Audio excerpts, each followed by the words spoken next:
This episode is brought to you by Dashlane. Try Dashlane Premium free for 30 days at dashlane.com/infographics. And never forget another password and keep all your online accounts secure.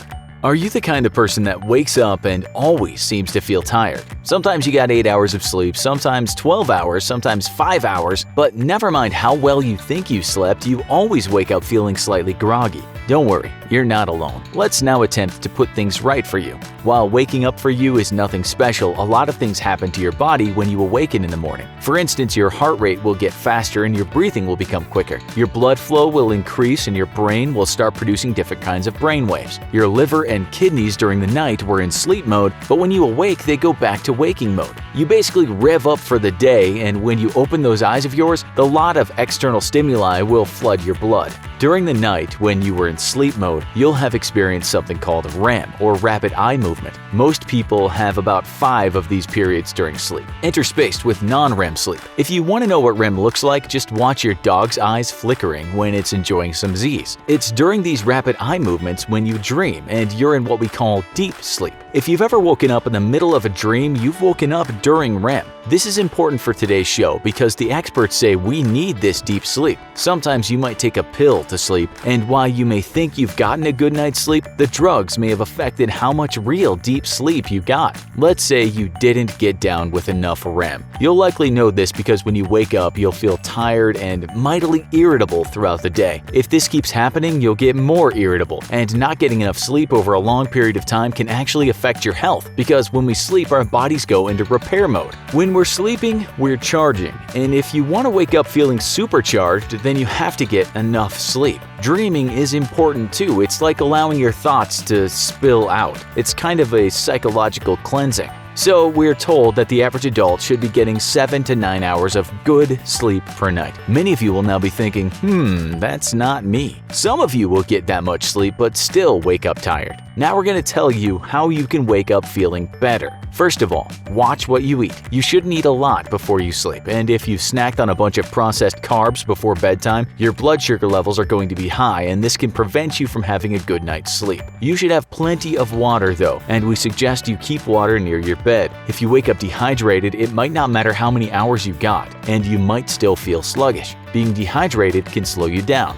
Another thing is to exercise. We're not asking you to start doing 5-mile runs every evening, but just move about a bit in the day. Exercise can oxygenate your blood, and in turn this provides nutrients to your brain and heart. If you're someone who's very lazy, don't think you'll sleep better because you're so good at not moving. That's not the case at all. We shouldn't have to tell you this, but during the night, turn off alerts on your phone. You might think that you don't hear those beeps, but each beep might upset those deep sleep cycles your body so much enjoys. It's really not hard to turn off those alerts, so start doing it now. Another thing you might not have heard about is not hitting that snooze button. Small increments of sleep do nothing for you at all. It's that good sleep you want. If you enter into a new sleep cycle and then disrupt it after 10-minute snooze, you're basically ruining that cycle. Your body doesn't like this. The experts tell us there's something called the 90-minute technique, which means setting your alarm 90 minutes before you really want to get up. It's like a long snooze. During those 90 minutes, you'll enter into a REM period, and that's good for you. You could not press the snooze button at all, but some people think it's good to have that early wake-up call. When you wake up, the first thing you want to do is stretch. We mean put some effort into this, and not just do the arms in the air thing. Some people do some easy yoga moves. Why would you do this, you might wonder? The answer is because when you sleep, you're in a state of extreme relaxedness, which isn't far from paralysis. The word for this state is atony. You need to come out of this to feel fresh, but most people just saunter around in the morning. It's been proven that doing a few easy exercises in the morning stimulates your brain and endorphins start rushing in. This will make you feel happier and give you energy. On top of this, hit that cold water as soon as possible. In hot countries, a cold shower might be the thing to do in the morning, but that might not be possible when it's cold outside. Nonetheless, wherever you are, you should splash cold water on your face first thing, not hot water. Some experts say that you should keep a spray bottle next to your bed and spray yourself the moment you wake up. It's a short, sharp shock that will get you going. It might sound silly, but try it and tell us what you think. As for eating in the morning, well, these days a lot lot of people like to skip breakfast and fast, but there is research that tells us breakfast will give you energy in the morning and will provide you with the energy throughout the day. But if you look online, you'll find a lot of people seem to cope with the day better not eating breakfast, while others need their breakfast. We guess you should try both and see what works for you. If you do eat something though, don't go for the sugary stuff. If you do, your blood sugar will spike and then it will drop. You don't need this kind of hit, as the come down will slow you down. As for caffeine, some studies have shown that a lot of caffeine can wear a person out later in the day. We're not saying don't drink coffee, but experiment with how you feel drinking certain amounts of it. Coffee before bed is a no-no. Most people think that a coffee a few hours before bed is okay, but the stuff has a half-life of 5 to 8 hours. Make sure your last coffee is a long time before you plan to sleep. Believe it or not, some studies have shown that if the sun is out, then stick your head out the window and get some. We found a study called Vitalizing Effects of Being Outdoors and in Nature. It said participants felt refreshed just looking at nature. So open those curtains in the morning, ASAP. If you get some sun on your face, that's good because sunlight can increase serotonin levels. Another thing you should do is some mental accounting first thing. It's simple. Tell yourself what you might find difficult in the day and how you might address that. It's a literal weight off your mind. Now comes the good part, because then you should think of at least one thing you're looking forward to that day. People generally don't do this, but they should. It sets the day for you. Be clean.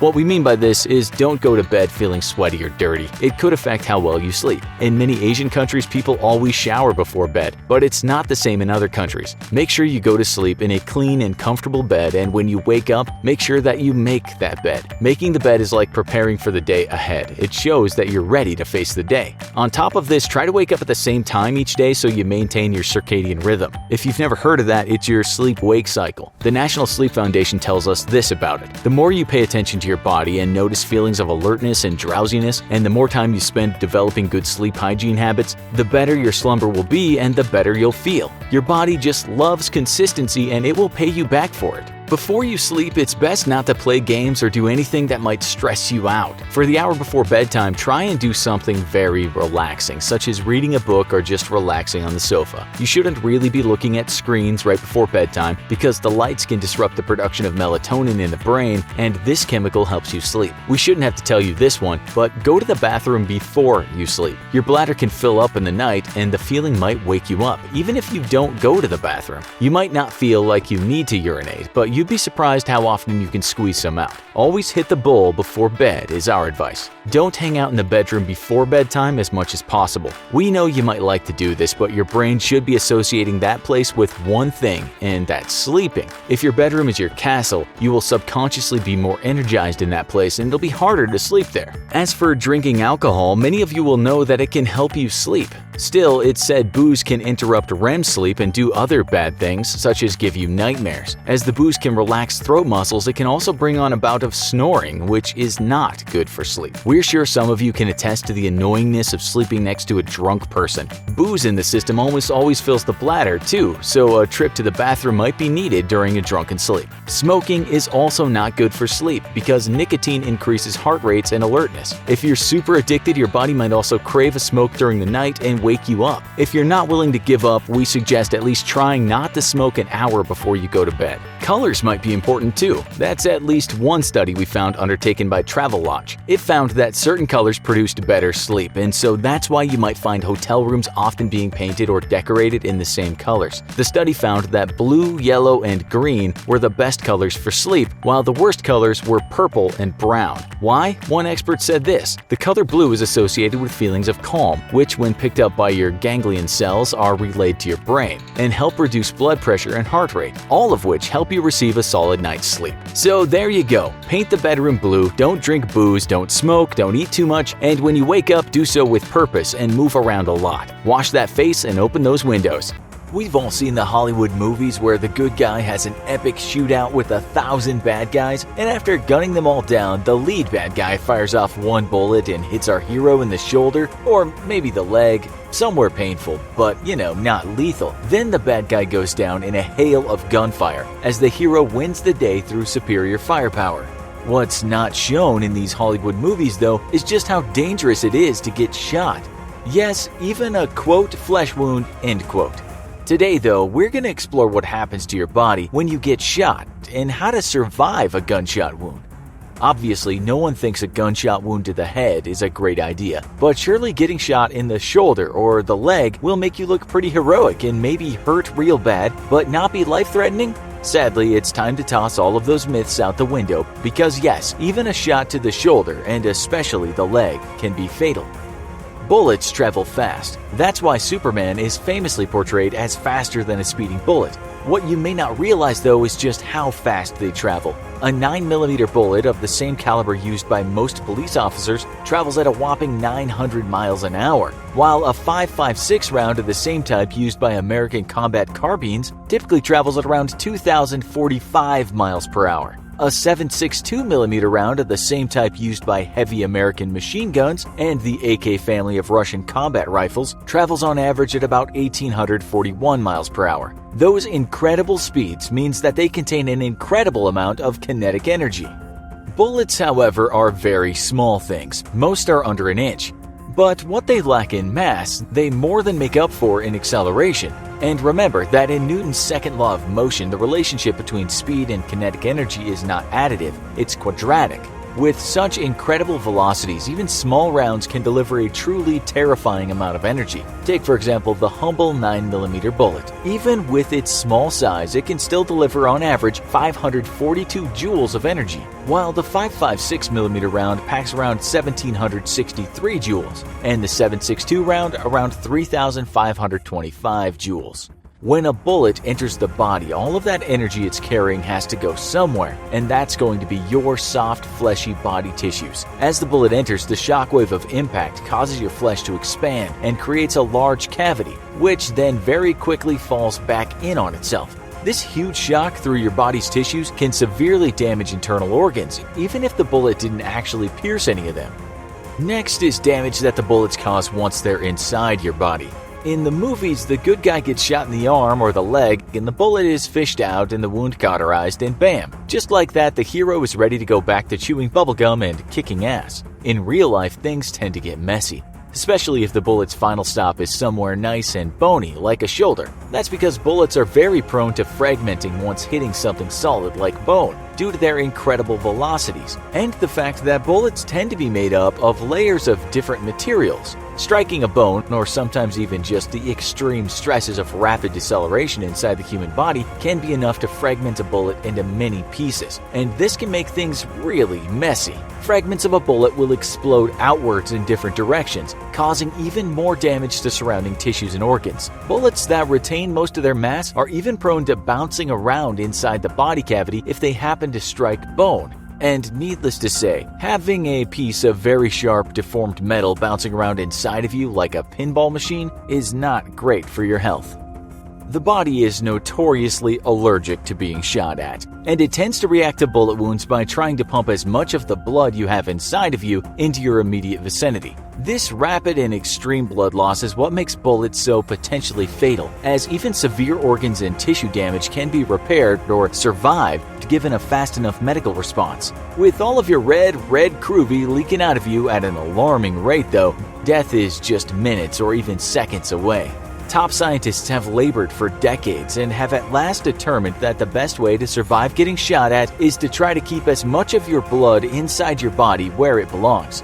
So our survival tip number 1 for surviving a gunshot wound is to apply immediate pressure to the wound site. You want to try and wrap bandages of some sort, even dirty t-shirts would do, around the wound itself, and maintain constant pressure in order to slow the blood loss. If shot on a limb, elevate it above the heart to minimize blood loss and keep the pressure on. You should very quickly be on your way to the hospital, but if you happen to be on a solo Rambo-esque mission in the middle of the jungle against evil drug lords, then the important thing is to maintain pressure and never ever remove the bandage, no matter how bloody they get. Removing a bandage on a wound can actually tear open the wound again after your body has worked very hard to seal it up through coagulation. Of course, you could try the popular Hollywood method of cauterization, which is a very good way of stopping blood flow if you know what you're doing. Only certain types of wounds can be successfully cauterized without submitting large parts of your body to terrible third-degree burns. And even worse, without very prompt medical attention, those third-degree burns could pose an even greater risk of deadly infection than your single bullet wound. If blood loss can't be stopped or slowed down significantly and the wound is on a limb, it's time to take drastic measures. You're going to want to get your hands on a stick and tear up your shirt into a long strip. Tie the shirt above the wound but before the torso, and then wrap the ends of the shirt around the stick and start turning the stick in circles like a crank. This will tighten the shirt around your limb to painful levels, but you need to keep going. You need to tighten your makeshift bandage so tight that it cuts off all blood flow to your wound. And yes, this does mean that if you don't get very prompt medical attention, you will end up losing the limb. Without blood flow, the limb's tissues will die off, but your life will be saved by preventing you from bleeding out. Tourniquets, as these makeshift devices are known, can be lifesavers and are a last-ditch measure to save someone's life. In the end, the best way to survive a gunshot wound is to not get shot in the first place. But if you do get shot, you need to remember to keep constant pressure on the wound, and as a last resort, create a makeshift tourniquet and tie off the affected limb. Better to lose an arm or a leg than to bleed out and die. With modern medicine, even the most grievous gunshot wounds can be very survivable, and doctors often talk about the golden hour, where if a trauma victim can be on a surgical table within an hour, that person's life can likely be saved. It can be fun being young, but ask most teenagers what the biggest drag is in their life and they'll tell you it's the fact that they don't have enough cash. Money doesn't just buy you nice things, it also gives you some independence. You can travel, go to concerts, take people out on dates. Being broke is no joke, and it can really get a person down. That's the reason today we're going to tell you some ways you can earn some cash at a young age, even if you're still studying. We'll start with the lower paying jobs and then end with the jobs that pay the really big money. Number 10. Online stuff. Okay, so online stuff sounds a bit vague, but we mean doing some things online that take no skill at all. You basically just answer questions, fill in surveys, or review stuff. We found a blog online written by a young guy that used something called the iPoll app. It seems he was British, but you can do similar stuff in other countries. Using this app, he was asked to go shopping and buy a particular product, answer questions about a product, or sometimes just answer questions in a survey. If he bought stuff, he would have to upload the receipt, and sometimes he might write something about the product. We should say that the rewards weren't massive, and he had only earned about $130 in a few months. But hey, if you're still in your early teens, that's not bad at all. You might need the consent of your parents though if you're very young. We found other apps where people could earn cash doing surveys and some websites that paid for very short reviews of products. One called Slice the Pie paid young folks to write reviews of just 30 to 60 words, which is easy. You might also get paid for referring other people to do the same as you. One person who wrote about his time using Slice the Pie said he got paid, but it was only pocket money. He said this: the exact amount of pay you can receive varies depending on a few different factors, including your star rank and experience. If your reviews are consistently good quality, your star rank will go up and so will your pay. Their website, as we write this, is down, but it doesn't look like the business is no longer running. To see a long list of similar jobs, just Google something like "getting paid for online reviews and surveys" and you'll find what you're looking for. Number 9. Fiverr. We're gonna give Fiverr its own spot on the list because there are just so many ways to earn cash using this online marketplace. There are people earning good money here because some of the gigs are for skilled people, whether they're tech workers or musicians. But there are also a lot of gigs that only require a person to basically write or communicate well in English. If you get a gig after you're paid, you'll have to give some money back to Fiverr, but it's free to sign up. Okay, so you're not good enough to start copywriting or designing websites, but there are other jobs such as doing voiceovers that don't demand that much technical experience.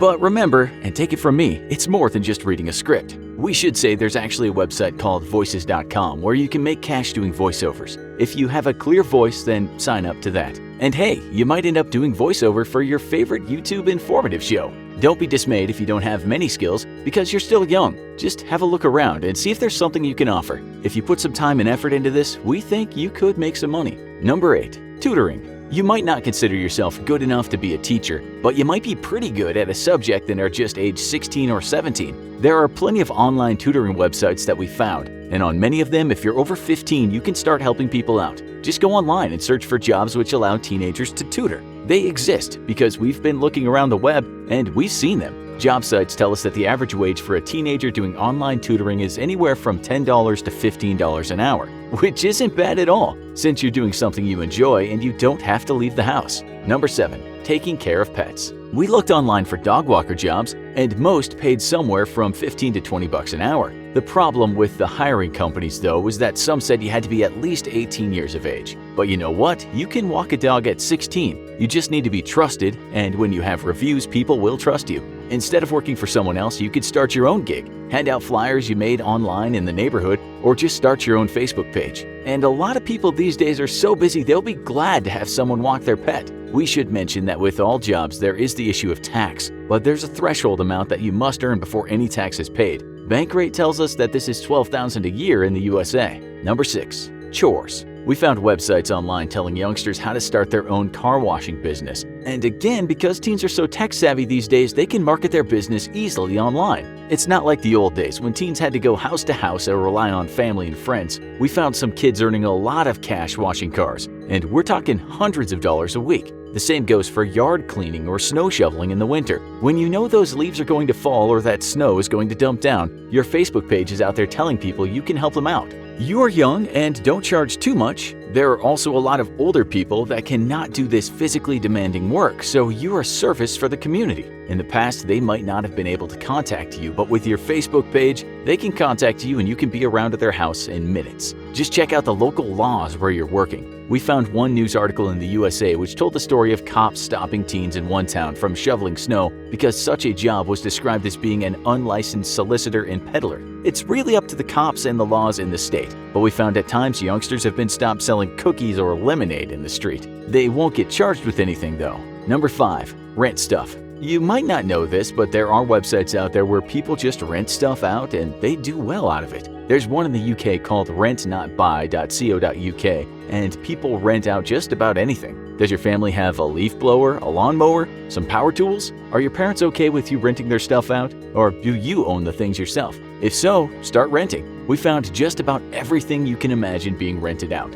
One guy was renting out his barbecue grill for almost $40 a day. Another person was renting out a cake tin for $3 a day. When you're renting stuff to others, you're also lowering consumption. So sharing is caring for the environment. Maybe you have sporting equipment, a bicycle, a trampoline that just sits in the yard doing nothing. Rent that stuff out. Go online and find out where you can do this. Again, make sure your parents know about this. Number 4. Helping the elderly online. Some of you teenagers are way more computer literate than a lot of older folks. You'd be surprised how many people don't know what an ISP is or don't even really understand how a modem works. Often when someone's internet is not working for them, there's a really easy fix. Or perhaps someone wants to export some data from one place to another, but they don't know how to do it. Maybe they have a load of old family photographs, but don't know how to digitize them using a scanner, etc. That's where you come in. You offer yourself as a kind of IT support worker, so you might visit the house of people you know or just tell them what to do online. We should say here that when you're talking about visiting people, make sure you have your parents' consent, or perhaps just work with people you know. Number 3. Podcasting. Okay, so you might not have as much life experience as Joe Rogan or Sam Harris, but you know what? Young folks sometimes just want to have a laugh, and they want to know what their peers think. You can start young, and it really doesn't take much effort to record or video a conversation. You can look at tutorials online to see how you might get started. Maybe you could talk about events at your school, or do a podcast on local sports, fashion, whatever you think is interesting. You can be the voice of the youth in your area, and many people might find this an education. You could talk about gaming or even interview adults. Young people are already doing this, and when enough people start watching your content, you can make money from running ads on the platform. We found some people doing podcasts for teens made by teens, and they were getting quite a lot of hits. This could turn into a career for you. There's no immediate payoff, but you could get big in time. Number 2. Online sales. You can just start selling stuff on Facebook or on websites such as Etsy or eBay, and it's as simple as that. We found a recent headline in the Guardian newspaper that went, "Meet the teens making thousands from selling online." They were using lots of platforms to sell their stuff, but sometimes Facebook was the only way to find customers. Sometimes they just found clothing and sold it on for more than they paid for it. One teen was even selling Rubik's Cubes while another guy was selling Dungeons & Dragons dice. Another girl was making big money from buying secondhand women's luxury bags and then reselling them on Facebook. Over the years, she became the go-to person to sell a bag to, and the go-to person to buy one if you couldn't afford a brand new one. If you have a good eye for products and can generate a big enough following, you can make a lot of money doing this in your teens. The proof is numerous newspaper articles that feature these teens. We're talking about making thousands of dollars a month. Number 1. Gaming. The holy grail of making tons of money online from doing something you love is gaming. You might have seen how an American teen just won $3 million from winning a Fortnite competition. 3 others also became millionaires. Not everyone can be the best or even a pro gamer who streams their gameplay, but you can make a steady income playing games. You could become a game tester and make some money, or even become a gaming coach by joining up to a site such as gamersensei.com. For that site, you have to be 13 or over. If you know you're very good at a certain game, you can try being a coach. Check out the website PlayVig, whose motto is "Get paid to play." And while you might not get rich like the pros, it's a start.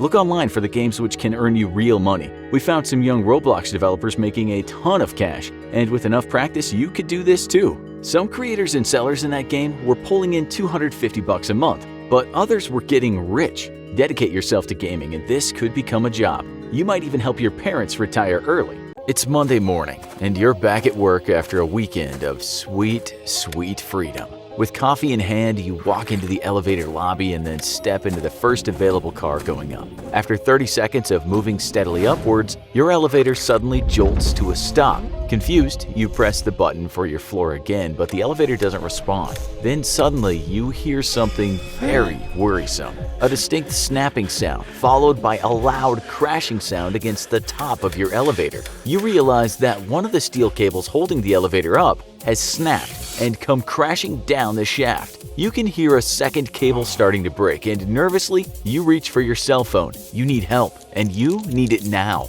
Unfortunately, you never changed your cell phone service provider from T-Mobile, so you don't normally get service through a wet paper towel, let alone the steel walls of the elevator and the concrete shaft beyond it. In a full-blown panic now, you reach for the emergency call box, a landline that's typically wired directly to emergency services. But as you open the box, you're horrified to discover that T-Mobile runs this line too. Even the landline has no service because T-Mobile. Now you hear 3 more cables snap, and in a heartbeat, you're stuck inside the elevator, very quickly plummeting to the basement level. Can you survive the next few seconds? Can you really survive a falling elevator? Every year, 10 million people die from falling elevators. Just kidding. Elevators are actually one of the safest methods of transportation and have a fatality rate of 0.0000015% per trip. In the United States, only 27 people die on average each year in elevator accidents, and almost all of these either involve people accidentally stepping into an empty elevator shaft due to a door malfunction or getting caught between a floor and the moving elevator. The latter can be quite horrific, as the upwards or downwards moving elevator shears the victim in half. The good news is that almost no fatalities occur due to elevators actually falling, which is pretty impressive given the estimated 18 billion elevator trips Americans take every year. Compare that to the 12,000 people who die every year from falling down stairs. That's right, stairs are the real killer here, and right now they're plotting to end you. Just think about that next time your friend shames you for wanting to take the elevator up 2 flights instead of the stairs. You're not being lazy, you're just playing the odds on how not to die. So what are the odds realistically that an elevator would fall out of control? Well, pretty negligible, to be honest. The vast majority of accidents that have occurred due to falling elevators have almost all been during the construction phase or during maintenance, when some key safety features may not have been implemented yet or taken offline temporarily. Before the elevator falls, it must suffer a failure of all 4 to 8 cables which keep it held aloft. That's because just one of those cables is strong enough on its own to hold the elevator. So unless they all go, there's just no way that the elevator is going to come crashing down. If by some miracle all of the cables keeping the elevator suspended are sheared off, perhaps because of Godzilla or a Decepticon attack in your city, then the elevator must still experience a failure of electromagnetic brakes on the car itself. These brakes are designed to automatically kick in when the elevator exceeds a certain speed, making them almost foolproof. They can even slow a free-falling car down within just 2 to 3 stories, making the odds of a catastrophic crash pretty low. Automatic switches on the track itself can also kick in if an elevator is moving too fast and help stop the car. If all these should fail though, then finally, at the bottom there is typically a crash pad of sorts which is designed to crumple when struck by an elevator and help decelerate the elevator to what is hopefully survivable speeds. In fact, many modern automobiles feature crumple zones or areas on the front of the vehicle that are designed to give way structurally in a high-speed collision and crumple thus reducing the kinetic energy being transferred to the cab, and inevitably, you. Hydraulic lift elevators lack some of these safety features, but these elevators only have a maximum height of 3 or 4 stories. You can often find these elevators in an apartment building due to their limited height. Even if one of these were to fail, there's little chance of the fall being fatal. Let's say, though, that you are 1 in a trillion. You have the worst luck in the universe. Maybe you were born under a ladder while your mother opened an umbrella indoors and a black cat crossed her path. Unlucky Hugh shows up to work one day, gets inside the elevator, rides up a few floors, and suddenly you're in free fall. Can you survive? What's the first thing you think about when you think about surviving a falling elevator? Odds are it's probably trying to jump for your life. In theory, it's a solid move. The fall isn't what's going to kill you, but rather the sudden stop at the end. If you can somehow lower the speed your body hits that basement floor with, then you'll suffer less injury. Thus, by jumping at the last second before impact, you're negating some of your downwards velocity with muscle-powered upwards velocity. Pretty solid science. Except it kind of isn't. That's because unless you're an NBA player with some serious ups, you're only going to decelerate by about 2 to 3 miles an hour, which is going to do exactly diddly squat versus your 57-mile-an-hour falling speed. Also, there's the fact that when you're in a free-falling elevator, you yourself are also at free fall, and gravity isn't keeping your feet firmly planted on the ground. You'll feel weightless, and you might as well be, because trying to plant your feet on the ground and get enough upwards push to actually jump is going to be nigh impossible. Then there's the more obvious problem. How in the world are you going to time your jump? Most elevators have no way of showing you which floor you're currently falling through. That fast countdown you always see in the movies is there to build tension and drama. In real life, you'd have no idea what floor you're on, and no way to judge when you should jump once you near the bottom. Jump too soon and you'll come back down having negated 0 of your downwards velocity. Jump too late and, well, you're dead. If jumping isn't the answer, then maybe you can take a tip from paratroopers and simply flex your knees. This theory states that you should square your body up and then flex your knees so your legs are at about 45 degrees. Then, this should allow your legs to act like springs, lessening the force traveling up your body from the impact. Paratroopers often use this flexed knee approach when they're falling at a leisurely 6 to 8 miles an hour. It helps them avoid ankle injuries or broken legs. You, however, are making a mad dash to the bottom of the elevator shaft at dozens of miles an hour. Flexing your knees in this way isn't going to reduce much of the force traveling up your body. Worse, it's actually placing most of your bones perpendicular to the floor and making them much more prone to shattering like toothpicks. Clearly not an ideal solution. So then, how can you survive a fall? Well, it turns out that the best way to survive a free-falling elevator is to lay down flat on the floor, placing your hands behind your head to protect your skull from falling debris after the sudden stop. By laying flat on the floor, you'll spread out the force of the impact across a much larger area of your body, and it actually gives most of your bones a decent chance of making it intact, even if smaller bones like your ribs snap like twigs. This technique comes with its own problems though, mostly that just like trying to jump at the last second because you're in free fall, it's going to be incredibly difficult to lay down flat. Also, there's the issue of putting your brain basically inches away from impact. And the brain is one of 2 organs you really want to keep intact to have a chance of surviving. All in all though, this technique really does offer the best chance for survival, especially if you're on the chunkier side.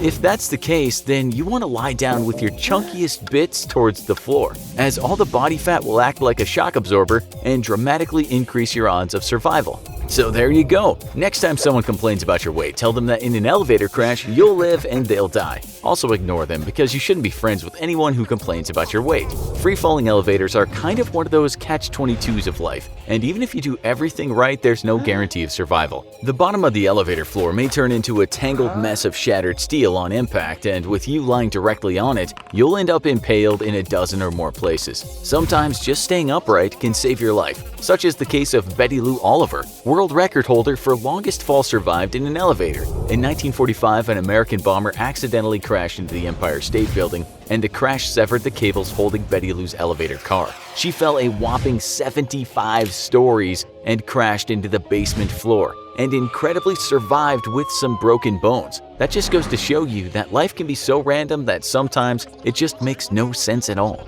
Lying flat in a falling elevator, though, is scientifically speaking the best way to survive a free-falling elevator. With so few elevator accidents of this type around the world, though, what you should really be on the alert for is accidentally stepping through open doors and into an empty elevator shaft, or getting caught by closing doors and being trapped there when the car starts moving. What we're saying is that really it's not the car who's the real threat here, but rather the doors, though even elevator doors don't compare to the body count that regular old stairs have, making them the #1 killer amongst devices to move us up and down buildings. Kinda makes you wonder if it's even worth it to use the stairs instead of the elevator in case of a fire, the way all the signs tell you to do.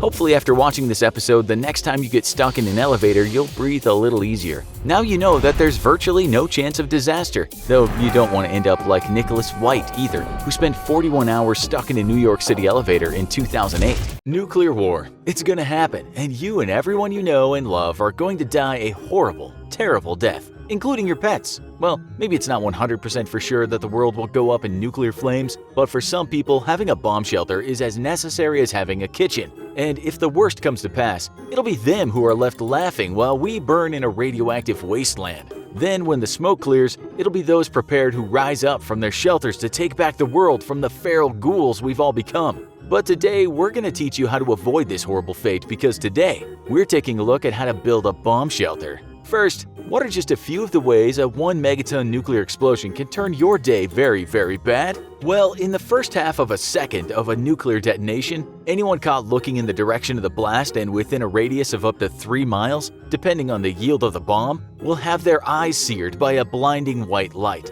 resulting in permanent blindness. Anyone outside of this radius who happens to be looking in the direction of the blast may experience everything from temporary blindness to permanent vision loss. At the same time, ultraviolet light will sear all exposed flesh, instantly causing third-degree burns. In the next nanosecond, deadly gamma rays bombard the body and slam into cells, ripping them to shreds and penetrating deeper into the body. In the next nanosecond after that, the ambient air temperature has skyrocketed to thousands of degrees, though not yet as hot as it will very soon get. This dramatic spike in temperature immediately combusts all clothing, flesh, and other flammable objects. At the end of the first second, a heat wave resonating outwards from the explosion point will slam into everything within a half-mile to 3-mile radius, again depending on the yield of the bomb. With temperatures in excess of 540,032 degrees Fahrenheit, all flesh and flammable objects are immediately vaporized into atomic dust in the insane heat, and metal melts and pools along the ground.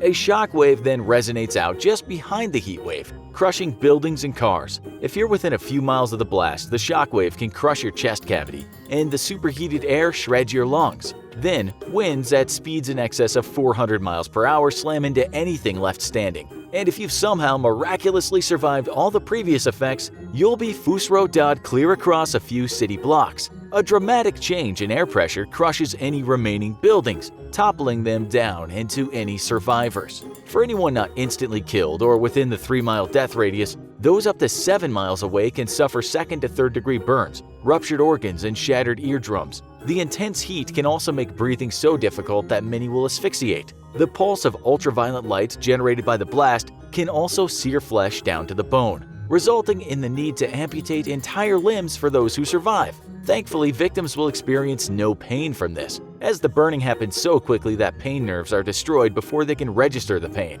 For anyone up to 53 miles away, the flash of the explosion and its resulting temporary blindness would leave tens of thousands of drivers blind in an instant and result in thousands of deadly accidents. All technology within a potential radius of up to hundreds of miles would be instantly rendered useless, as electromagnetic radiation overloads the circuits inside and makes devices inoperable.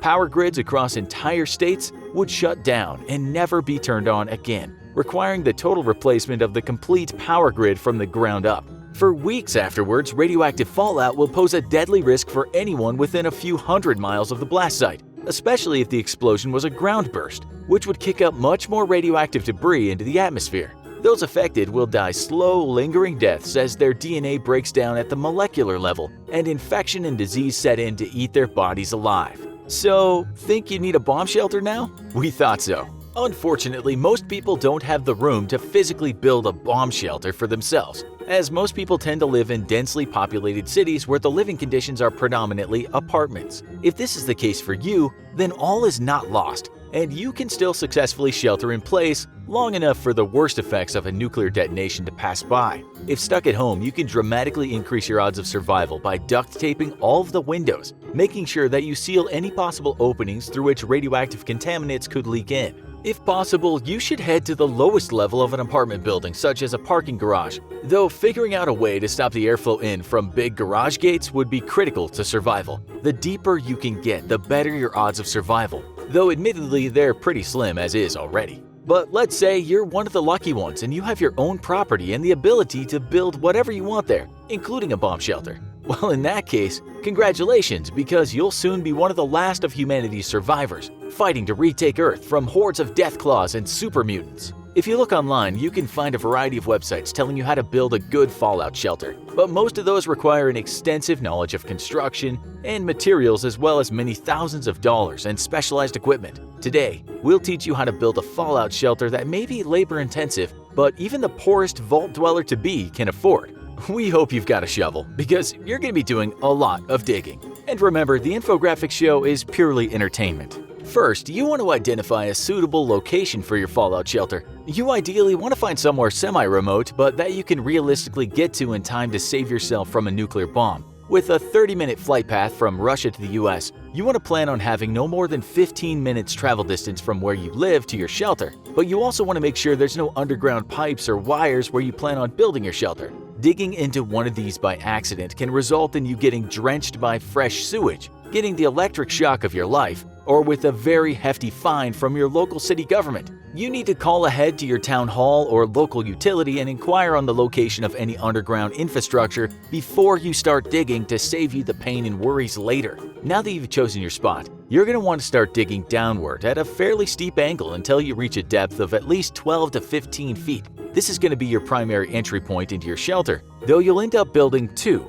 Next, you'll want to start digging straight ahead for approximately 3 to 4 feet, and then angle sharply up for another 3 to 4 feet. The end result will be an entry shaft that plunges down into the earth, levels off for a few feet, and then begins to rise up for a few feet again. The point of this is simple. Without expensive entryway materials and technology, you're going to have to rely on the same techniques that the Viet Cong used in Vietnam to protect your home under the ground from blast waves and water leaking in from the outside. Unlike in Vietnam though, the water that does leak down into your shelter will be radioactive, and so you want to create an area where the water can pool and soak into the ground without ever flooding your living space, hence the slope upwards. Your upward shaft should stop at a total depth of about 10 feet though, and this is because you'll need at minimum 3 feet of solid earth between you and the bomb above to protect you from the burst of gamma radiation. So at a depth of 10 feet, you'll be able to carve out a comfortable 7-foot ceiling shelter and maintain adequate overhead protection. You're not quite ready to start digging your living area though, as you have another major hazard to worry about in the aftermath of a nuclear explosion, and that's radioactive particles being carried by the wind. In order to protect yourself, you'll once more take inspiration from the Viet Cong, who built their tunnels to protect from napalm and a gas attack by American troops. At a depth of 10 feet, you'll want to dig straight a few feet, and then make a very sharp right turn, dig straight a few feet more, and make a very sharp left turn. Dig ahead a few feet and make another sharp left turn, and you've essentially made a U-bend in your tunnel. As wind from the outside rushes down into your shelter, the bend will severely weaken the strength of the blowing wind and help deposit the heavier radioactive dust and other particles on the floor before they reach you. To be safe though, you're going to repeat this construction one more time. So in total, your entry shaft should have 2 U-bends in it made up of very sharp right and left turns. Once those are complete, congratulations, because you're finally ready to start building your actual living area. Although we warn you, it's not going to be a palace. You'll want to make sure your shelter is as small as possible in order to keep it strong enough to withstand the initial blast. But you'll need at least 20 square feet per person who plans to inhabit the shelter for their personal needs and supplies. If you're handy, you can craft beds for everyone to occupy, but piles of blankets can make do in a pinch. You'll also want to make sure you have a toilet area, which is easily accessible and can store a few weeks' worth of waste. An underground poop closet, if you will. The toilet should either be a shaft a few feet deep or a hole lined with plastic, which can be sealed up and stored away until it can be safely disposed of later. It's not going to smell very nice in there, but better to breathe in your best friend's poop fumes than radioactive wind. Congratulations, you've built yourself a fallout shelter on a budget, which will give you a better than zero chance of survival. To top it off, you want to make sure you store at least 3 weeks worth of food and water, as this is when the danger of radioactive fallout is at its greatest. After this initial period, it should be safe enough to exit your shelter as long as you keep your skin covered and wear a breathing device. Most military surplus stores sell gas masks, which are more than adequate at keeping out fine dust and other particles. You'll also want to line the entry point to the underground living area with many heavy blankets, creating layers of protection against any remaining wind that makes it past your double U-bends. You may not be living in luxury, nor living in the most secure bomb shelter ever made, but in your tiny self-made shelter, you'll have a far better chance of survival than us non-mole people too proud to dig for our lives. Then again, though, as with any fallout shelter owner, you really have to ask yourself one question. Is it worth surviving a global thermonuclear war? With climate change turning the Earth into a giant snowball for at least a few decades, and disease and starvation rampant, your odds of survival even after the bombs fall are nearly nil if the world decides to go all in on nuclear destruction. And that's before the global radiation superstorms that will poison every square inch of land and water on the planet. In our humble opinion, if the US and Russia decide to let loose with their hundreds of high-yield nuclear weapons, it's probably just best to step outside and perhaps call a few loved ones on your cell phone before it and you are atomic dust. You can reflect on the fact that from our observations of the universe, intelligent life is astonishingly rare, if not impossible outside of Earth, and as the bombs scream down around you, you can laugh at the fact that we dodged gamma-ray bursts, asteroid impacts, and all matter of interstellar phenomenon to beat the odds, but couldn't survive each other. So stop worrying and learn to love the bomb. You're at school or perhaps work, you're giving an important presentation in front of a crowd of people, and you suddenly realize that you're naked. Though the details may be different, many people around the world have had this common dream. Researchers largely believe that this dream is about vulnerability, anxiety, or worry. What if in the middle of a naked in public dream, you could be conscious that you're in a dream and even change the outcome of the dream? Instead of feeling humiliated or maybe even waking up still cringing with embarrassment, you can change the course of the dream. Maybe you could snap your fingers and suddenly be wearing a tuxedo, or maybe you turn into an animal or even fly away. Lucid dreaming is when you're aware that you're in a dream. Lucid dreaming ranges from a faint recognition that you're in a dream to fully controlling your actions, people, or objects in the dream or the dream itself. At some point in their lives, most people will have a lucid dream. Children tend to have them more easily and with greater frequency than adults. Researchers think this is because children have more active imaginations than adults. Sometimes taking certain medications triggers people to experience intense lucid dreams. You can train yourself to have lucid dreams. At first, you may simply become aware that you're in a dream, but over time, you can learn to control your actions within your dreams. Advanced lucid dreamers may direct not only their actions, but the narrative of the dream itself.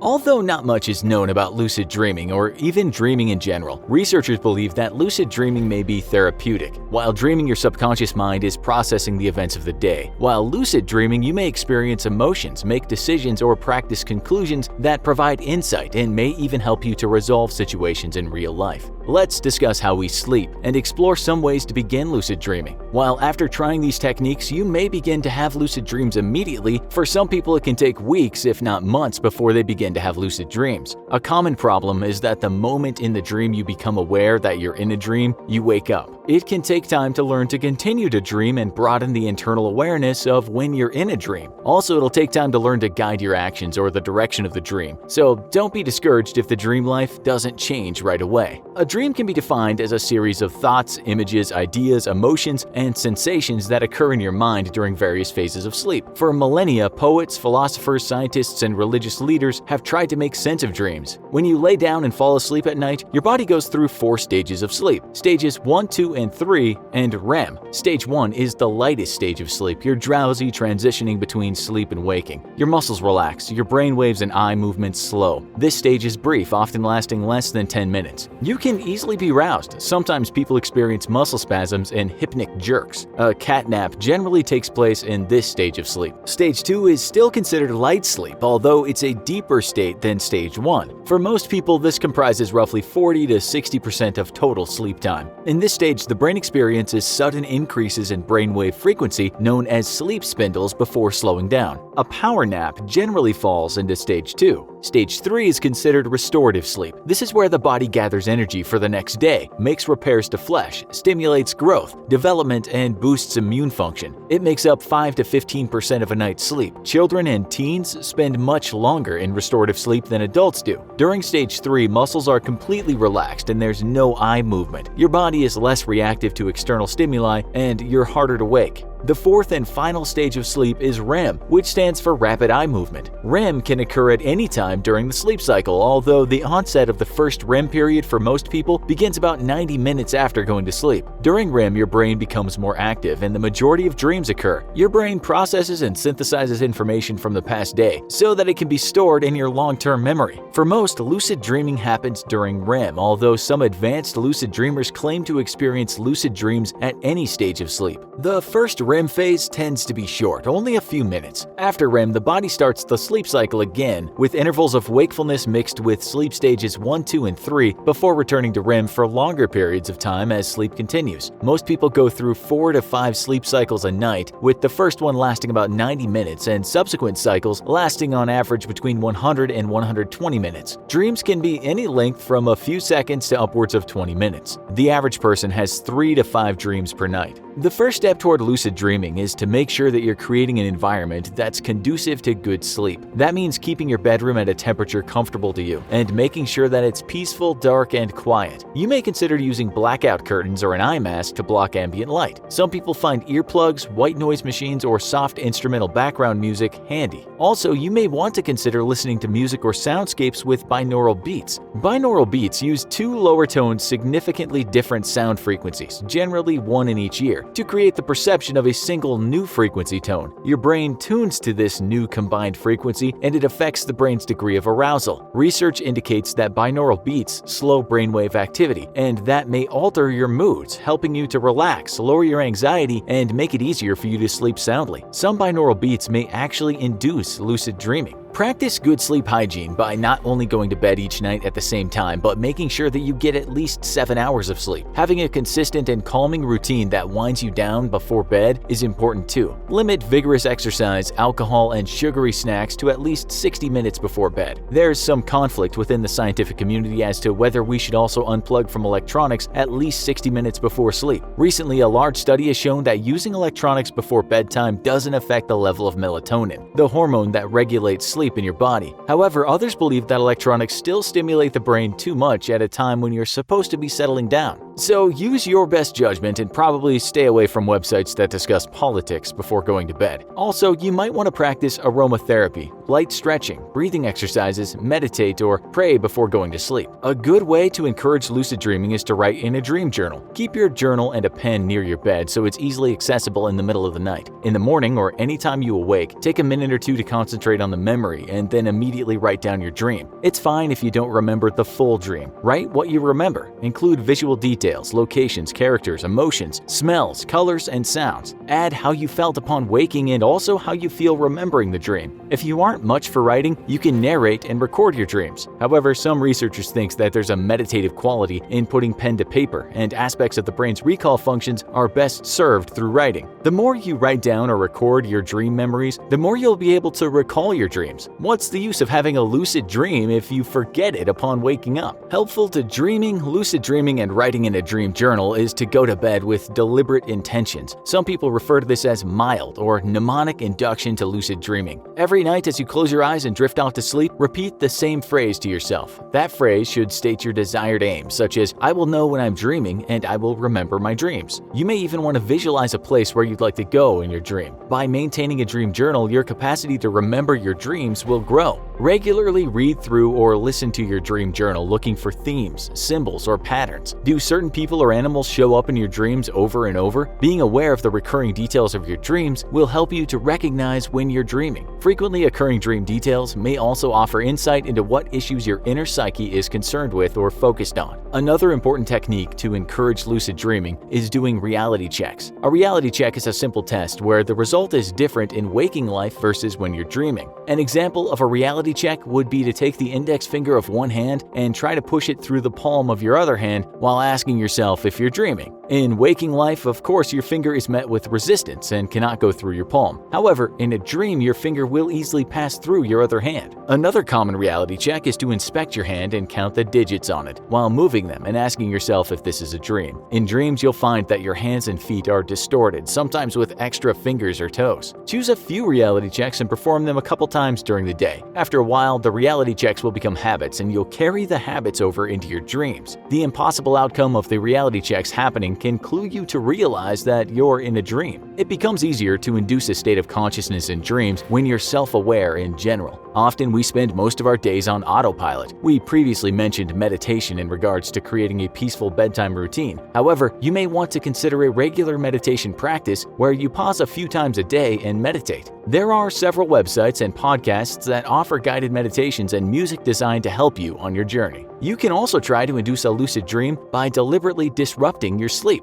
The wake back to bed method is another technique to trigger lucid dreaming. Before you go to sleep, set your alarm clock for 6 hours. If you're a person who only gets 6 hours of sleep, set your alarm clock to 4 hours. The goal after trial and error is to determine the most accurate time when you personally are in long REM cycles of sleep. When your alarm goes off and you wake up, make yourself fully alert. If you remember a dream upon waking, quickly jot it down. Get out of bed. You may wish to read, wash your face, or drink water to ensure that you're fully awake. Occupy yourself for 30 to 60 minutes before going back to bed. If your brain is still very alert, practice meditation. Listen to binaural music or perform mild mnemonic induction to lucid dreaming. If you're previously dreaming before you woke up, think about the dream as you drift back off. If you weren't dreaming, visualize where you'd like to go in a dream. The wake back to bed method promotes lucid dreaming because you're purposefully stimulating your conscious brain at a time you'd normally be experiencing REM phase of sleep. This spills over to consciousness in dreams. When you do return to sleep, often you'll go straight into REM sleep from a conscious state, which also includes dreaming. Generally, the wake back to bed approach works best if practiced a few times a week. So, if you'd like to experience your own personal version of Inception, we suggest trying aforementioned techniques. We would like to emphasize that everyone is different and some methods will work for some and not for others. Consistency is the key to regularly having lucid dreams. Also, this is just an introduction. There are many more advanced tactics to lucid dreaming. I wouldn't go so far to say that I'm a fitness freak, but I do like to keep fit. Right now I'm stuck in my house and I've been told to self-quarantine, so that means no gym,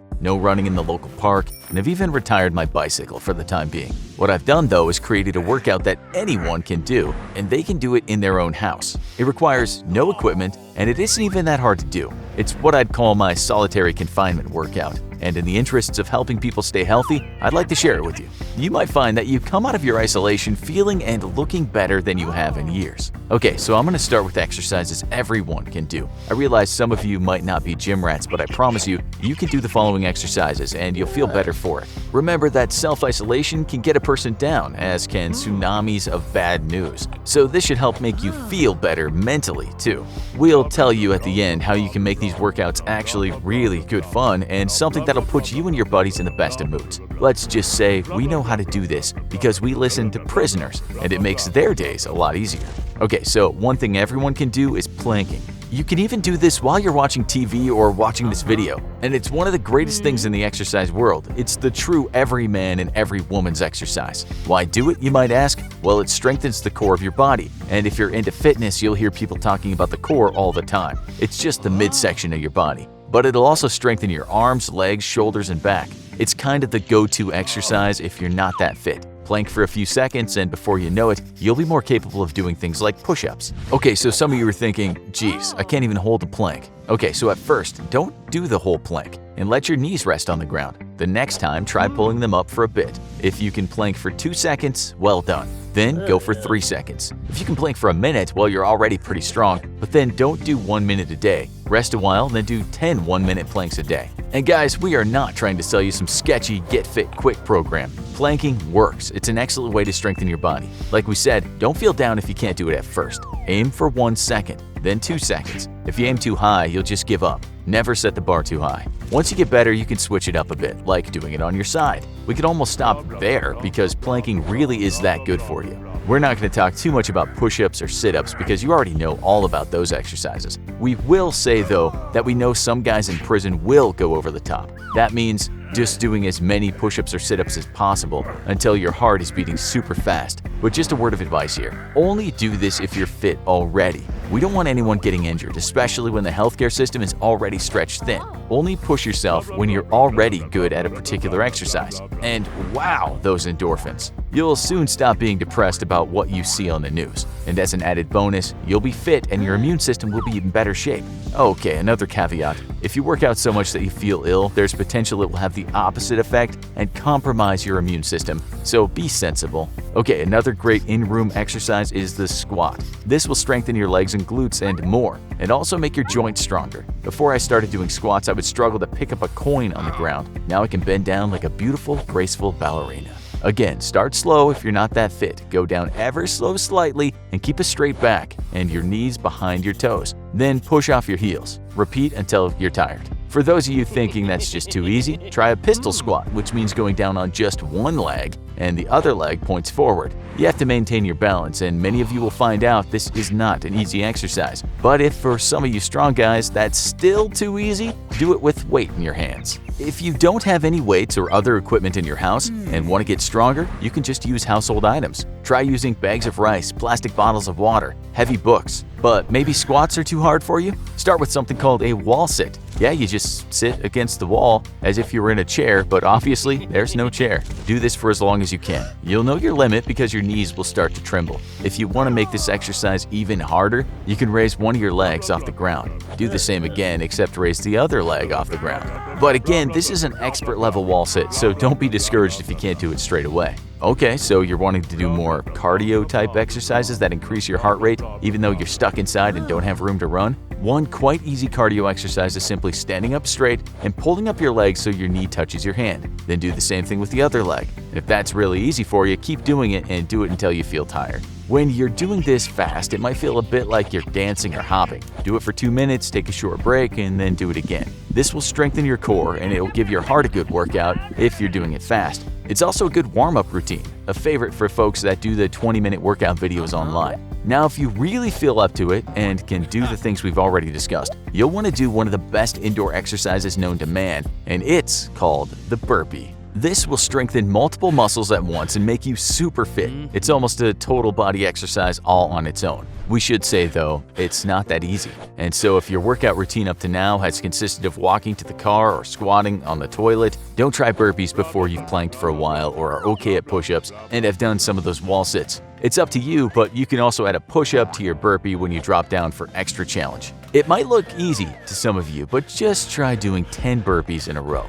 If that's no trouble, try doing 20. If it's really that hard for you to do them slowly and don't jump at the end. Work up to that. And have a towel at hand because you will sweat a lot. This next one has the best exercise name of all time. It's called the up dog, down dog exercise. You'll start in the push-up position, then move your body until your bottom is in the air, and you look like an upside down V. Now you're in up dog. The next part is basically going back down until your legs are almost flat to the floor. Your chest is straight and your head is looking right up. Okay, so that doesn't look too hard to you, but it's such a good exercise when it comes to your mobility. If you sit at a desk all day, you might start to hunch from time to time, but this exercise will straighten you right out. Next up are lunges, which basically consist of lunging forward, hence the name. Keep your chest up and your back straight and look straight forward. You can try first with your left foot forward and then do it with your right foot forward. You can of course add stuff to this like doing a star jump at the end of the lunge. This will tire you out fast. Some very fit people will jump from lunge to lunge many times over, but that's certainly not for beginners. You're going to see fitness websites telling you to do 20 reps or so, but just try to do one lunge at the start and build up, only doing as much as you feel comfortable with. Again, now is not the time for any of us to be getting injured. Now we've got another great exercise for you, but one that you will do only when you are already in pretty good shape, and it's called the mountain climber. You'll need to get into the push-up position or look like the sprinters do when they're waiting for the starting pistol to go off. One leg will be fully extended and the other one bent forward. You then explosively jump so that your legs have switched positions. As with burpees, this exercise is for people who've already mastered the easier ones we've talked about. Next are dips, and all you need for those is a chair and a table. These are pretty hard too, so make sure you're strong enough before you injure yourself or break something in your house. You don't really need two objects either. You can dip from any solid surface. Note the word solid. Don't dip off your grandma's fragile antique coffee table or a wobbly chair. Okay, so we realize that some of you are thinking right now, thanks Infographic Show, these really are exercises I could do at home, but you know what? I know I won't do any of this. Well, you've just got to make it fun. What this writer does is award himself after a workout. You want to have a nice cup of coffee? Well, you can have that after 20 burpees. You want to watch that next episode on Netflix? That'll cost push-ups and sit-ups and 30 seconds against the wall. You should also mix up your session from day to day. Fun way to do that is to choose 4 of the exercises we've talked about today. Then get a pack of playing cards. This is what some people in prison call the deck of pain. Maybe one day hearts will be squats with a jump, clubs will be lunges, diamonds will be 5-second planks, and spades will be sit-ups. You then pick a card, any card, and if it's the 7 of hearts, you'll have to do 7 squats. If you pull a 10 of diamonds, that'll be a 50-second plank. Jacks are 11, queens are 12, and kings are 13. If you pull an ace, that means you'll do the exercise to your maximum ability until you give up. Trust us, an ace of burpees is some workout session. Better still, do this with someone else, and you pick their card. Oh, it's so much fun when you pull an ace for them. That might sound sadistic, but in the end, it's all fun and it'll make you both fitter than you've ever been. Of course, if you're isolating, doing it with someone else can be hard, but try doing it over video chat with someone else. Not only will this cheer you up and your buddy up, but you'll be doing yourself a big favor. You can get amazingly fit in a small confined area. Just ask Britain's most notorious prisoner, one Charles Arthur Salvador, aka Charles Bronson, who set workout records and gained an almost superhuman strength during his very long incarceration. He claimed he could do 1,727 push-ups in an hour at the age of almost 50, and his book Solitary Fitness is still sold today. So you say you don't sleep well and you don't know why because you feel good and you do all the right things in your life to get a decent night's sleep. What you don't know is that you actually don't do the things that are conducive to getting a solid 8 hours with those needed spurts of rapid eye movement. There are things you do that you're not even aware of that affect you getting the requisite hours in a deep sleep mode. And today we're going to tell you what you're doing wrong. So first of all, you're not alone. Did you know that in the USA it's reported that a whopping 60% of people have trouble sleeping most nights or even every night? That's according to the National Sleep Foundation. And when it comes to sleeping, this organization knows what it's talking about. The same study tells us that 43% of those people rarely or never get a good night's sleep. Well, at least people aged 13 to 64. A lot of those folks say they don't even get 6 hours of sleep a night. And the word on the street is, we should get 7 to 9 hours if we want to feel good. The sleep deprivation era is here, and there is one big reason why we seem to be sleeping less. The reason is technology, with the National Sleep Foundation reporting that 95% of people use an electronic gadget of some kind right before bed.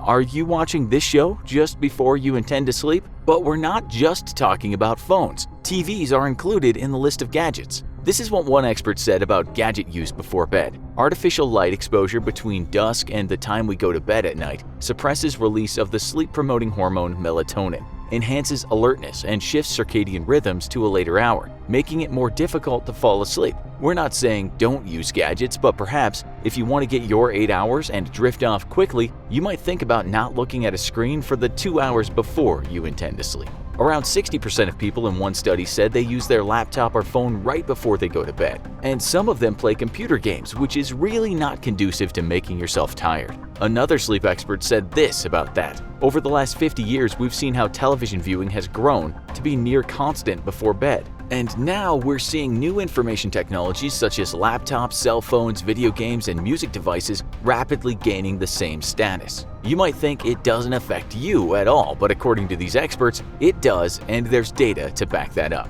We should add that the artificial light theory about keeping us awake is controversial, and so more research needs to be done. According to studies, a lot of Americans leave their phone alerts on during the night, and 1 in 10 people interviewed said their phone woke them up during the night at times. Just turn off the alerts, it's simple to do. The problem these days is that many people have online friends all over the world, so when you're trying to sleep in the UK, your friends in the USA are sending you photos of kittens on Facebook Messenger. You might have a client in Asia who keeps posting stuff about the work you do when you're trying to sleep in Canada. You may wake up and not know why, but often it's because something went down in that phone of yours. Another study said younger folks were terrible at this, saying that 72% of American kids aged 6 to 17 go to bed with their phone. In the past, kids may have slept with a furry bear or a book, and those things don't make any noise. So why do people these days feel they need to sleep with their phone? What's so important that it can't wait? Are you really that addicted to the thing?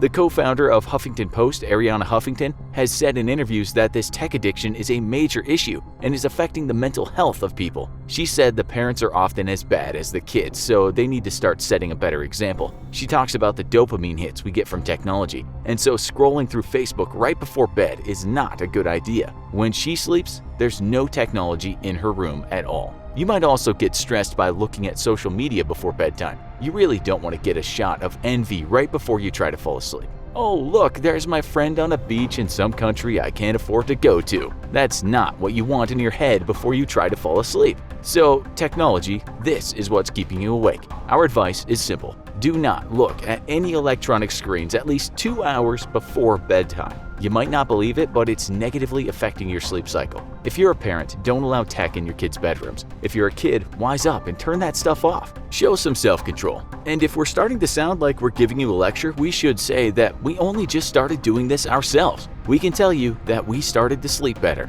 Now let's say you don't use an electronic gadget but still can't sleep. You're not depressed or particularly stressed, and so you don't know what the problem is. You haven't just fallen in love or lost a job. You're fine, but sleeping is hard work for you. You know, it could be those coffees that you're having in the evening, or perhaps those cups of tea. We know those British folks love their tea, and quite a few of them will have a cuppa in the evening, perhaps with their supper. We know this because we've seen it firsthand. That cup of the finest Tetley's tea could actually be keeping those Brits awake. That cappuccino from Starbucks the American had at 7 p.m. could ruin that person's sleep. This is the lowdown on the drug, caffeine. Once you've had your hit, you'll peak around 30 to 60 minutes later. That buzz will then plateau, but caffeine has a half-life of 5 to 6 hours, meaning this is the time it takes for your body to get rid of half of the drug. Still, you have some caffeine in your system for hours after that. Now, as you know, it's not as if caffeine can be compared to a substance such as ice, the illegal kind. But it is a stimulant, and we should say that Americans love the stuff, perhaps just as much as those Brits love their tea.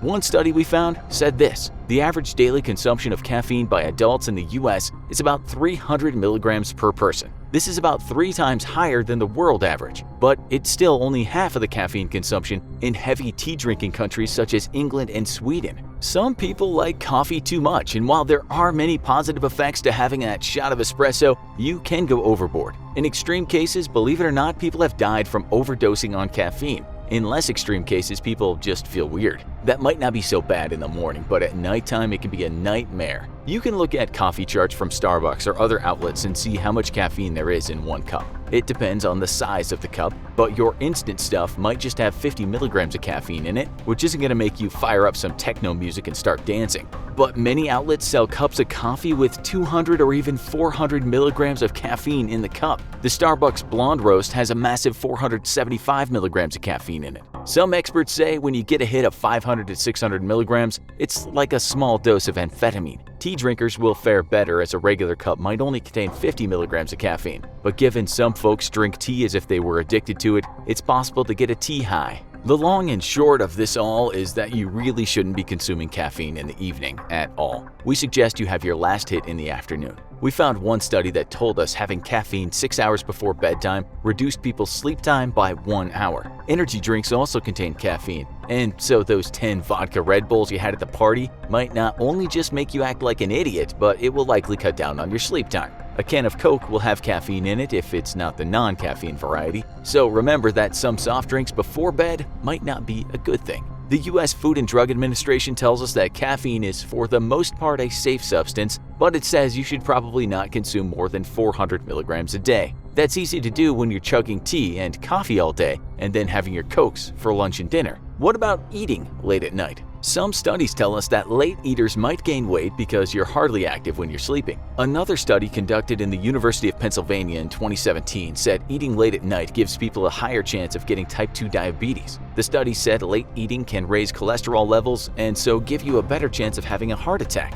In fact, there isn't much happy information concerning eating late, but lots of people do it. Imagine this: some kid munching on a bag of Doritos while drinking a Coke, and scrolling through envy-inducing Facebook right before that kid wants to sleep. That makes about as much sense as someone going to a nightclub to meditate or heading to the shooting range to study for their calculus exam. It makes no sense at all, but people do it. We imagine a few of you are doing something like that right now, but you can admit to it later. At nighttime, give your digestive system a break. There's evidence that it's not only bad for your health, but food in your full stomach can affect how much quality sleep you get. If you watched our other sleep show, you'll know that the good kind of sleep is when you go into deep sleep, and these are called rapid eye movement cycles. You should be getting about 5 of these a night. The other sleep is called non-rapid eye movement. Studies have shown that food before bed can reduce these deep sleep cycles and prevent you from having the dreams that are so important to your mental well-being. Sugar, carbs, and fats are the worst things to eat late at night, so perhaps we'll forgive you for having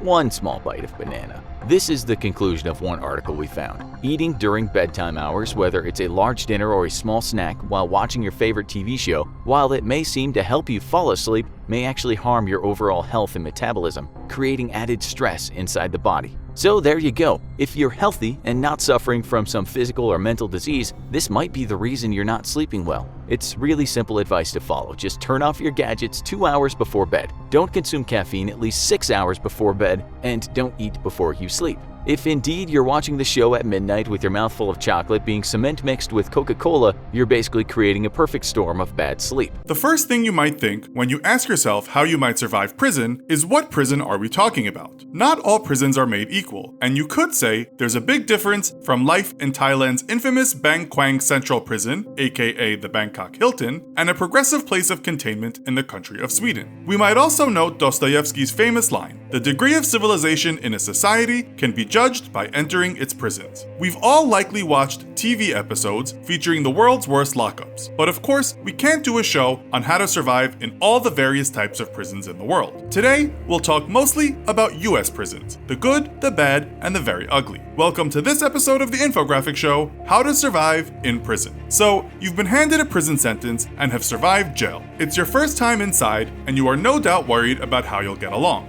You watch the movies depicting daily violence and a hierarchy of men living out a dog-eat-dog lifestyle. You are far from being a hardened criminal. Let's say you're in a large joint such as California's San Quentin prison, a place you've likely seen on TV at some point. On your first day, you'll be booked, and you'll go through what is called an admission and orientation interview. This will decide what part of the prison you'll be housed in and if you have any special medical needs. You'll also be given clothing and other stuff like hygiene items. Yep, you'll have to strip and do that bending forward and coughing motion so that guards know you're not hiding things in your posterior crevice. You'll just have to get used to this, so accept everything you're asked to do. Survival tip number 1, which should be obvious, is do what you are told and don't make a fuss. Obviously, if you're being abused, it's a different matter. As we said, you're no gangbanger, and you're not a former cop, sex offender, or police informant. You don't need to be kept away from certain people. You're now in your new home or housing unit. How are you feeling? Well, the question was asked on Quora about first day prison experiences, and the top post on one thread started with one word: terrifying. The person added, "I've never felt so alone in my life. My first week in jail I had done in total solitary confinement. This was like the opposite of that, and yet I still felt more alone." Before we get to the matter of survival relating to violence, you have to figure out how to accept you'll be spending the next few years in this place or another similar place, and how to keep yourself from not going crazy. Believe it or not, a lot of people will tell you that meditation is one thing that can help you get through prison. After all, close your eyes and be in the present with only your breathing to concentrate on, and in some respects, you could be anywhere. For a few minutes or more, you are not really in prison. In some places, you can actually join a prison contemplative program, and if that's available, we advise you to join. If you read about these programs, you'll find those who join them are less likely to be harmed, inflict self-harm, take drugs, and have more balanced emotions and even a heightened self-awareness. We can't express enough how much meditation will help you get through your sentence. Reuters wrote about such a program in one US prison. Men in the meditation group reported significantly larger reductions in perceived stress, anxiety, depression, disassociation, and sleep disturbances than the inmates who didn't participate in this program.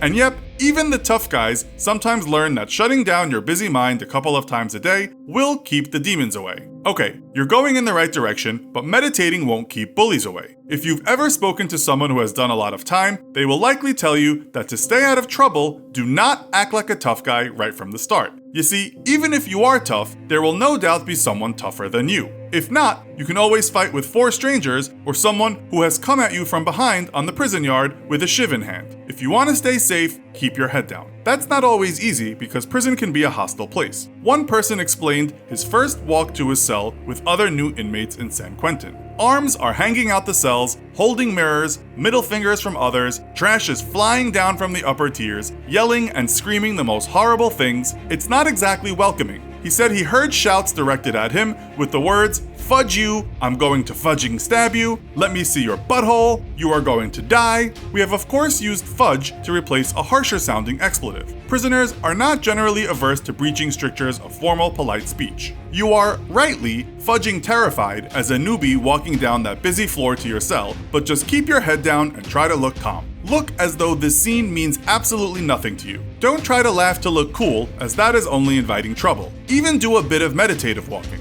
Now you have arrived at your cell. You might be sharing the cell with someone, and it is of the utmost importance that you two get along. Remember, he was there before you, and you should respect his space and help clean the place. As one British guy who wrote a book on prison survival advises, having a sense of humor goes a long way in prison. Your life will be so much easier if you can help the other guy in the cell and others in the prison have better lives by occasionally making them laugh. Now you are there and settled. We've already told you not to break prison rules, but there are also unofficial inmate rules. One former US prisoner writes that it's not a good thing to get too friendly with the prison guards at the start, as people might think you're a snitch. Snitching in prison is a huge no-no, and you must remember that some prisoners are waiting for any excuse to beat the hell out of someone. Don't give anyone that excuse. If you get labeled a snitch, your life will be hell, and you might have to get moved to protective custody. So, from the start, don't act tough, have a sense of humor if possible, and be polite to other prisoners. There are some other things you should be careful about. Some folks might be looking to take advantage of you. If at all possible, try not to borrow stuff in prison. If you have cash, don't tell people about it. Don't start asking people why they are in prison. Try to stay away from drugs. Heroin might ease the day, but it quickly takes back everything it gives. Getting caught with drugs will get you more time, and borrowing drugs can lead to a life of pain. Despite what you have seen on TV, one former prisoner writes, avoid clicking up or joining a gang. For the most part, the only way out of the gang is dying. One way to help with this is by joining a program. If you can study, study. If you can get books from the prison library, then when will you ever have a better chance to educate yourself? Read and return to society a better man. Another former prisoner on the same forum writes that one word should be remembered in prison, and that is the word respect. That goes for doing things like changing the channel on the TV or even picking up a pair of dumbbells. If in doubt, ask those around you if they are okay with what you're doing. You don't have to sound weak, just polite. Speaking about dumbbells, now's your chance to get in shape. Have a regular workout routine, and with your reading programs, meditation, and working out, you'll leave prison a better person in some ways. All seems to be going well. You have a decent roomie, and you're getting clever and fit. But as philosopher John Paul Sartre once said, hell is other people. You've tried to be respectful, but as one former prisoner put it, the occasional bully will try to push you out of your comfort zone. It's just like high school. Mistakes are a trifle more painful. What should you do in prison if someone steals from you, disrespects you, and tries to physically hurt you? You will have heard on countless TV shows that if you don't attempt to fight back in some situations, that person or other persons might try to hurt you or take advantage of you again. Hell, it's not so bad getting a black eye or a busted lip. You might not win, but fight back. Don't ever go looking for trouble, but if you can't get away from it, don't tell the guards and don't just lie down. After one fight, it's usually easier to defend yourself in other fights. This doesn't mean you have to get into fights. Many prisoners serve their sentence without having to scrap. Okay, you're getting continual grief from one person or several people. Do you really have to join a gang? Well, you saw how that turned out for Edward Norton in the movie American History X. The website Inmate Survival writes, fitting in with society is hard, but to be accepted by your prison mates is even harder. Ouch. The website tells us that of course you'll be identified by your race, whether you're Asian, African American, Spanish, Native American, or Caucasian. Now, as we said, all prisons are different, but even if you're in a place like San Quentin, which is infamous for gangs, you don't necessarily have to join one. On the downside, if you are continually extorted by one, things can get hard for you. How can you avoid not joining a gang if this happens? One former convict, with a YouTube channel called Prison Talk, explains how this can be done. The host, who spent 10 years in federal prison in the US, tells us, "I did my whole bid, I never joined a gang." However, he adds that just to make doing his time better, he did hang out with a certain group he got along with. Prison life can be lonely and scary, so it might be better to join what we might call an unofficial gang. You might just call them friends. He explains that if things turned ugly, he would indeed help those friends, and in turn, they would help him. If you roll with certain people, you will just have to help them if things take a turn for the worse. This doesn't mean looking for trouble. It's just self-preservation. Prison Talk tells us you do, to an extent, have to get involved, even if you don't want to get involved. It's inevitable. In conclusion, get some friends, but know that those friends might one day need your help. This is life on the streets, in school, and even in the office. But you certainly don't need to join an official gang. Another thing we might add is that before you make friends, know who they are. Find out if they are gang members or even if they are perhaps sketchy. Be smart and take your time when latching onto people. Your reading and the self-awareness you gain from meditation can help with making you a better judge of people. Unfortunately, as many former prisoners will tell you, like life outside of prison, life inside can just be unfair. Yes, you can have a hellish time even if you have done as we said in this show. A researcher at Harvard University tells us prison is a sexual jungle and there are many predators looking for weak prey. The group Stop Prison or Rape says around 200,000 men each year worldwide are raped while doing time. Often, men are treated like animals and they become animals. Others are mean to the core. It's also hard to get help because being a snitch gets you in more trouble. What can you do? Well, sometimes you might not have a choice but to ask to be moved. The Marshall Project even says a good amount of sexual assaults are committed by the guards, so unfortunately, there is no easy way out. One inmate interviewed while in prison said if you appear to be weak and they think they can take advantage of you, that's where things start to go wrong. Another inmate said, don't shower naked, wear your underwear. Another said, staying safe is not snitching. However, if you really have no way out, you just might have to tell. Sometimes, you just can't fight 5 men at once, no matter how tough you are. Sometimes, you just gotta get away. That said, with friends and a healthy lifestyle and doing all the things we've told you to do, it's unlikely you'll be in this position. Don't think rape is just an everyday thing and that you'll become someone's punk or bitch. Today, we're going to do something a little different. Hypnotize our viewers. While not everyone responds to hypnosis, we'll show you how it can be done with examples and explanations. So go find a nice, quiet place where you can watch this without distractions. That means no watching while driving, flying an airplane, performing surgery, that kind of thing. Also, as we'll be using hypnotic visuals in this video, please don't try this if you are epileptic or suffer from seizures. Okay, did you find a nice, quiet place? Good. Let's get started. First, we just want to make sure we have your full attention, and then we want to create a feeling of relaxation around you. We'd like you to feel like you're being enveloped by a warm blanket, and under this blanket, you feel completely de-stressed and full of positive emotions. You'll feel your body getting heavier and heavier and heavier, and your eyes seeming to droop. We're going to present to you a spiral. We want you to concentrate on this image as it moves, and you should keep your focus on the middle of the spiral. If at any time you feel your eyes closing, let them close. Just allow yourself to float away. Okay, let's begin. Now you're relaxed. Just allow yourself to be taken around and around with the spiral in front of you. You're breathing slowly. Breathe in, breathe out.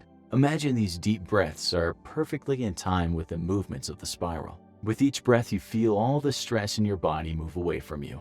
Keep breathing, slowly in and out. And all that stress is just floating out of your body. Now, you're in tune with the spiral. Your breathing is perfectly aligned with it. Watch how it moves. Notice its color. Feel its warmth. You're becoming more relaxed and more relaxed. The more you stare into the middle of this image, the more you feel it takes your stress away. That's good. Just allow yourself to be consumed by the movements and your slow and steady breathing.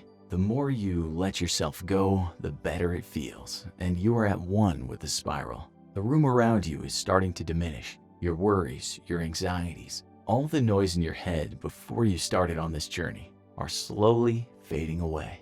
Let them go. Just breathe and relax. You're going deeper and deeper into this pleasant feeling of relaxation. You want to go even deeper in, toward a perfect state of calm. Not because you're being told to feel this way, but because you want it. You want to submit fully to this calm. You're doing great. And so just keep breathing and don't let anything take you away from this image. Okay, so rub your eyes. We hope we made you feel pretty relaxed. This stage is not about completely putting a person under, but creating a calm atmosphere. You can't just expect the person to come in off the street and immediately feel entranced. This is sometimes called the relaxation phase. It's also known as the induction part of the process and should only result in a light trance for the person being hypnotized. It's intended to relax the mind and body, while the dreamlike voice should provide a feeling of safety and assurance. The voice makes no big demands, just pleasantly asks you to submit to the sounds and the image. Doctors say focused breathing is good for us on many levels, but one thing it does is help separate a person from the outside world or whatever anxieties that person has on their mind. It brings on a meditative state. The eyes are also focused on the image, and because that image reliably moves in a certain way, it can become mesmerizing. In the case of a spiral, it seems to take the person deeper and deeper into the relaxed state. The experts say that some people might get into it within a minute or two, but for others, it might take quite a bit longer. But hopefully the measured breathing and hypnotic image, along with the soft reassurances, will chill your person out quickly. What you might see at this stage, something called the hypnoidal state, is their eyes becoming heavy or the eyelids fluttering. By the way, there's no hard and fast rule as to what you might say. You just want that person to focus and feel relaxed. Now for the next stage, where we go even deeper. Soon, I'm going to start to count down from 10. After each number, you're going to feel yourself plunging deeper and deeper into perfect relaxation. You'll become sleepy as I get closer to 0, but you won't fall asleep. With each count, I want you to allow yourself to become more at ease. You'll edge closer and closer to a pure feeling of calm. Keep that breathing steady. You're doing just fine. Now I'm going to start counting down. You can close your eyes now. Keep this spiral in your thoughts if you want, or just let images or light flicker. 10, 9, 8. Keep breathing slowly. You're going deeper and deeper with every number, every breath. 7, 6, 5. Now you're deeper, even more relaxed. Every muscle in your body is perfectly rested. You're wrapped inside your imaginary blanket, going deeper and deeper. You can feel the muscles in your face relax. Your hands and arms are heavy. 4, 3. Even deeper now, deeper than before. Because the more you plunge, the better you feel. Now we're going to go even further. You are letting go. With another deep breath, we're going all the way down. 2.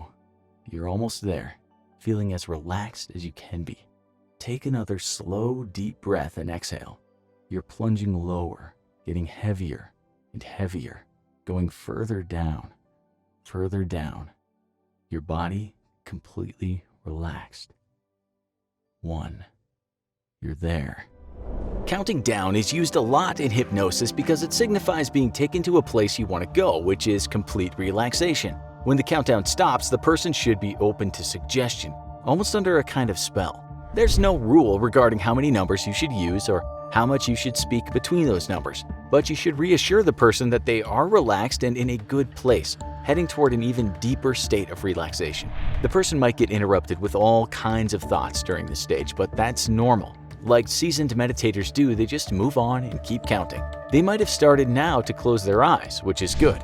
Once a person is at the end of this deepening state, you can then start with the suggestions. We looked at a number of popular hypnotism videos for stopping smoking and have come up with our very own version of the script. We might not be as good as the professionals, but you'll get an idea of what such a script should look like. Now, you're gonna remember yourself as a much younger person.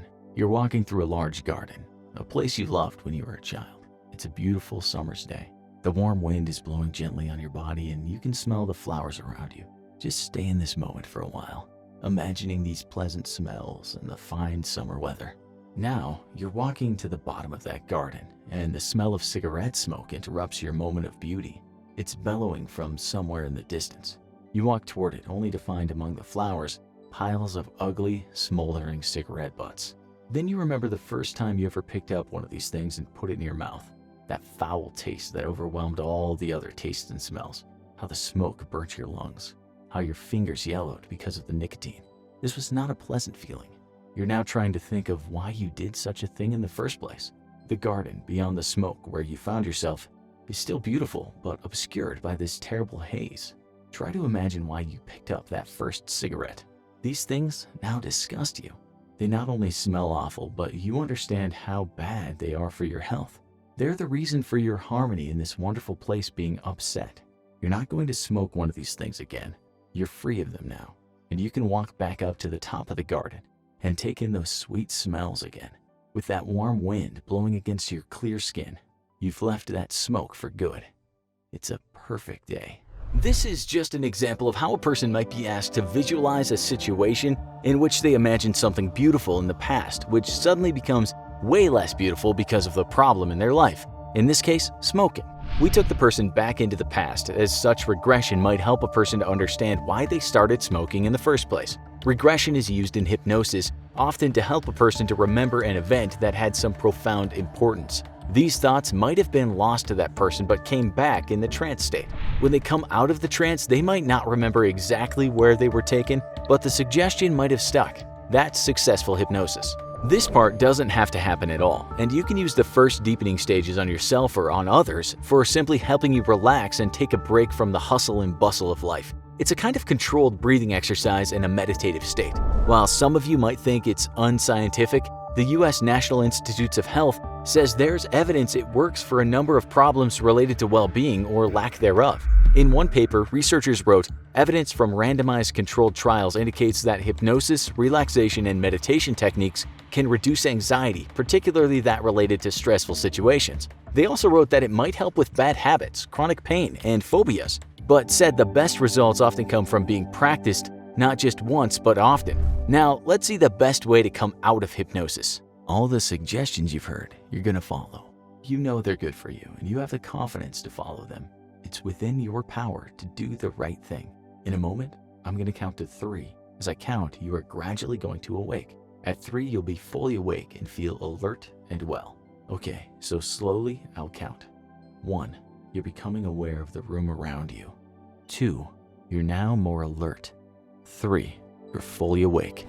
And that's it. But as we said, there are many ways to do this, and the techniques can differ a lot. You get the picture though. If you're doing this on yourself, you can replace the you with an I. Obviously, to get to a trance-like state, you won't be listening to you talk to yourself, but a recording of yourself. There are an estimated 110 million landmines left in the world, unexploded and just waiting for the wrong person to wander by. Sometimes even decades after the conflict that saw them laid down is over. Mines don't discriminate and kill long after the fighting has stopped. They're difficult to detect, even more difficult to safely clear out, and often their presence alone simply forces people to abandon entire towns and villages. In Afghanistan, some areas of the country have been mined so frequently by different powers that the mines lay in layers, like geological layers of the earth. And in the former Yugoslavia, you can still find mines disguised as children's toys along stream banks, with soldiers releasing them by the dozens into the fast-flowing waters so they would kill and maim their enemies downstream. If you're a world traveler, there's always the risk of stepping off the beaten path and into a literal danger zone. And today, we're going to find out how you can get yourself out of a minefield. Mines come in a variety of different types. Some are designed to destroy vehicles and others are meant to kill or maim personnel. In combat, a wounded enemy is better than a dead enemy because the casualty will force other soldiers to risk their lives to save their comrade. Thus, many anti-personnel mines aren't made to outright kill an individual, but rather just to simply maim them. Anti-vehicle mines are designed to take out heavy trucks, tanks, and you could stand on top of one or even do jumping jacks and never set it off. Even more sinister, some mines are designed to detonate only on the 2nd or 3rd activation, thus killing or wounding soldiers who travel along paths thought safe from mines. Generally speaking, mines come in 2 varieties. Anti-vehicle mines direct an upward explosive blast meant to penetrate the soft underside of a vehicle, while anti-personnel mines explode and generate a great deal of shrapnel so as to inflict maximum injury. Some mines, such as the American Claymore mine, are set up above ground, but most mines are buried by dirt layers so as to make them more difficult to spot. Modern mines can be deployed by aircraft, and some are even able to self-bury in loose soil a few inches. Other mines, typically those employed by terrorist or asymmetrical forces, are a little more than disguised IEDs, and historically these have taken the form of children's toys or objects that appear valuable. These are designed to kill and wound civilian populations rather than military personnel, and are particularly insidious in their design. The average mine responds to downward pressure, triggering off a pound per square inch sensitivity limit that is preset by the manufacturer or the mine layer. some modern mines can have their sensitivity adjusted so that they only respond to greater amounts of pressure. This way, they avoid being detonated by small animals or children and will instead detonate when a soldier steps on them. Most mines simply detonate their explosive while on the ground, while others contain a small amount of explosive charge which boosts the mine up into the air before a secondary explosion in the main body showers the area in lethal shrapnel. The infamous German S-mine, or Bouncing Betty from World War II, is the best example of one of these self-elevating mines and proved to be wickedly effective at causing mass casualties. These mines generally achieved a lower absolute kill count, but instead achieved a far greater casualty count, and often this is the preferred outcome. In combat, it's better to wound many enemies than kill a few, as it will lower the amount of firepower your enemy can bring to bear and force him to divert resources to care for the wounded. So, what could you do if you found yourself stuck in the middle of a minefield? How could you get out and survive with most of your limbs intact? First is the most obvious. Turn around and retrace your steps, making sure that you step exactly in the same spot you did when you were blindly walking into the minefield. This is, of course, not a foolproof strategy. As mentioned before, some mines are designed to detonate only on the second activation. And so just because you didn't blow up the first time you wandered into the minefield, it's no guarantee you won't blow yourself to bits on the way out. The best thing to do is to stand absolutely still and call for help. If you wandered into a minefield, then there's probably a good chance that there's someone in the local area whose job it is to clear mines. Let's say you're all alone though, and simply staying put is not an option. Well, we're not gonna lie to you. Getting out of an active minefield alive, or with all four limbs intact, is going to be a pretty slim proposition. Despite what you may have seen in the movies, it takes trained experts many days to successfully clear even just a small portion of a minefield. You, on your own, are probably not going to fare so well. If you've got no other options though, well, you could try and mark your own way out from the minefield. You've probably seen it on TV, a soldier crawling on his belly, feeling the dirt in front of him with his knife for mines, and marking off when his trusty knife clinks into one just below the surface. Well, it's better than nothing, but in all likelihood, this is probably still going to get you killed. However, probably is a better bet than definitely, so go get your trusty knife, or find yourself a nice long and thin branch that's hopefully within arm's reach. Now, mines respond to downwards pressure, so if you prod into the dirt in front of you at a 45-degree angle, and make sure you do it nice and easy, you have a decent chance of not setting off the mine you eventually prod into. If possible, you instead want to slowly prod the dirt in front of you with your stick to a depth of about a foot. And then if you hit nothing, move your stick while still buried in all four cardinal directions, north, south, east, and west. You ideally want to bump into a mine from the side while your stick is still buried, because even coming down on a mine at a 45-degree angle can be fatal. You should be able to feel a pretty firm resistance from a mine when your buried stick bumps into it, and trying to move your stick gently along the edges of it will let you know if you've truly hit a mine or just a rock. This is going to be an incredibly slow and painstaking work. Remember how we told you that it takes professionals days to clear a small minefield? You're going to want to keep clearing the dirt in front of you inches at a time. Every time you sink your probe into the dirt, try to move it about 2 inches in each direction. Then if all clear, move 4 inches to the left or right of where you were and do it again. Once you've cleared half a foot or so laterally in front of you, move your probe 4 inches ahead of you and do it all over again. Think of it like a typewriter, and you're clearing the ground in front of you row by row. Once you've cleared a few feet like this, you have to make a decision. How badly do you need to get out of this minefield? Are you injured and in need of medical attention? Are you in some kind of danger, other than, blowing up at any second from buried mines? If you need to beat a hasty retreat out of the minefield, you can use a technique to attempt to clear a path in front of you after you've cleared out a few feet with your probe. First, you're going to want to lower yourself to the ground in the area you've cleared. Then take something heavy as you can find, and prepare to throw it ahead of you. This works best if you have a rope you can use to throw it far and then pull it toward you, dragging out a path which should detonate any buried mines. You'll want to lay on the area of ground you've cleared with your feet toward the direction you're throwing your pack, because your head is more important than your feet, and you'll want to protect it from any exploding shrapnel. By staying low, you'll avoid much of the shrapnel flying through the air as the mine explodes outwards, and should avoid the majority of the worst effects of a self-elevating mine, such as the infamous Bouncing Betty. So hopefully you have a backpack and a length of rope, because you're going to throw that backpack as far as you can ahead of you and quickly lay down with your feet toward the backpack.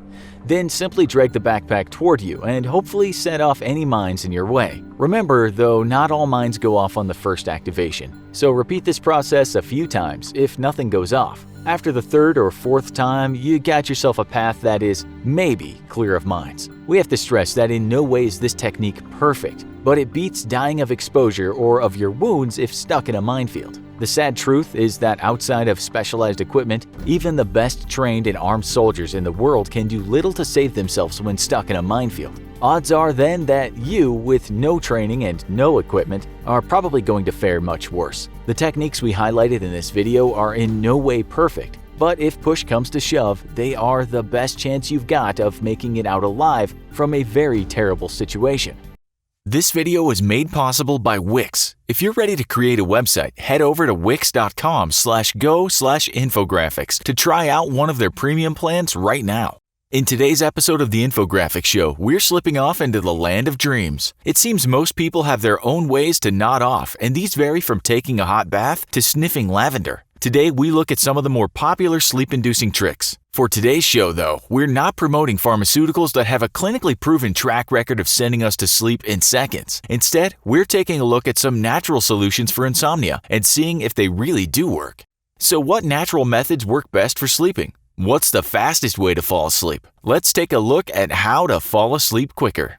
One of the most common causes of sleeplessness is anxiety. If you're worried about something, then you will have a difficult time regulating emotions, and your body will not be in a condition predisposed to sleep. What's happening in the mind is key to allowing that sleep hormone melatonin to work its beautiful magic. Melatonin is produced by the pineal gland and naturally regulates sleep, and it's this hormone that allows us to have a good night's rest.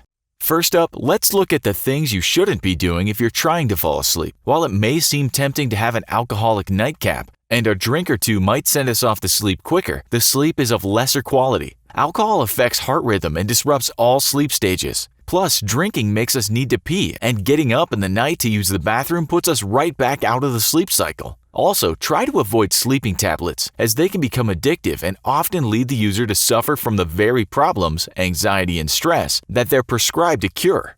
You should go to bed at a regular hour and rise at the same time each day. True, you won't feel tired every time you go to bed, but our bodies crave structure. To only go to bed when absolutely exhausted confuses our sleep patterns and promotes insomnia. Melatonin supplements should be avoided because over the course of time, our bodies will stop producing any hormone that is artificially introduced, and sleeplessness will probably become a larger concern.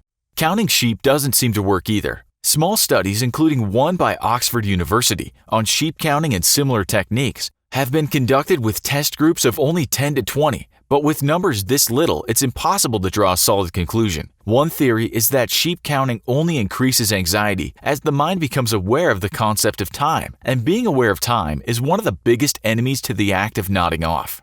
In battling insomnia, sometimes reverse psychology might work. By forcing yourself to stay awake, you may alleviate sleep anxiety. Research conducted at the University of Glasgow found that insomniacs who were instructed to stay awake with their eyes wide open eventually fell asleep faster than the other participants in the experiment, who were not instructed with this paradoxical intention. Further research needs to be undertaken in the reverse psychology field of sleep suggestion, though.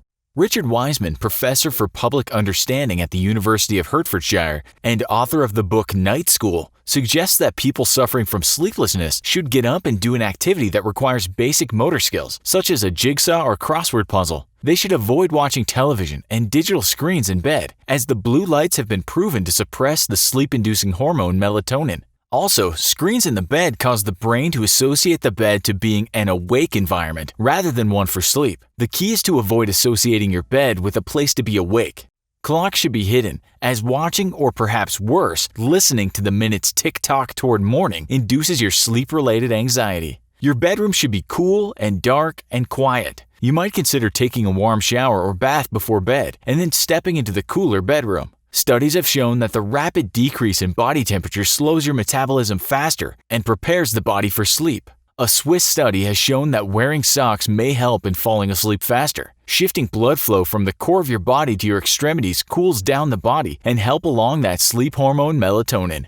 It also has been proven that splashing or immersing your face in cold water may help relax your nervous system and triggers the dive reflex that lowers heart rate and blood pressure. Aromatherapy may also prove helpful, but evidence is mixed with some scientific bodies officially labeling the practice as a pseudoscience. However, lavender has long been associated with sleep. In 2005, researchers at the Wesleyan University discovered that subjects who were exposed to lavender for 2 minutes before sleeping experienced deeper sleep and felt more vigorous in the morning. As mentioned, it is not just the space around your physical body that's important. Picturing an ideal environment in your mind may be the key to helping sleep. An Oxford University study named Behavior Research and Therapy with a tiny test pool of 17 subjects found that insomniacs who imagined a beach or a waterfall fell asleep 20 minutes faster than those who simply counted sheep. This study is too small for our infographics researchers to deem significant, but we thought we'd mention it anyway. The National Sleep Foundation recommends something called progressive relaxation. This technique requires you to tense and then relax each muscle beginning with your toes and working your way up to your neck and head. Visualize your skeleton and muscles and picture in your mind each part of your body relaxing. So take a hot bath or shower, make sure your room is cool, dark, and quiet, and find your preferred sleeping position. And visualize your ideal environment as you tense and relax your body. And who knows, once sleep arrives, you may find yourself visiting that ideal environment in your dream state. Now that you're ready to fall asleep in under a minute, it's time to try the 4-7-8. This popular natural method involves 3 simple steps that take 4, 7, and 8 seconds. This 60-second technique supposedly works like this. Simply find yourself a comfortable position and breathe in through your nose for 4 seconds. Hold your breath for 7 seconds and then exhale very slowly for 8 or more seconds. Repeat this exercise until sleep takes you by the hand. Harvard-educated MD Andrew Weil swears by this method. He took the method from a hundreds of years old yogi meditation practice and says it's the single best method that I've found for dealing with getting back to sleep if you wake up in the middle of the night. Slowing down the breathing rate forces the rhythm of your heart to slow down and in turn puts the body into a relaxed state. But before getting too excited, keep in mind that there isn't one research paper or any clinical studies to show that this method works. This episode is brought to you by Dashlane. Try Dashlane Premium free for 30 days at www.dashlane.com/infographics and never forget another password and keep all your online accounts secure. Okay, so you've won the mega jackpot and suddenly you're $10 million richer. You're a pretty smart cookie though. You do watch the infographic show after all, and you've seen one of our previous episodes on lottery winners who lost it all. So you know you need to take some steps to protect this incredible windfall, or else you'll end up in one of our episodes as another disaster story. But what in the world do you do with all that money when up till now your focus has been on making it from paycheck to paycheck? Don't worry, because as usual, we've got your back with another episode of the Infographic Show, the intelligent person's guide to spending your lottery winnings. Winning the lottery can be a mixed bag. On one hand, it can have the power to make all your dreams come true, and you can finally tell that boss of yours with the stupid little mustache exactly how you feel about him. But on the other, you're gonna have to deal with the instant celebrity and a whole lot of people in your life who suddenly want a handout. If you've seen our episode on lottery losers, then you'll know that people are going to come begging, and not just your own family, but complete strangers who somehow think that suddenly they're entitled to some of your cash. But you'd be lucky if begging is all that comes with your lottery win, as some of your own family members may in fact be out to kill you just so they can hope to inherit some of your cash. It's said that big lottery wins are good for 3 types of businessmen: those who sell fancy vacations, ones who sell fancy cars, and hitmen. So if you don't want to end up being fleeced by leeches trying to get at your dough, or on some hitman's list, you're going to want to spend that money intelligently. First thing, it's okay to splurge some. I mean, after all, you did just win the lottery. Get yourself a few fancy things, take a nice vacation, maybe take some of your more murderous family members with you to stay on their good side. But don't go overboard with it. First, if you start spending big, it's only going to encourage moochers and beggars, and suddenly you're going to start finding people that you played jump rope with for one day in kindergarten popping up in your life, claiming you're the best of friends. Or worse, old boyfriends and girlfriends, wives and husbands who are going to serenade you with ceaseless sonnets of their unending love for you, or who, by the way, also might hire someone to try to kill you. It's not just family you have to worry about. But there's another good reason why you shouldn't start spending money right away. It attracts criminals. Lottery winners are prime targets for thugs who intimidate, coerce, or outright threaten winners into giving them large sums of money, or perhaps bundles of all the expensive things they just bought. Even more insidious though, it attracts a specific type of criminal, the scam artist. These professional con men will grease their way into your life, claiming to be anything from a financial advisor to a business entrepreneur. Or they might actually pose as old friends you lost touch with. Whatever their mark's emotional vulnerability, these pros will exploit it for their own benefit. So the best way to avoid all this unwanted attention is to spend discreetly. A few luxuries are nice, but don't suddenly go from driving a Ford Fiesta with a clutch that sticks to zooming around in a Lamborghini. Another prudent reason not to go onto a spending spree is the simple fact that most high-end luxuries don't come with a one-time price tag. That fancy fiery red Lamborghini you just bought, its monthly insurance could be as high as $568. Think buying a mansion is a smart move?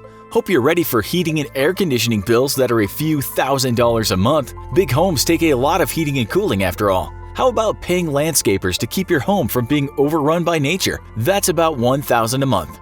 Oh, and let's not forget the government, who definitely is going to get what's coming to it. Property taxes every year can be in the six figures. So maybe set more realistic expectations for yourself, because we can't really stress it enough. Luxuries are not one-time purchases, and once the money is gone, there's a little chance your grocery bagging income is going to cover all the fees of your new fancy lifestyle. Instead of blowing money on the things you see on TV, focus on spending the money on helping you achieve a lifestyle that can afford these things on its own. You have a $10 million opportunity to completely change your life. And that's the secret to why most lottery winners end up dirt broke. They see the money as a windfall, not an opportunity. And when it runs out, they're back in the same place they started. So how do you prepare yourself for a brand new lifestyle and use this moolah-rich godsend to catapult you into a brand new life?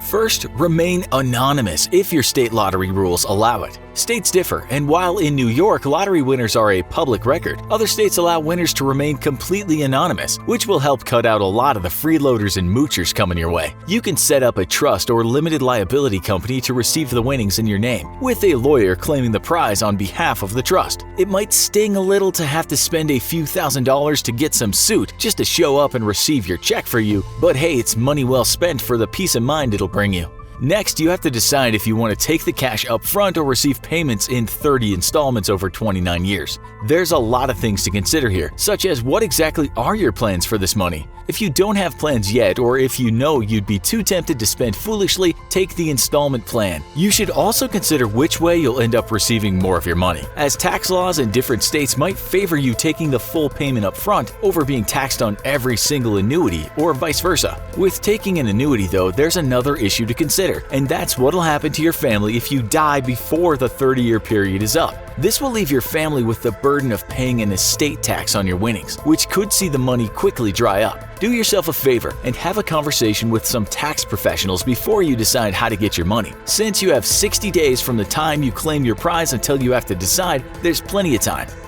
Next, do the obvious thing. Pay off all your debts. Just do it. We shouldn't even have to explain why, but you'd be surprised at how many lottery winners cash in the big prize and continue to make monthly payments on their old debts. And then when the money is all gone, they're still stuck with their old debt, and likely with a great deal of new ones. Don't be a dummy. Bite the bullet and pay back any debt you currently have. Then you can enjoy the rest of your money with a clear conscience.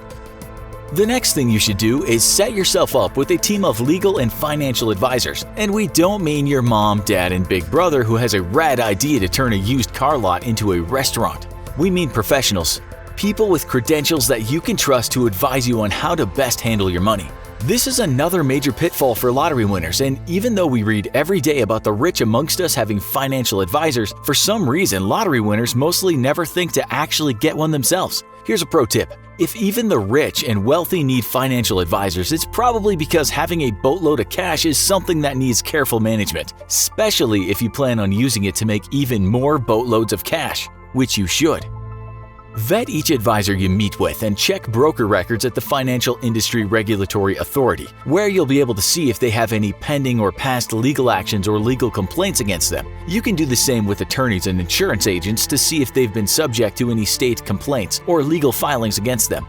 It's incredibly important you vet the people you're entrusting to advise you on how to manage your fortune, so don't take shortcuts. Plus, having a financial advisor lets you pass off the responsibility of telling moochers and freeloaders no onto him or her, which is perfect when your big bro comes around again to tell you about his great idea to turn a former junkyard into a restaurant where the customers can eat inside old bulldozers.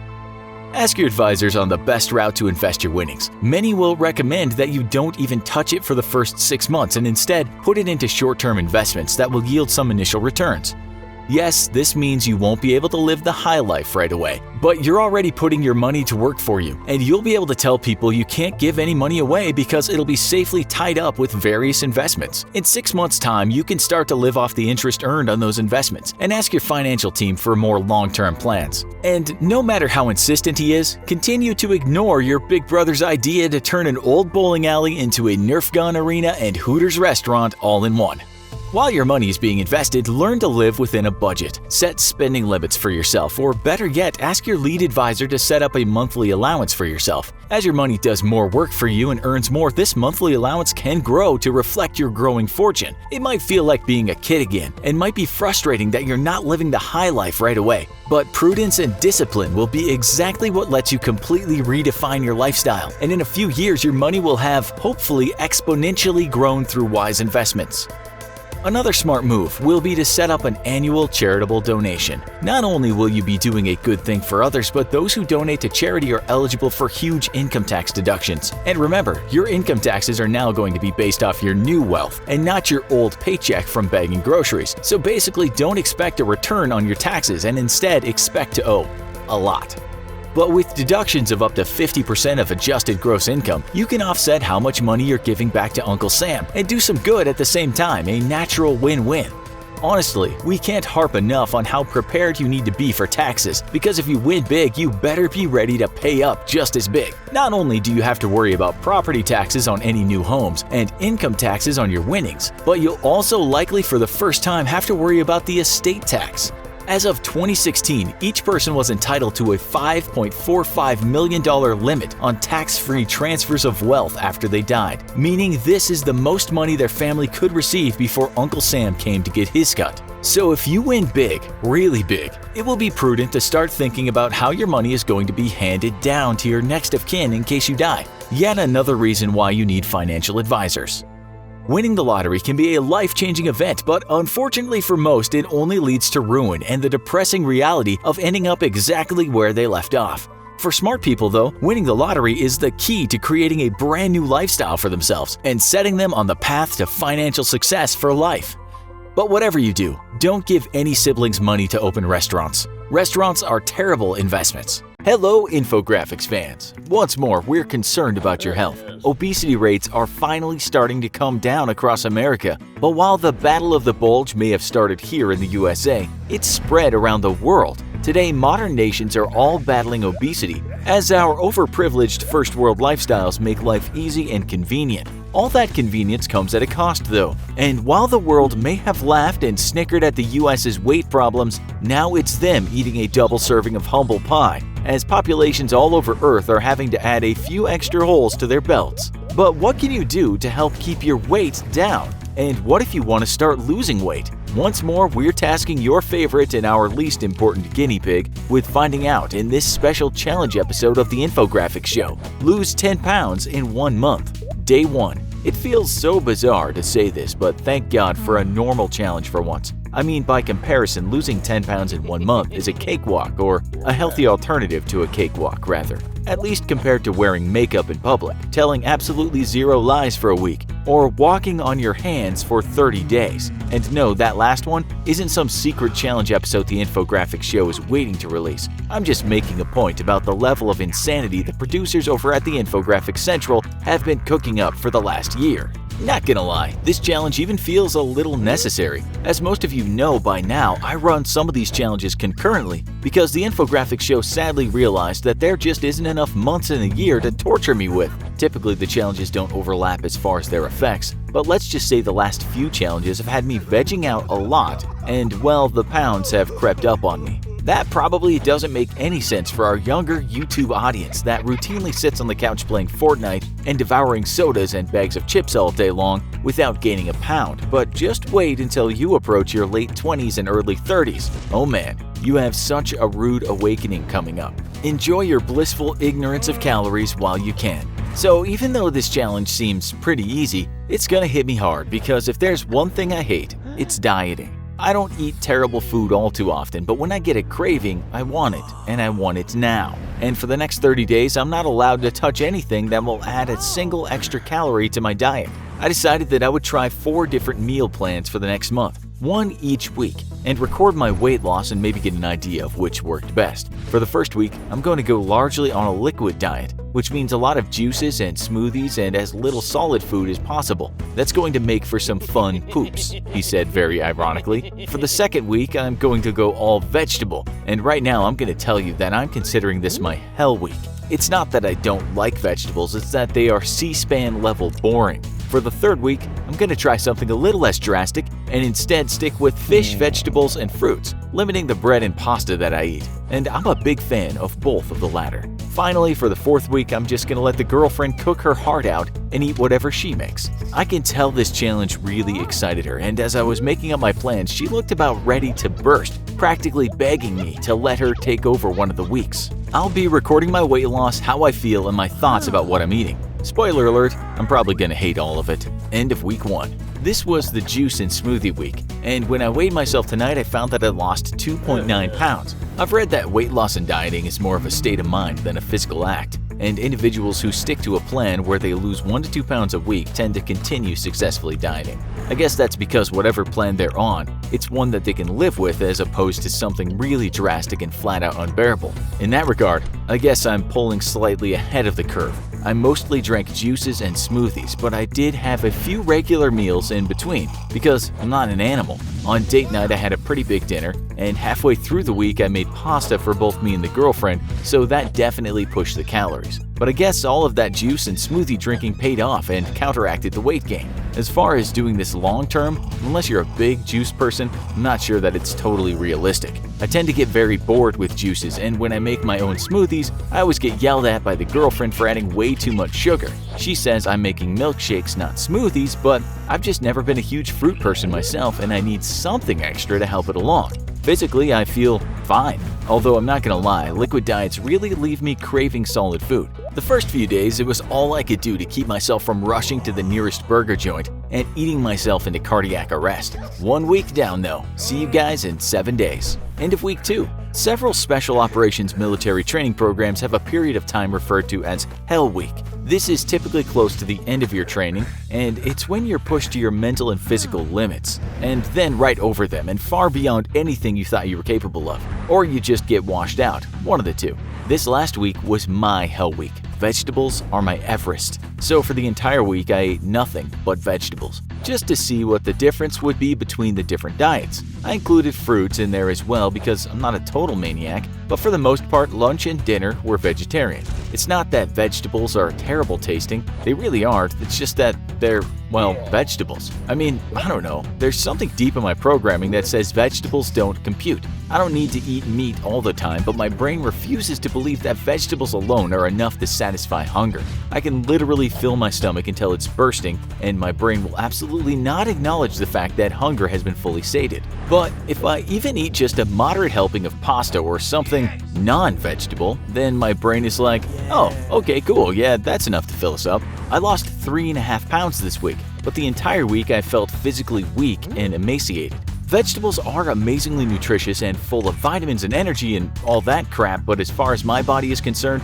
I might as well have been eating cardboard. Even my performance during my regular workouts was far worse than before, and I'm starting to think it was all mental. It's like a car with a governor on it that keeps it from going faster than 55. Green beans are my governor and keep my physical energy in the pits, or maybe it's just that by feeding it nothing but vegetables every day, my body simply found no reason to continue living and wanted to throw in the towel. I don't know, but I do know that going strict vegetarian is impossible for me. 2 weeks down, 2 to go. End of week 3. I guess this week was what I would call a pescatarian, or someone who adds fish and seafood to a normal vegetarian diet. Of the 3 diets so far, this was the most palatable, and I actually feel pretty decent after losing 2.1 pounds. I've never been a huge fan of seafood, but fish fillets is pretty close to real meat, and I think it helped to make the entire experience more livable. Then there's the fact that I was allowed to eat shrimp and clams. And while I'm not a big fan of seafood overall, I love shrimp and clams. On date night, me and the girlfriend went to eat sushi since it was one of the few options that are allowed in the rules, and everything else was just basically fried fish or shrimp or whatever. I happen to like sushi, which is weird because I know it's starting to sound dubious when I keep saying that I don't like seafood, but really I don't. Yet sushi is different. Maybe I just don't like cooked seafood, which would make sense considering my brain's very weird positions on different foodstuffs. Tuna steak? No thank you. Gross and fishy. Tuna roll? Yes please. Straight into my tummy. Anyways, this week wasn't so bad, but it was by no means enjoyable.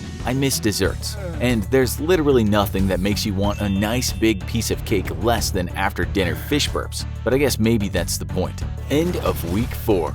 Hallelujah! The end is here. 4 weeks of insane diets finally done. And with this week's weight loss of 1.8 pounds, I've officially hit the goal of 10.3 pounds lost. So this was the week that I let the girlfriend take over my meal planning. And I really hate to admit it, but she made this last week the most bearable of all. There were no gimmicks this week. Instead, I basically just ate what she already eats on a daily basis. The focus was not on sticking to specific foodstuffs or not eating groups of things, but rather on portion control. We ate pretty much the same things we would normally eat with the exception of breakfast. Typically she eats bowls of fruit and I make myself a bowl of sugary cereal or scrambled eggs. But this week she had me eating fruit one day and then a moderate portion of what I wanted the next. For lunch and dinner we stayed away from red meat and ate a lot of chicken and pork. But the difference is we focused on smaller, more appropriately sized portions. I even got desserts. Within reason, of course, and all of them were low-fat or sugar-free, which is fine because after weeks of hell, even sugar-free ice cream tastes delicious to me. My mood was pretty good the whole week, probably better than it's been all month to be honest, because I wasn't forced on some gimmicky diet that was making me miserable. Instead, I got to eat things I legitimately enjoy, even if the portions weren't quite as satisfying as I wish they would have been.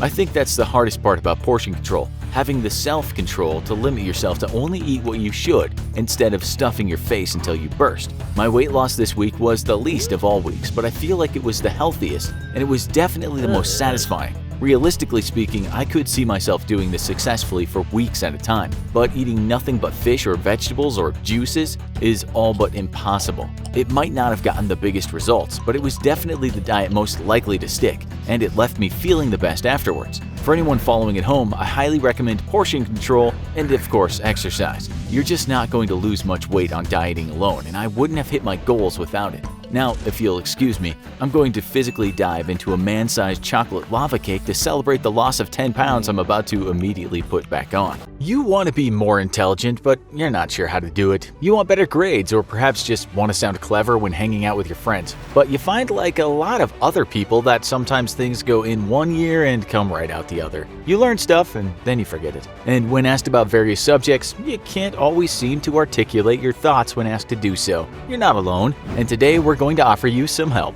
The man who will help us to become more intelligent is now deceased, but in his lifetime, this American physicist named Richard Feynman was quite well known for being able to explain very difficult matters of science to laymen like us. He kind of popularized science in his day, much like the British physicist Brian Cox is busy doing today. We should all try to understand the world around us, but at times, we pick up a book and are just completely overwhelmed by what we read. We won't do a full biography on this dearly departed scientist, but we'll tell you that in 1965 he won the Nobel Prize. He was one of the guys that worked on the atomic bomb. He spearheaded the science of nanotechnology and was a pioneer of quantum computing. He has been called a certified genius and one of the greatest physicists that ever lived. He wanted regular people to know a lot more about science, and he came up with ideas as to how they might learn more and be able to articulate what they know to others. His method for learning stuff became known as the Feynman technique. And while he was a scientist, his technique could work for any subject matter. Let's say you wanted to wax about Greek philosophy in the bar over a beer, or you'd like to impress someone with your knowledge of the French Revolution, or perhaps just passed a test in school. This technique can help with all of that. First of all, let's look at something an American philosopher named Mortimer Adler once said. His wise words were, "The person who says he knows what he thinks but cannot express it usually does not know what he thinks." So you think you know quite a lot about something, say blockchain technology or how a television works? Then we say to you, "Okay, big brain, explain what you know." You try and do this but can't seem to get it across, and so just say something like, "Well, I know, but I just can't explain it." We've all been in this situation. According to Feynman, this means you actually don't fully understand what you profess to understand. If you really understood it, you could explain it in the simplest terms to someone else and pass on the knowledge. You see, Feynman believed that sometimes we can explain things with a bunch of words, but we really don't know what we're talking about. He said there's a big difference between knowing the name of something and really actually knowing something inside and out. We might now look at something the great Oscar Wilde said, a man who is quoted perhaps more than anyone. He said, "I am so clever that sometimes I don't understand a single word of what I'm saying." We can sometimes think we know something and are able to regurgitate a book we read, but we might not know what we're talking about intimately. For Feynman, we had to get past fuzzy knowledge and know something thoroughly. Albert Einstein would have agreed because he once said this, "If you can't explain it simply, you don't understand it well enough." Okay, so how does this actually work? First of all, you have to have a topic, something you want to know more about. Let's take a subject that we've talked about on quite a few of our shows, and that's how babies are made. What happens before we're born? What happens to our body during the act that's making babies? And what happens during pregnancy? If you've seen those shows, you'll know it's all quite complex, but you certainly don't have to be especially clever to be able to explain this to someone else. Nonetheless, sometimes when you research a topic, the words seem difficult. If you want to really understand something, you must be able to read those words and then simplify. Feynman once famously said, "You may know the name of a bird in all the languages of the world, but in the end, you'll know absolutely nothing about whatever the bird is. So let's look at the bird and see what it does. That's what counts." I learned early enough the difference between knowing the name of something and knowing something. According to Feynman, we must start with a topic, then write down everything we already know about this topic on a piece of paper. You could of course use a computer, but let's first do this on paper and then write it up after on a device. This will also help. The second step is to take out all the jargon you just wrote down. Now just tell yourself that you're going to explain all this to a 12-year-old, not to your friend who's in his 20s. This means adding a lot of explanations. In your case, you're describing what happens in a woman's body. So you must explain all the body parts. You can't just say uterus without explaining what it is and what its function is. This is a kid you're talking to, and you must take it that he doesn't know much. According to Feynman, we often just use words we don't fully understand, and by pretending we're explaining something to a child, it'll really let us understand if we actually know what we're talking about. You'll find that when you do it this way, there'll be gaps in what you know. You'll know some stuff well, but there will be parts of a subject you didn't know that well, whether it's a woman's reproductive organs or blockchain technology. So step 2 is to look at where those gaps are, where you could properly relay the correct information to your 12-year-old student. This is where you have to go back to the source material and learn again what you might have read before. Do some reading and then go back to your gap and fill it in using that simple language your student can understand. This will maintain a thorough understanding of the topic and prevent what some people call the illusion of knowledge. Now, when you've filled all those gaps in, make sure of one thing, in that all the language is yours. You haven't just borrowed it from a book, because 12-year-old children wouldn't read the books you were reading. Read aloud what you've written down, and if you think the student wouldn't get it, then simplify it again. Do this until you are 100% sure your student will get what you're saying. You now have taken something fairly difficult and made it very learnable. Well done! You're becoming an excellent teacher. Now comes the best part. You actually have to teach that young student what you've learned. You don't have to always do this, of course, but if you really want to know you've understood your subject matter, then go out and teach someone. It's one thing having something in your head and written it down, but it's another being able to convey that information so someone understands. If you're studying for an exam, say on American independence, then find someone younger than you and explain to them what happened. If they get it, you've succeeded. A 12-year-old kid might not always remember how a television works after you've explained to him, but if that kid understands what you're saying because you've laid it out so simply, you've done well. There's a big difference from explaining things using jargon to explaining things in the most basic language. Feynman believed that if we can't break something down, we haven't actually properly learned it. You might think that some matters of science can't be broken down like this, but just look how that man we mentioned, Brian Cox, does it. He is brilliant at taking very difficult subjects and making them interesting to us laymen. He has said numerous times that Feynman is one of his heroes. Like Feynman, Cox doesn't want to sound clever. This is sometimes a problem in academia, and it can alienate people from wanting to learn something. The truth is that clever people can make difficult things sound easy. Feynman was once asked to write a lecture on why 1/2 spin particles obey Fermi-Dirac. You're thinking, there's no way that he can make that sound easy. When he went back to the guy who had asked him to write that lecture, Feynman said, I can't do it. He then also said, I mustn't understand it if I can't do it. So if you can't explain your subject to a 12-year-old, maybe you just have to do more. In matters of science, though, it might actually mean scientists don't yet fully understand something.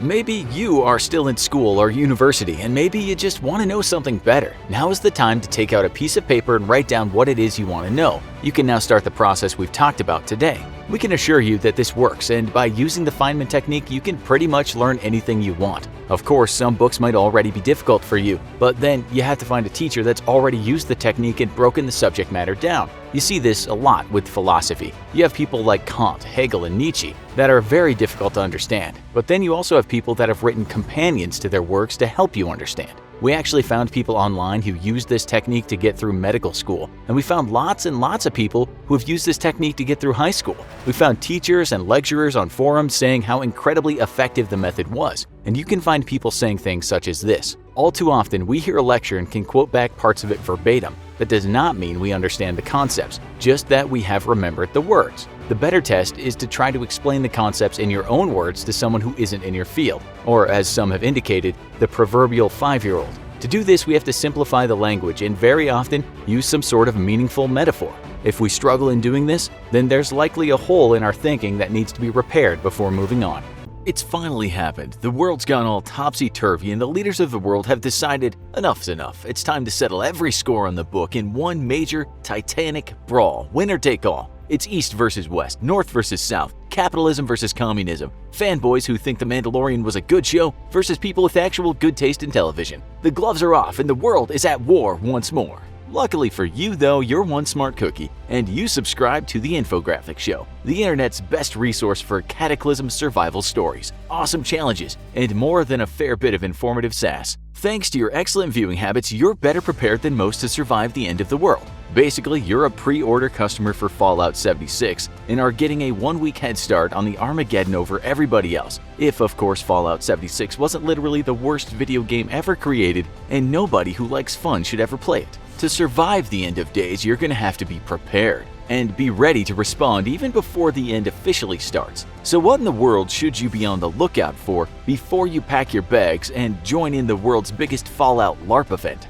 If not dying in radioactive fire is on your top 10 list of favorite things, then good news, because despite what the disaster-hungry media might be screaming at you every day over the TV, internet, Facebook, and even the sad half-dozen of you that still use livejournal.com, the truth is that the world is more peaceful than ever. Now, just because the world is more peaceful than it's ever been doesn't mean that there's no conflict or even a lot of them. So pump the brakes on blowing up our comment section for a sec and hang in there with us. Violence has been on the decline across the spate of human history, though it's only in the last century that we've seen significant progress towards turning the earth into one giant hippie commune. Simply put, we as individuals are more adverse to violence than we have ever been in our history. In the 16th century, France's idea of public wholesome family entertainment was to gather the community together for a good old-fashioned cat burning, where a cat was tied to a rope and then slowly lowered into a roaring fire. The cat would shriek in pain until it finally died, and all the while the gathered crowd would roar with laughter.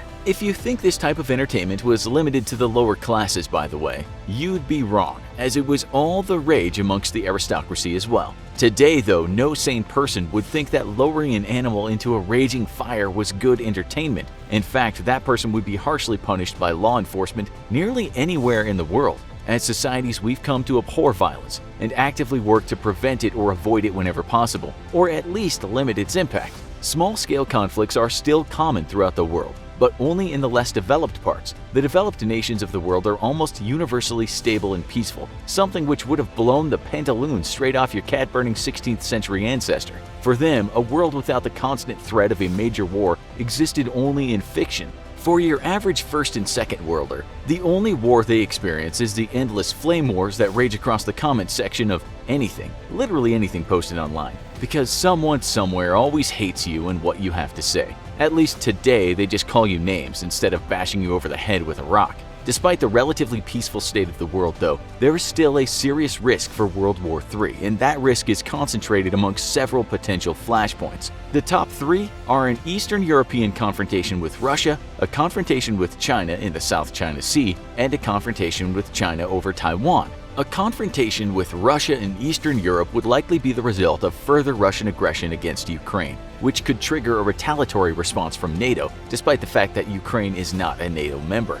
This is unlikely, though, as Russia has no appetite for a major war, though the fact that Ukraine is determined to become a NATO member by 2040 certainly ramps up the risk of war. A more likely scenario for a third global war would be a confrontation between the US and China in the South Pacific or Taiwan. The US has repeatedly affirmed its commitment to defend Taiwan from China, and for China allowing Taiwan to remain free and independent is an ongoing national embarrassment that the Chinese Communist Party may not be willing to tolerate for very long. China will never be taken seriously as a global military power if it can't even retake a single island right off its own shores. So let's say it happened and the US and China started shooting at each other and Russia decided, screw it, it's cold in Siberia and we're bored. Time to kick off World War III. How in the world are you going to survive? If World War III goes nuclear right away, then sorry, you're not surviving. That's it. Video over. Thanks for watching. Don't forget to share, like, and subscribe, and we'll see you in the nearest vault. That might sound a bit defeatist, but when we're trying to show you how to survive, we're hoping we can give you a game plan that will keep you alive for a few decades, not a month or two before you starve to death or become an irradiated corpse. In the case of a full nuclear release, the first weapons will be impacting within 15 minutes, depending on where you live, meaning you have exactly 0 time to get to safety with enough supplies to last you. We hear you, Billy Bob and Ray J. Well, I live me in the country. I ain't no soft snowflake like you city folk. Alright there, Deliverance, hold on to your suspenders, because we got bad news for you. You're dead too, and all your wilderness survival skills or YouTube prepper subscriptions aren't gonna do you a lick of good. You may survive the initial volley that targets major population centers, but what you won't survive are the secondary volleys which specifically target major water supplies and arable land. A full nuclear exchange is designed to not just militarily or economically defeat an opponent, but to completely obliterate a nation from the face of the earth and ensure its people cannot survive. Radiation-rich weapons can irradiate vast swaths of territory and make water undrinkable and farmland unworkable for decades. Your only hope of surviving World War III and perhaps living to the ripe old age of 40 is if the war is a slow burn that doesn't immediately turn nuclear. If you're an American, Canadian, or Mexican, then congratulations, because you won the geography lottery, and for the first few months of the war, the only noticeable effect will be a seriously slumping economy. With 2 huge oceans on either coast, no enemy on Earth can breach the geographic barrier that protects North America. In our US versus the world video, we showed you how the US Navy is big enough to fight all the world's navies combined to a standstill, and the world doesn't have enough transport capacity to actually get troops to North America. That means that all the fighting will be overseas, which gives overprivileged North Americans lots of time to prep their shelter for the end of the world. If you're Asian or European, you're screwed. Not only will most of the fighting be happening on one or both of these continents, but they will be the hardest hit economically by a third world war. While North American countries can still trade with themselves, and even South America, war-torn Asia and Europe wouldn't have that option. To make matters even better, the first nuclear weapons that fall will be in these places. This will likely come in the form of small-scale tactical nuclear strikes, which inevitably will be escalated to a full nuclear exchange. If war breaks out in Europe, the best thing you can do is get as far west as you possibly can. The Great European Plain spans across Eastern Europe and reaches into the northern half of Western Europe. Historically, this plain has been all but undefendable, and no nation has suffered more for it than Russia. Thanks to the vast European plain with little defensive features, Russia has been repeatedly invaded by other European powers for the last several hundred years. Historically, major powers have fought to expand their influence across the European plain. The further into the plain they could push their boundaries or influence, the deeper they could stage their forces.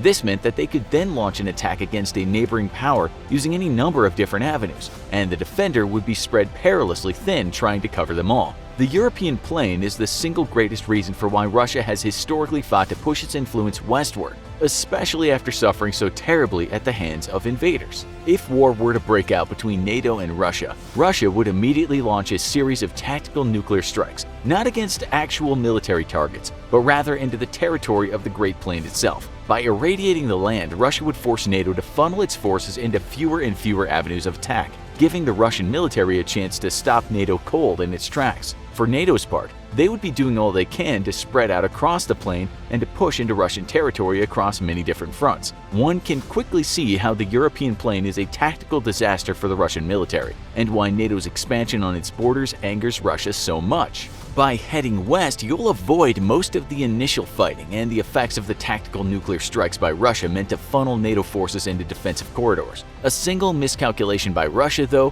whom has already publicly declared it would use nuclear weapons and a first strike capability against NATO forces, would quickly escalate the conflict. And soon, major European cities would be the target of nuclear strikes. The safest bet for Europeans would be to simply leave the continent altogether. The best hope would be found by crossing the Mediterranean into Africa and into the Middle East, where there are few military or economic targets for nuclear strikes. In a complete reverse of the recent refugee crisis, this time it would be the Europeans flooding African and Middle Eastern nations seeking asylum. Good thing you guys have been treating your asylum seekers so well, right? For our Asian viewers, the good news is that as long as you don't live in China, India, or Pakistan, there's few valid military or economic targets for a nuclear strike. While most Asian nations favor the US and the West, few of them are allied close enough with the United States to warrant having a Chinese nuclear weapon lobbed their way. For the Chinese, well, aside from Pakistan, nobody is really China's friend on the world stage, at least not friend enough to join it in a war against the US. Most people would be tempted to flee to Australia, thinking themselves safe in the land down under, except Australia is a resolute ally of the United States and on really bad terms with China. Tensions between Australia and China only became worse with the recent defection of a Chinese intelligence official to Australia, which provided information on covert and espionage action against Taiwan, Hong Kong, and Australia. Then there's also the fact that the United States and Australia jointly operate several key military facilities which would be critical in a war against China, meaning it's time to say goodbye to Australia and its 10 million venomous animals because nuclear attacks against that nation is guaranteed. Instead, Asian survivors should seek to leave populated areas behind and return to the countryside. With so much of Asia still living an agrarian lifestyle, the region may perhaps be the best suited for surviving a full-blown apocalypse, or at least for the first few months. Once widespread debris from a global nuclear war has brought about nuclear winter, then the crops will begin to fail all around the world, though it will be the rainforest areas of Asia that are hit first and hardest. Crops there are especially vulnerable to cold, especially rice, which is a staple crop for billions of people. Luckily, a lot of the initial predictions for a nuclear winter have in time been discovered to be overblown. Instead of the freezing cold nuclear winter of old, the world would most likely experience a nuclear autumn with a drop of 5 to 10 degrees Celsius.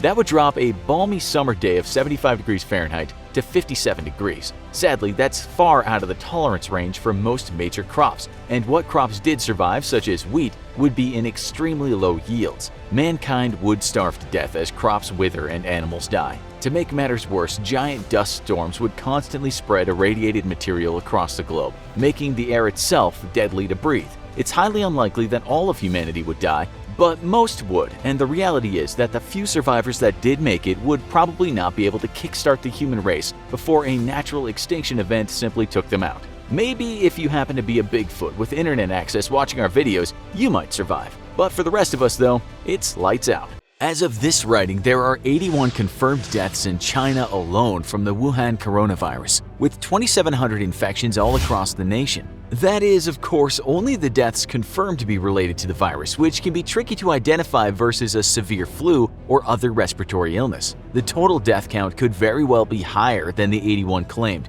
But what is particularly terrifying is that the total infected count is almost certainly much greater than the 2,700 confirmed in China alone. That's because the coronavirus is contagious even before symptoms set in, unlike the famous SARS virus from the 2002 SARS outbreak. That means that you could be infected yourself right now and spreading the infection without ever realizing it until finally in about 2 weeks' time, you start to come down with severe flu-like symptoms and difficulty breathing. If that's not scary enough, in one day alone, the death toll for the virus jumped from 56 to 80, with 24 dead in just one day. That means the virus is spreading at an exponential rate, and if this rate of increase continues on its present course, we could be seeing thousands dead in as little as a month. Likely though, this won't be the case, as Chinese health authorities are taking incredible steps to stop the spread of the virus. 2 new hospitals in the worst affected regions are already under construction, and the nation has mobilized both its civilian medical experts and the military to stop the halt of the virus.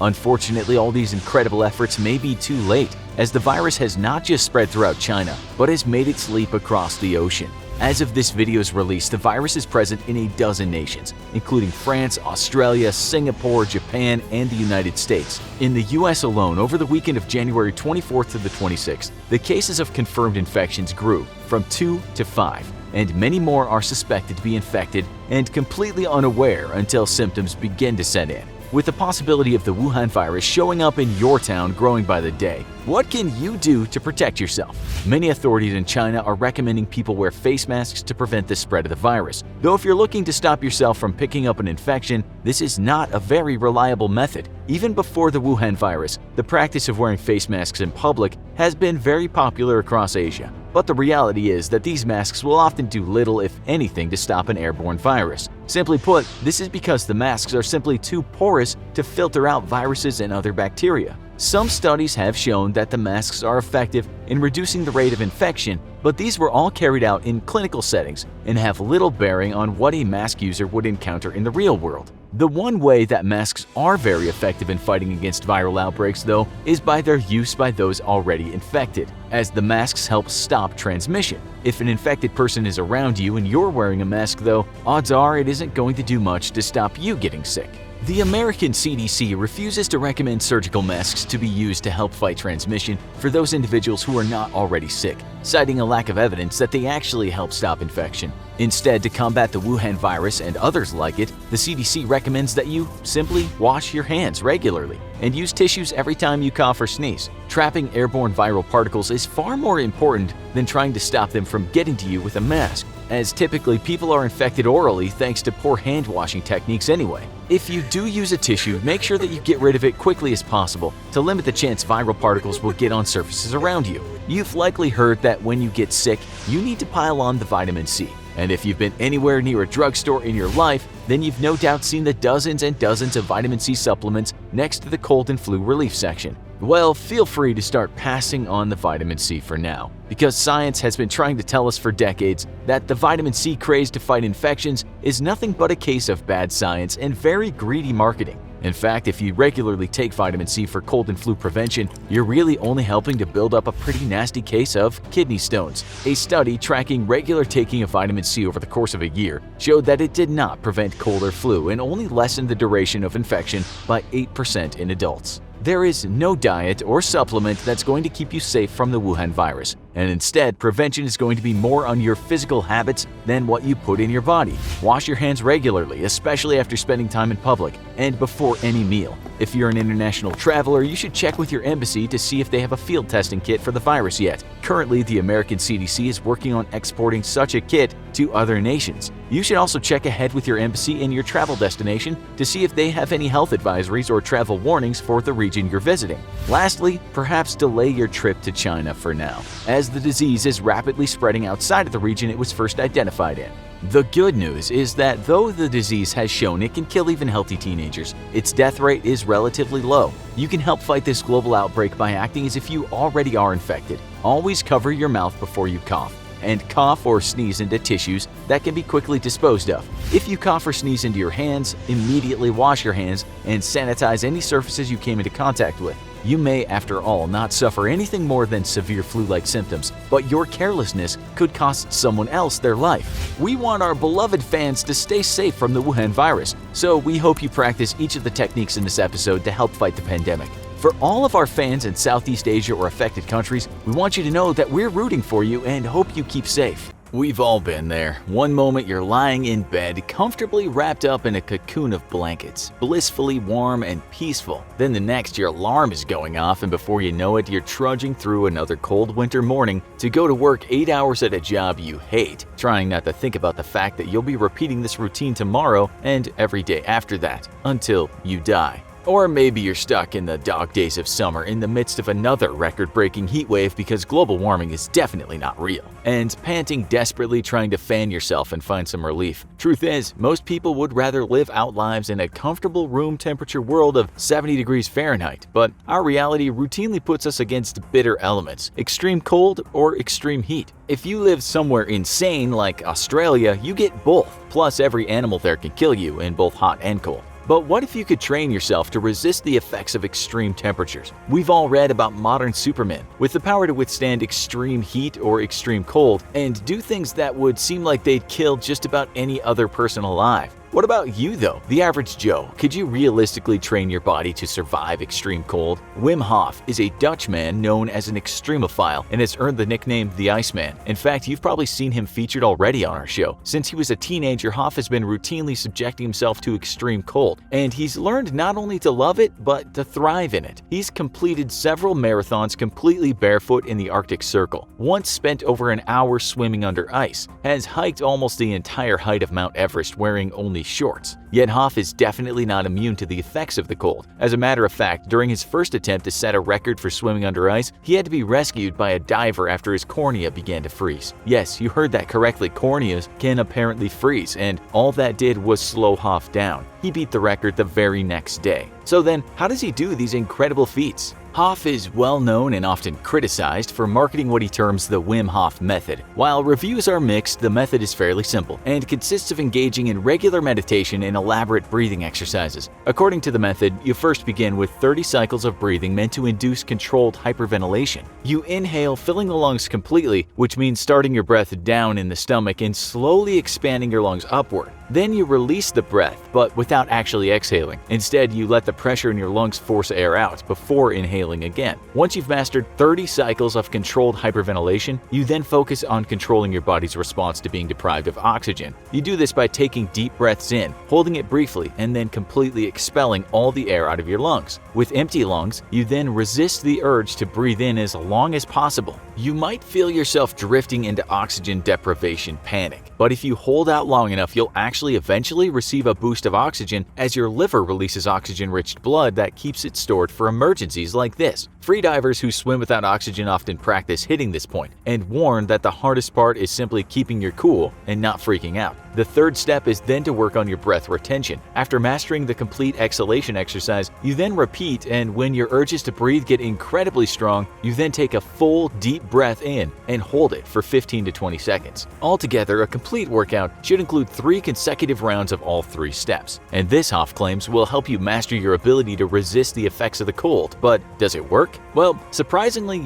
yes, it does. Scientists have discovered that resisting the effects of cold is more to do with your own mental preparation and willpower, rather than anything biological. Studies on people who have learned to resist the cold show that their core body temperature remains pretty much the same as a regular person's. It's simply their perception of cold that's different. For them, the same cold that sends you scurrying into a pile of blankets is merely a light breeze. Of course, biology does help though, and scientists have also found that individuals who regularly expose themselves to extreme cold actually develop fat deposits known as brown fat. This is the same type of fat you had as a baby, and is largely to thank for your chubby, cute appearance as a newborn. Babies are pretty terrible about keeping body heat in, so the body is able to burn this fat more effectively than regular fat, which helps keep it warm. If you regularly expose yourself to extreme cold, you too can hack your body into believing it needs to generate this type of fat deposits, and in turn, they'll help keep you warm. The trick though, of course, is to undergo what extremophiles term acclimatization, or the process of gradually increasing exposure to extreme cold. Sorry, but eating a bunch of donuts on the couch isn't going to get you the precious brown fat you need for your underwear-only trip to the North Pole. It's just going to get you regular fat. So how do you acclimate to extreme cold? First, start with your willpower, because if you don't have much of it, you'll never get used to the cold. You can start though by regularly immersing yourself in cold water. In South Korea, there's a community of women freedivers who regularly dive for pearls in the freezing ocean, wearing nothing more than a cotton suit. Women of all ages engage in this diving, even women as old as 90. The regular exposure to cold water has toughened up the women to the effects of cold on their bodies, and the good news is that you too can be made as tough as a Korean granny. You can start by taking a shower every morning, which you should already be doing, only now you'll be doing it only with cold water. Start by exposing yourself for 30 seconds at the end of a nice hot shower, then gradually increase the amount of time until eventually you're taking full-on cold showers. You'll be well on your way to hiking through Antarctica in your birthday suit, and you'll save a fortune on your water bill. That's a double win. If you live somewhere with snow, then it's time to kick it up a notch. The Antarctic explorer H.R. Bowers was well known for stripping completely naked every morning and dumping buckets of cold water and slush over himself. You, however, can start with a Wim Hof technique, often called snow laying, and you guessed it, it's as simple as laying on snow while wearing as little as possible. Just like the shower, regularly increase the amount of time you spend exposed to the snow. If you're not somewhere snowbound though, you can replicate this by filling a tub full of ice and sliding in. The longer you can stay in, the closer you'll be to calling yourself a proper Iceman. Pretty soon you'll be toasting cokes with polar bears wearing nothing but sandals, though we should warn you that sudden exposure to extreme cold does come at a risk of a heart attack, so make sure you're in decent health before you attempt any of this and consult a doctor. Also, Coca-Cola lies and polar bears will 100% eat you on sight. Though luckily for you, they'll all be dead from global warming soon. We've now conquered one half the planet wearing nothing but DuckTales themed boxers and a smile. But what about heat? For heating, we're turning to one of our own wilderness survival gurus who's had regular experience in desert environments with temperatures well above 100 degrees Fahrenheit, or whatever people who never landed on the moon measure it with. Just kidding. We really all should be using a single measuring system, and it's kind of silly we don't. Anyways, tolerating heat is also a mental affair. Though unlike the cold, the body actually comes first. In extreme temperatures, the body attempts to cool itself by sweating profusely, the water acting as a radiating fluid which more easily enables heat to transfer from your body to the ambient air. That little trick, by the way, is what made humans the top species on Earth. While other animals were killing prey with sharp claws and fangs, we simply ran our prey to death, and typically did so during the hottest times of the day when animals who can't sweat or sweat very poorly were most vulnerable to dying of overheating. Meanwhile, our awesome sweat glands pumped away the entire time, keeping us from dying as we chased our prey for miles at a time. But the real reason why our ancient ancestors didn't keel over dead from the heat, and so many modern Suburbia Spartan Challenge tryouts do, has to do with water. We investigated this issue carefully and discovered that top scientists have learned that sweat consists mainly of water. So if you aren't properly hydrated, your body isn't going to have much moisture to work with and help vent deadly heat being generated within your body. Of course, your body needs water for pretty much anything it does though, so the real trick of surviving extreme heat is to simply stay hydrated. Incredibly, you can lose as much as a liter of water per hour in a hot environment if engaged in strenuous activity. And considering that most doctors recommend you drink 1.5 to 2 liters of water every day during normal activity, you can quickly see what the problem is. The trick is going to be to keep consuming water during your time in the heat, with our desert guru recommending you drink at least 8 liters of water a day the entire time you're in extreme heat. You'll want to consume this water at a moderate pace, however, as extreme heat can make the stomach quite sensitive, and drinking too much water at once could actually lead you to vomiting. And unless you enjoy eating vomit, you're going to be losing out on precious liters of water. Instead, just pace yourself as you drink, taking frequent sips. If you're out in extreme heat for a long time though, then water alone will eventually not be enough, and you'll need to replace precious minerals such as potassium. Due to sugars and other ingredients your body doesn't need unless under extreme stress, sports drinks are terrible to drink if you're just sitting on the couch all day doing nothing more than yelling at informative YouTube shows in the comments section. Adding sports drinks to your hydration routine in extreme heat though will keep you in tip-top shape.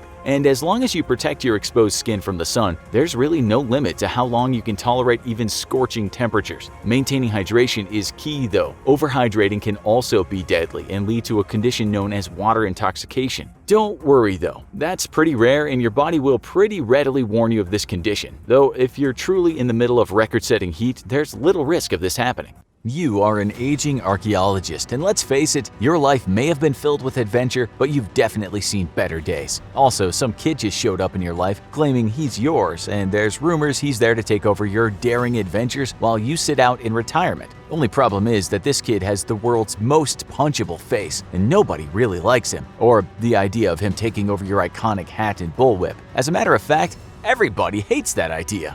But that doesn't matter right now because you've been taken hostage by a group of Soviet spies, and in a classic case of wrong place, wrong time, you're now sitting smack dab in the middle of a nuclear test area. Suddenly, you see a flash in the distance, and you know you've got seconds to figure out how to survive a nuclear explosion. Whether you really are a daring archaeologist stuck in the wrong place at the wrong time, or just an average Joe going about your life when suddenly Armageddon strikes, worries about how to survive nuclear explosions have been increasing as the world appears to be swinging back into a new Cold War. Only this time it's between 3 major powers, not just 2. But how in the world do you really survive a nuclear explosion? And is survival even realistic? The good news is it is totally possible to survive a nuclear explosion. The bad news is that for most folks, the explosion isn't what poses the greatest danger. It's the radioactive fallout. But let's take this step by step and figure out how to save your life in the case of nuclear Armageddon.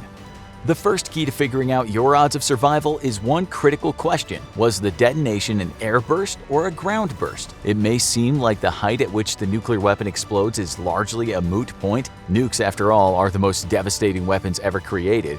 But the truth is that the difference between a nuke blowing up at street level or just a few hundred or thousand feet above street level can make all the difference.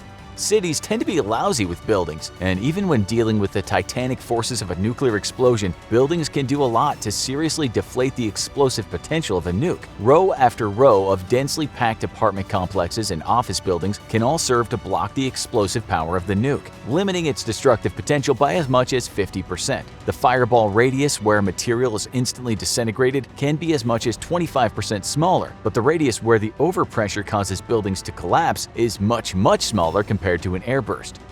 Airbursts are designed for maximum destruction, with the weapon detonating just a few thousand feet above the target. This allows for the explosive radius to extend much further, as it's not being blocked by buildings and other terrain obstacles. Deciding which is best for your survival is a bit of a Sophie's choice though, as airburst weapons may have a much larger explosive radius, but actually causes very minimal fallout. By comparison, ground burst detonations have smaller explosive radius, but contribute an order of magnitude more to radioactive fallout. The only reason Japanese citizens continue to be able to live in the cities of Nagasaki and Hiroshima is because the United States opted for an airburst over the target. Had the bombs been allowed to detonate on impact, as some had wanted, those 2 cities would remain as uninhabitable as Chernobyl is to this day.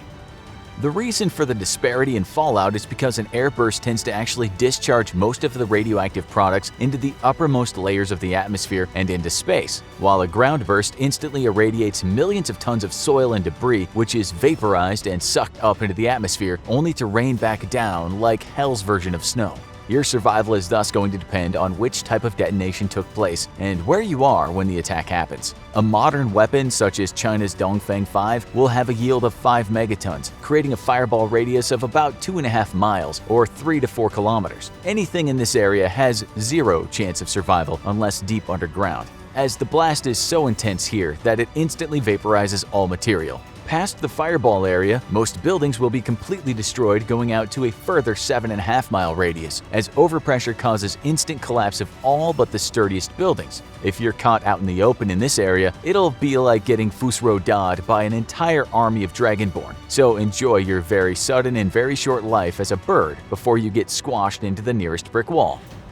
Out to about 15.5 miles, there will be light building collapse, with most buildings surviving if not completely intact. If you happen to be caught out in the open though, you'll instantly suffer third-degree burns across any exposed areas of your body, and your clothes will likely either melt to your body or burst into flames. Massive fires will soon start and spread very quickly, further complicating survival. At 21.5 miles from the blast zone, damage caused to buildings will be light, with mostly shattered glass and some roof collapse. This is the most survivable zone to be in, so if you're going to be anywhere when Skynet takes over the world, this is where you want to be. So how do you survive a nuclear blast? First, you should be aware that because light travels faster than sound, you're going to see a nuclear explosion before you hear or feel it. If you happen to be within a few miles of the blast and are unlucky enough to be staring in its direction, your retinas will be seared like tuna steaks, and it'll be the last thing you don't see. If you're further out and a blast happens, you may be very tempted to immediately rush to a window and be a total looky-loo, which would be a very bad idea. The overpressure wave will be rapidly moving toward your direction, and a few seconds after the blast, it's going to wash over you. If you're on the other side of a pane of glass or standing outside, you'll be showered in debris and shattered glass.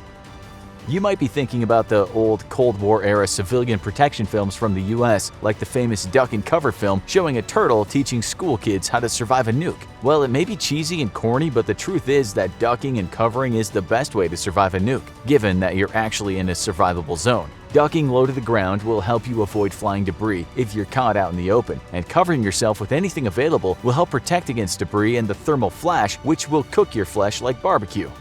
Finding a sturdy desk to hide under is your best go-to if you're indoors, as the greatest danger in the survivable blast zone is building collapse. In essence, the same strategies to survive a major earthquake come into play with nuclear weapons. Find something sturdy and get underneath it. If you're caught out in the open, cover your head and neck with your hands and bury your face in the dirt. Ideally, you want to lay with your feet toward the blast because your head is more important for survival than your feet. The real trick to surviving a nuclear attack, though, is not the initial blast, but rather the immediate aftermath. Depending on the type of attack, ground versus airburst, you'll have anywhere between 5 and 30 minutes before fallout starts. Well, falling out of the sky all around you. These fission byproducts are extremely dangerous and will ruin your day faster than telling Shaggy his meme is dead. Now, you might be tempted to run for it immediately after the blast subsides. Just hop in the car and outdrive the nuclear fallout. Disturbingly, in some polls, a great deal of Americans had that same idea. The problem is that the roads are either going to be destroyed or choked with debris or filled with thousands of people who all had the same idea you did. Also, atmospheric winds can move much faster than a car, giving you no chance of outrunning them if you're traveling in the same direction. The best survival strategy is the same one the US government has been preaching for decades: shelter in place. You want to find a sturdy shelter and get inside as soon as possible. Something underground is ideal, but if your building doesn't have a basement, then simply try to put as much distance and barriers between yourself and the outside world as possible. Try to keep in mind the basic safety principle behind nuclear power: time, distance, and shielding. As you increase either of those factors, you increase your odds of survival.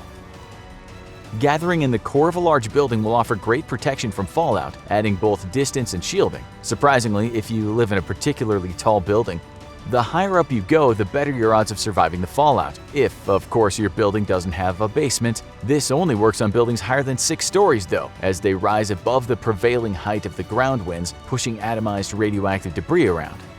Once you've accomplished distance and shielding, the next step is time. You want to wait between 12 and 24 hours, but the longer you wait, the better. That's because the most dangerous radioactive isotopes have a very short half-life and will quickly decay. So the longer you're able to shelter in place, the better. Once it's time to move out, though, you want to protect yourself from the greatest danger of a post-nuclear attack: ingestion of radioactive fallout. This low-level fallout doesn't pose any real threat to your health unless it is accidentally ingested, so try and fashion some protective face masks to filter out the air you breathe. Even just wetting a t-shirt and tying around your nose and mouth can help keep this dangerous breathable fallout from getting into your body. Your best bet, though, is to avoid traveling altogether, adding further time to your safety equation. Shelter in place for as long as you can, which means that you need to be prepared for an emergency so you're able to do so. The US government recommends having at least a few days' worth of food and water. Water, as you likely know, is far more important than food. While you can survive around a month without food, you can only go 3 days without drinking water. So keep an emergency stash on hand, remembering that the average human needs 1 gallon of water per day. Non-perishable foods can help you weather the immediate aftermath of a nuclear attack. Things like canned goods, dehydrated foods, and even pickled items can last a long time and make for great emergency rations. You can easily buy military MREs or a meal ready to eat online, and 2 of those contain more than enough calories to keep you going for a day, though these specialized meals are so energy-rich that a single one is enough for the average adult human. Next, the US government recommends that you have a way of keeping informed in the aftermath of a nuclear attack. The EMP blast will likely destroy any surviving cell or internet infrastructure, though. You might be surprised to learn that the internet is humanity's most resilient communications network, given the fact that it's so widely dispersed. However, huddling in your shelter still within the city limits of a nuclear attack, you'll be far better served with a satellite or shortwave radio. It will be important to be able to get further instructions from your local government authorities, who will be coordinating a rescue and relief effort. Certain conditions, like rainstorms, can actually make the fallout effect more dangerous, so even just having basic access to weather forecasts can be a lifesaver. Like many things in life, surviving a nuclear attack is largely a matter of timing and location. If you're in the wrong place at the wrong time, there's little chance of survival for you. But even as destructive as the fearsome weapons are, the fact is that most people would survive a nuclear attack on their city. In a city like Los Angeles, for instance, a nuclear attack could kill 1.5 million out of a population of 4 million. But if your city is less densely packed, your odds of survival are much greater. Just whatever you do, don't think you can survive a nuclear explosion inside a refrigerator. January 3, 1943. During an air raid, B-17 bombers darkened the skies over Nazi-occupied Saint-Nazaire, France. An attack from German anti-aircraft artillery rips through a gun turret on one of the planes. Thankfully, the gunner, U.S. Army Air Force Staff Sergeant Alan McGee, is unharmed, but his parachute has been shredded. Suddenly, more flak blows off part of the plane's right wing, setting the bomber aflame and sending it into a deadly tailspin. What happens next is miraculous. McGee blacks out and is thrown clear of the plane. He falls over 4 miles, some 22,000 feet, and lives. He crashes through the glass roof of a train station, suffering severe injuries. However, German doctors nurse him back to health, and McGee spends most of the rest of World War II as a POW. Interestingly, Sergeant McGee isn't the only person to have survived falling out of an airplane. On January 26, 1972, Vesna Vulovic, a flight attendant, was the sole survivor after a bomb exploded aboard the JAT Yugoslav Airlines flight JU-367. She fell some 33,330 feet, earning a spot in the Guinness World Records for surviving the highest fall without a parachute. Also, who can forget brave Juliana Kopka, whom we profiled in our episode She Fell 10,000 Feet and Survived 11 Days in the Amazon Rainforest. Juliana survived an incredible 2-mile fall and then a trek through the jungle while severely injured. We don't even think we could survive a 2-mile jog, let alone a fall. How common is it to survive falling out of an airplane, though? Is there anything you could do to improve your chances of surviving? The median lethal dose for falls is 4 stories, or about 48 feet. This means that 50% of people who fall from 4 stories will sustain fatal injuries. It only gets worse as height increases. At 7 stories or 84 feet, the chance of survival are 1 in 10. So unfortunately, the chances of survival when falling out of an airplane are pretty slim. No official statistics exist, however. According to various aviation accident websites, there are less than 50 known cases of survival when falling from a plane. That would include falling out of an airplane without a parachute like Sergeant McGee, or falling attached to airplane debris like Vulovic or Kepka. If you're gonna survive the plummet, it's better to fall from the cruising altitude of a commercial flight, which is typically around 35,000 feet, rather than a shorter distance of 1,500 feet. That sounds a little crazy, but hear us out. Falling from around 1,500 feet, or a distance just a little taller than the Empire State Building, means you'll reach your terminal velocity before you hit the ground. As gravity pulls you toward Earth, you fall faster. However, at the same time, your drag increases. When downward force equals upward resistance, acceleration stops, and you'll reach the fastest speed you'll descend at, or your terminal velocity. For average adult humans, this is around 120 to 130 miles per hour. So the impact speed is the same whether you fall from 35,000 feet versus 1,500. What's different is time. 1,500 feet is going to only give you approximately 10 to 12 seconds of free fall before impact, while falling from 35,000 feet or over 6.6 miles will give you about 3 minutes of free fall before you potentially become a pancake. Actually, before and as you fall out of the plane, if possible, grab a hold of plane debris. Becoming a wreckage rider, a term coined by Jim Hamilton, creator of the Free Fall Research website, a database cataloging known free falls, can help you survive the plunge by adding some protection and even somewhat cushioning your fall. Also, the larger surface area of the debris increases air drag, slowing your descent. Flight attendant Vulovic felt jammed between her seat, a catering cart, and the body of another crew member, and a section of the airplane. Though she was severely injured, being enclosed in debris helped to shield her from the worst of the impact. Based on statistics from plausible freefall incidents, you're more likely to survive if you're attached to debris than a freefall solo. While free falling from 35,000 feet, you have enough time to possibly make some very quick decisions on how to mitigate your impact. However, there are drawbacks from falling from such a high distance. At higher altitudes, it's extremely cold. The temperature at 35,000 feet is often in excess of -67 degrees Fahrenheit. A reaction to the cold or rapid change in temperature as you drop is possible. However, there are no reports detailing how individuals have been affected. Frankly, temperature is the least of your worries. At 35,000 feet, oxygen is thin, it's likely that you'll experience hypoxia and spend roughly the first minute of your fall unconscious. You might stay unconscious for the duration of your fall and be spared the last few terrifying moments of your life, but most likely you'll come to once you've fallen around 2 miles. Of course, how fast you're falling and how quickly you regain consciousness are tied to several variables that we cannot account for, such as air currents, the trajectory at which you leave the plane, your mass and personal blood oxygen saturation level. Once you awaken, you'll have around 2 minutes left to execute any strategies for survival. The first thing you want to do is calm down. We get it, it's extremely hard to adopt a Zen-like attitude when death is most likely imminent, but take a deep breath and try anyway. Although you've regained consciousness, your body is still feeling the effects of hypoxia. If you panic, it's really easy to hyperventilate,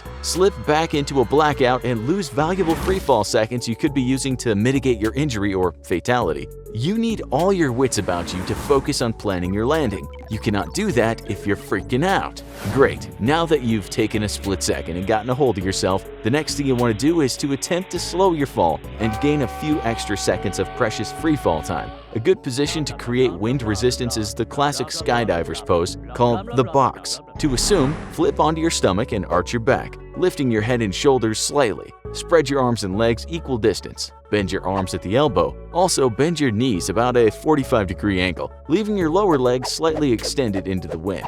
Not only will this position help to slow your descent a little, in skydiving it's considered a neutral, stable freefall position from which other maneuvers are performed.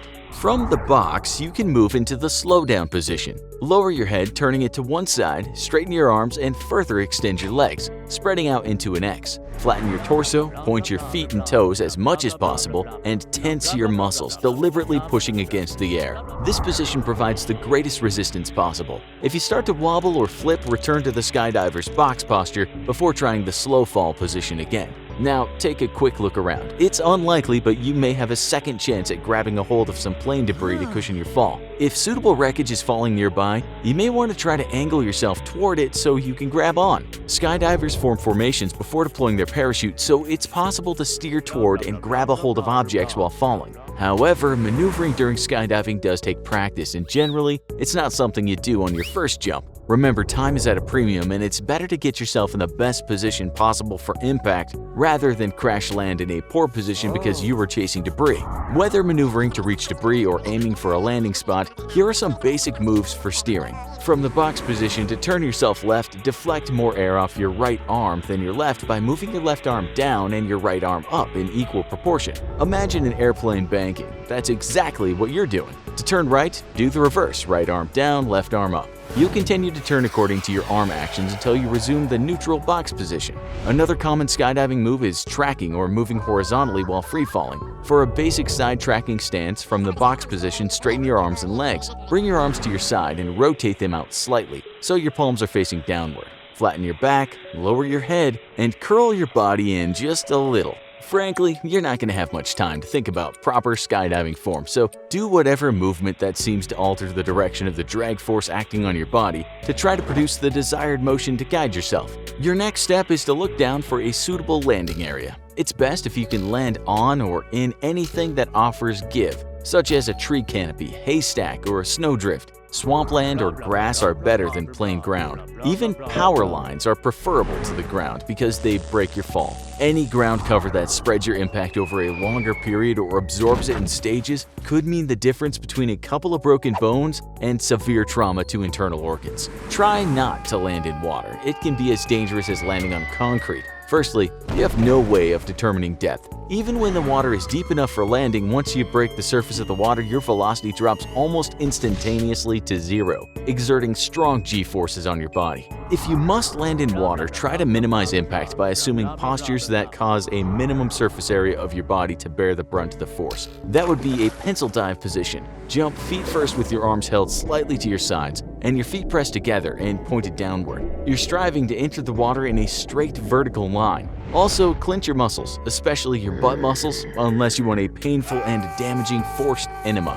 Among experienced cliff divers, injuries such as broken bones, spinal compression, and concussions occur. Even if you survive the dive into the water with only a few broken bones, you may be stunned and slow to respond. Watch out, it's easy to ingest water and possibly drown. To minimize body impact on landing, many researchers think the best posture to assume is one similar to a parachute landing fall. That means landing on the balls of your feet with the legs together and your knees a little bent. Immediately allow your body to crumple slightly backwards and into a horizontal position while turning toward one side of your body as determined by dominant directional speed. Basically, you're attempting to distribute the force of the landing step by step up your torso along 5 points of body contact with the ground: feet, calf, thigh, hip or buttock, and the side of the back. Also, you should tuck your chin and wrap your arms around your head for protection as you land. Furthermore, relax your body as much as possible. This allows you to use your body's natural elasticity to help slow things down over a greater unit of time. Ultimately, you're sacrificing the long bones in your legs, which can absorb a large amount of impact energy before fracturing, for the good of your torso. No matter how you land, of course, you want to try to protect your head and neck as much as possible. Landing head first almost certainly guarantees death. The virus is spreading and it's impossible to avoid. Everywhere you go, you see people coughing and sneezing. Do they have the common cold or something much worse? You don't know what's more dangerous, the virus or the hordes of panicked people ransacking every supermarket for supplies. And then there's the news. You turn on the news and you see more terrible news every day. The virus is out of control, the market is crashing, and the leaders aren't inspiring much confidence. It's enough to make you wish you could escape it all. It's enough to make you wish you could go completely off the grid. And then you remember, you can. When you were a kid, your parents would occasionally send you to stay with your great uncle in his cabin in the woods. He was a tough old man, and he taught you a lot of things while you stayed there: how to survive in the wild, how to hunt, how to forage, and how to prepare for a long time isolated from society. You hope you remember most of it. You were more concerned with not being able to get a cell phone signal out there when you were young. When he passed away 2 years ago, he left the cabin to you. You didn't expect to spend much time there until now. So you're ready to make your great escape from society. In order to go off the grid successfully, you'll need to have the right supplies. Everyone else is busy buying supplies for staying at home during an outbreak, but you have a different list in mind. You want supplies that will make it easier to be completely self-sufficient. Your great uncle's cabin is off the electrical and water grid and is surrounded by a forest with lots of resources. You want to have what you need to survive independently and to get resources from nature. It's time to start shopping. Having electric power is possible while living off the grid, so your first big purchase should be a portable generator. While most generators can be up to 250 pounds, if you want a small generator that can run a single appliance like lights or a hot plate for cooking, those are available as light as 50 pounds. You'll be able to carry it easily to and from your cabin, and having a generator is a critical safety tool if some of your other plans fall through due to natural events. Having backup for your supplies and tools is one of the most important parts of living off the grid. You should also have a number of portable flashlights if you need to head out into the woods at night. Next up, it's time to take care of health needs to ensure you don't have to make your way back to civilization until everything is safe. A toothache or a skin infection could bring your off-the-grid adventure to an uncomfortable end. And that's why it's critical to have daily supplies for cleanliness and taking care of minor injuries. You'll need a healthy supply of toothbrushes. We suggest a multi-pack of manual brushes so you can switch them out when they start to get worn. Sealed, shelf-stable toothpaste tubes and some mouthwash is also a good idea. You'll want some pain medication to control minor aches and pains and to make sure you can stay focused on your tasks. Aspirin, oral anesthetics, and pain-numbing cream are a good starter kit. Next up, the cleaning supplies. If you're living off the grid, you need to conserve electricity, so get ready to get your hands dirty and use some old-fashioned techniques. One of the oldest and most foolproof techniques for cleaning is baking soda. This sodium bicarbonate formula is a perfect way to clean hard-to-remove stains and stubborn growths. Combining it with unscented bleach is an ideal way to eliminate bacteria from clothes and dishes. Decontaminating your eating supplies is also critical to staying healthy when isolated from society for extended periods. You should also have a good supply of hand sanitizer to use after working in the woods. There is no more important element to life off the grid than fire. Did your great uncle have an old-fashioned wood or gas stove? It's been so long that you can't quite remember, but either way, you'll need a consistent and safe way to light a flame. Luckily, there are a number of cheap and easy lighter options. First, you'll want a supply of Bic lighters, the kind of smokers use for a quick light. Each one can burn for up to an hour constantly lit, which adds up to hundreds of uses per lighter. But if you're planning an extended stay off the grid, you should have backups. That's where a simple box of matches can be a lifesaver. Each one gives you hundreds of fires at one light per match. Get as many as you can safely carry because in the winter, fire is life. Time to think about other supplies like basic utensils and carrying devices. You'll want a good supply of utensils, plates, cups, and buckets, both for eating and drinking and for hauling things from the woods to your cabin. You'll want a good quality bucket that can be decontaminated easily and will last a long time. But for the other items, you have two options. Plastic, metal, and glass items are available for a reasonable price at low-cost houseware stores, but if you're planning on a shorter stay off the grid, you might want to consider paper plates and cups and plastic utensils. Less cleaning, but more garbage to think about. Now it's time for the fun part: food. If you're serious about living off the grid, you should have the supplies to hunt and forage for food. You'll need a guidebook to the local flora so you can avoid eating anything poisonous or picking the wrong leaves. A survival guide that teaches you how to make basic snares and animal traps is a good idea if you're looking for small game. You should also have a knife, ideal for skinning and prepping an animal for cooking. Have a big appetite and are looking for something bigger? You'll need a hunting rifle, ideally with a scope, and enough ammunition to take down a deer or defend yourself if a larger animal comes looking for your food supply. Food supply? Yep, it's time to go grocery shopping. You won't have appliances constantly running off the grid, so you'll need foods that are shelf-stable and non-perishable. You'll want items that are nutrient-dense, keep for a long time, and most of all taste good. And you want a good variety, so you won't get bored and be tempted to head back to civilization. Burger and fries with a side of pandemic? Canned fish is one of the best sources of protein for living in the wild. Not only is it packed with good oil and protein, but it comes in individual portion sizes, perfect for a meal without leftovers that need to be refrigerated. You'll want some dried grains that can be stored in large airtight containers and cooked as needed, ideally whole grain ones like brown rice or buckwheat that provide more nutrients than white grains. Dried beans should be stored in the same way and make a great emergency supply of protein. These can be found in the bulk section of your local grocery, along with unsalted bulk nuts that make a fantastic source of protein and essential fatty acids. Want some snacks to give you a bit of energy as you work off the land? Some of your old favorites are perfect for living off the grid. Jars of sealed peanut butter will keep for a long time as long as you're careful of cross-contamination. Don't use the same spoon twice before cleaning it if you want your jars to last. Trail Mix is an energy-packed mix of nuts, dried fruit, and other treats. Energy bars and chocolate bars are great for a pick-me-up that can be eaten on the go. But what about meat, you ask? You need some red meat, but you don't want to go hunting? The answer is simple: beef jerky. Smoked and dried strips of meat are perfect for protein and come in sealed pouches to ensure they'll last a long time. Finally, do you need a pick-me-up in the morning and can't think about going without your Morning Joe? Go get a good supply of instant coffee before heading out there. But it can get old eating canned fish, dried fruit, and boiled rice and beans. Your nutritional needs are met, but you'll miss those home-cooked meals. To keep your strength up for those long nights off the grid, buy a little comfort before you go in the form of dehydrated meals. These shelf-stable pouches are all the things you love in dishes like mac and cheese, beef stew, chicken and rice, apple cobbler, but drained of all moisture. All you'll need is some boiling water poured right in the pouch, and you'll have a hot meal that tastes just like what Mom used to make.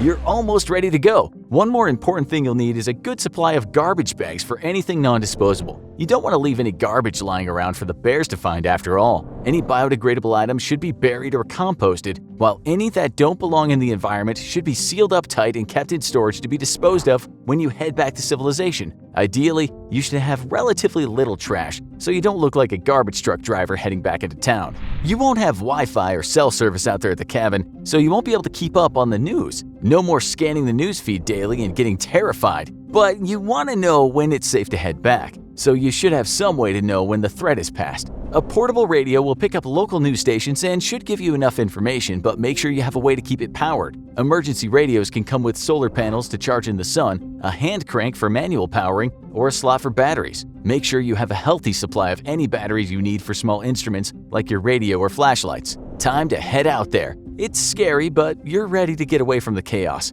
You check out of the grocery store with the 3 people coughing behind you in line and drive out to your great-uncle's cabin. Who knows, maybe you'll like it out there. Maybe you'll even decide you want to stay off the grid long term. If so, there are many ways to make that lifestyle easy and sustainable. You decide to make a quick stop at the hardware store to pick up the last few things you'll need to be completely self-sufficient. It's easy to get by with a generator and a fire at first, but if you want more consistent power, the best long-term solution is solar panels. They can be installed on the top and side of your house, facing the most common sun exposure areas, and they power small devices easily. If you're living off the grid long-term, you'll want some fresh fruit and vegetables to supplement your diet. The best way to keep a regular supply is to grow your own, so you'll want to pick up a supply of packaged seeds of your favorites. If you're composting your garbage, that makes a good fertilizer to boost the growth of everything you plant. Soon, you'll be living in your own personal garden in the woods.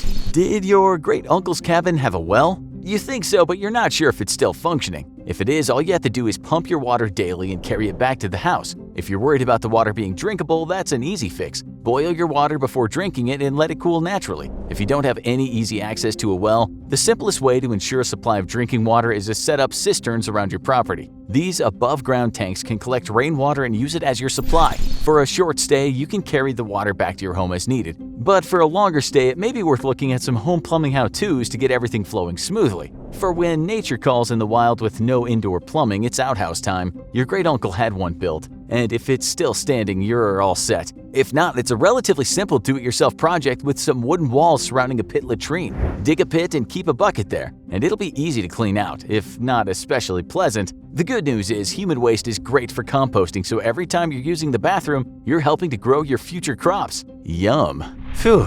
You may have been a city kid, but your great-uncle's lessons are coming in handy now. You're fully stocked and ready to leave the city behind you until this virus and the ensuing panic dies down. Even if going off the grid means you'll have to wait a while to watch the next episode of the Infographic Show. Here at the Infographic Show, we know a young man called James. There's something we all know about James, and that's the fact that he smells bad. None of us have said anything about it because we're all too polite and don't want to hurt his feelings. James is a sensitive fella. Occasionally, we'll bump into him at the water fountain and he'll start talking about ideas for new shows. What he doesn't know is that while he's doing this, we'll be holding our breath. We just nod and smile, but that gets pretty difficult after around 30 seconds. When you finally do start breathing, you're immediately engulfed by his toxic stink. It seems to seep from his mouth and the pores of his skin, his head, his feet. He's like a walking decomposition of himself. How does he not know this? Poor James, eh? Such a lovely guy who just seems totally unaware that people avoid him because he has a staggering odor problem. He could slay dragons with that smell. Do you know science says the human nose can detect about 1 trillion scents, but it seems we're not so good at detecting our own foul odor. James isn't the only person with this problem. Lots of folks emit odors that can at times act as people repellents, and sometimes they have no idea why friends keep their distance. It could be you. You could be another James. With that in mind, let's tell you how to test your smell and what you can do about it if you do actually stink. First of all, if the trunk of your body smells, it will likely mean that your clothes smell. You might not be able to detect something we call BO, which is short for bromidrosis, also known as osmotrosis. As it is on us, it's hard to tell how strong it is. A simple way to check your BO level is to take off your clothes. Once they're removed, you distance yourself from the smell. The general rule is that if you detect a little smell on you, then others will smell it much more, so take off your shirt. Perhaps wait until you get out of school or the workplace. Give that shirt a good going over with your nose and certainly get to the armpit area. While people with certain medical conditions or obese people can more easily emit BO, anyone can have this problem. If you sweat a lot, there's a good chance you'll get it from time to time. Sweat doesn't really smell in itself, by the way, but bacteria multiplies in that sweat and bacteria is to blame for the stink. So first thing, don't give yourself just a quick sniff. You know, that fist in the air, head under the arm movement. Actually investigate your clothes. It should tell you something. It can be a pretty easy fix if you do smell in this area. If you're one of those people that sweat so much they leak like a former Facebook employee just stepping onto a bus, you might need to wash more often. At school or work, just take a bathroom break and do a quick armpit wash. You could use a cloth now and again to keep your armpits dry. You could also use antibacterial soap, seeing as bacteria is to blame. On top of that, bacteria doesn't like deodorant and antiperspirant cuts down on sweating. Lastly, some strong-smelling foods can seep through the pores, such as curry or garlic. You might need to change your diet a bit if you're a perennial stinker. But our friend James is what you might call an all-rounder when it comes to stinking. He's got every base covered. His hair smells like he washes in cat vomit. Maybe he does, we never asked. There's a simple way to check if your hair stinks. Take a shower, except don't use shampoo on your hair. Don't even wash your body with soap, as you don't want to mask your bad smell. Get out of the shower and run your fingernails down your scalp. Really get in there, and then give your fingers a good old sniff. If there's any hint of bacteria, yeast, dead skin cells, all the things that are making your head stink, you'll smell it on those fingertips. To prevent rotten hair, you might simply need to wash it more. But maybe try changing the brand of your shampoo. Try a mild one. If you have dandruff, use an anti-dandruff shampoo. If you sweat a lot, again, you'll just have to wash more. And another thing, stop putting your hands in your hair all the time. But James's magnum opus, his veritable atomic stink bomb, is launched from his mouth. One of our staff members got first-degree burns on her cheeks after mistakenly asking James the time. After that, she said she thought she had radiation sickness. Yeah, she could have told him about it, but she didn't. If no one tells you, you might not ever know that you have the mouth of the living dead. According to the experts, and we are talking about Colgate, they say go to the mirror and stick out your tongue. Do you see white stuff on your tongue? That could be bacteria, and it might be the cause. If you truly don't know that your breath might smell bad and you have no great plans of white stuff, do a sniff test. You can simply lick your hand and smell that. You can also get right in there and scrape your tongue with a plastic scraper. Not a knife, we should say, but the back of a spoon will do the trick. Now smell the scraper. Does it stink? For this, you can also use dental floss. Do the flossing and take a sniff after. We are talking about chronic bad breath here, and you'll likely know if it's bad, not just because you ate a garlic sandwich. If it's chronic, there might be an underlying problem such as tooth decay. Now it's time to visit the dentist and tell him you think you have bad breath, and it's really hampering your ability to attract a mate. That dentist might not want to get too close to you, but he can give you something called a halometer test. These things detect the volatile gases in your noxious mouth. So you won't just know if you have bad breath, sometimes called halitosis, you'll know just how bad it is since it will give you a reading. We should say, though, that the National Institutes of Health said they are sometimes not reliable. We think if James tried one, he'd melt the device. So visit the dentist if you discover something is wrong in your mouth. Also, be sure to maintain good oral hygiene. Avoid having a dry mouth, so drink plenty of water. You might also give your teeth a quick brush after each meal. It's not hard, just a very light brush for a few seconds. As for James, we've secretly had to replace the carpet under his desk 3 times because he likes to take his shoes off. After we lost several animators and a cleaner, we had to unjustly promote him and give him his own office, what we refer to as the containment area. Come on, surely he must know his feet stink. Well, if you don't smell your shoes, you might not know. Some people are not flexible enough to put their feet up to their nose, so pick up a shoe and get your nose right in there. Does it smell bad? If the answer is yes, it might mean that you sweat a lot in those shoes. The sweat dries and then you sweat again and on and on. You might try changing shoes now and again, or just get rid of them if they're rotting. After that, wash your feet in antibacterial soap once a day and don't forget to dry your feet really well. Try not to wear the same shoes every day, and God forbid you don't believe in regular sock changing. You can also use a pumice stone when you wash to get rid of dead skin. Before you get dressed, try spraying your feet with deodorant or antiperspirant. A pharmacist can also give you a special foot powder that absorbs sweat. This should work, but if it doesn't, go see a doctor because something else could be going on down there. Don't let your feet get you quarantined in the back office. We think that's all the bases covered, but let's just say if you're a young man or a young woman and have started being intimate for the first time, you best make sure you maintain good hygiene down in your nether regions. You want to keep your lover, don't you? That area can get a little whiffy after multiple toilet visits, and of course after it's been working in other ways. The rule of thumb is after it's been used, it needs to be taken care of. We can't tell you just how vicious James's genital area is since no one's ever been near that region. We think that if James followed this advice today, we'd talk to him a lot more, but for some people, their smell problem is so bad they might need more help. But don't fear, certain medical procedures can help you. You can be cured of your melodious malady, so don't let it get you down. This episode is brought to you by Skillshare. The first 1,000 people to sign up using the link in the description will get their first 2 months free. A tornado is a rapidly rotating column of air that is in contact with both the surface of the earth and the stormy clouds above. This fierce windstorm is often referred to as a whirlwind or a twister. Most tornadoes are found in the Great Plains of the central United States because it's an ideal environment for the formation of severe thunderstorms. In this area, known as Tornado Alley, storms are caused when dry, cold air moving south from Canada meets warm, moist air traveling north from the Gulf of Mexico. Tornadoes are hugely destructive forces of nature.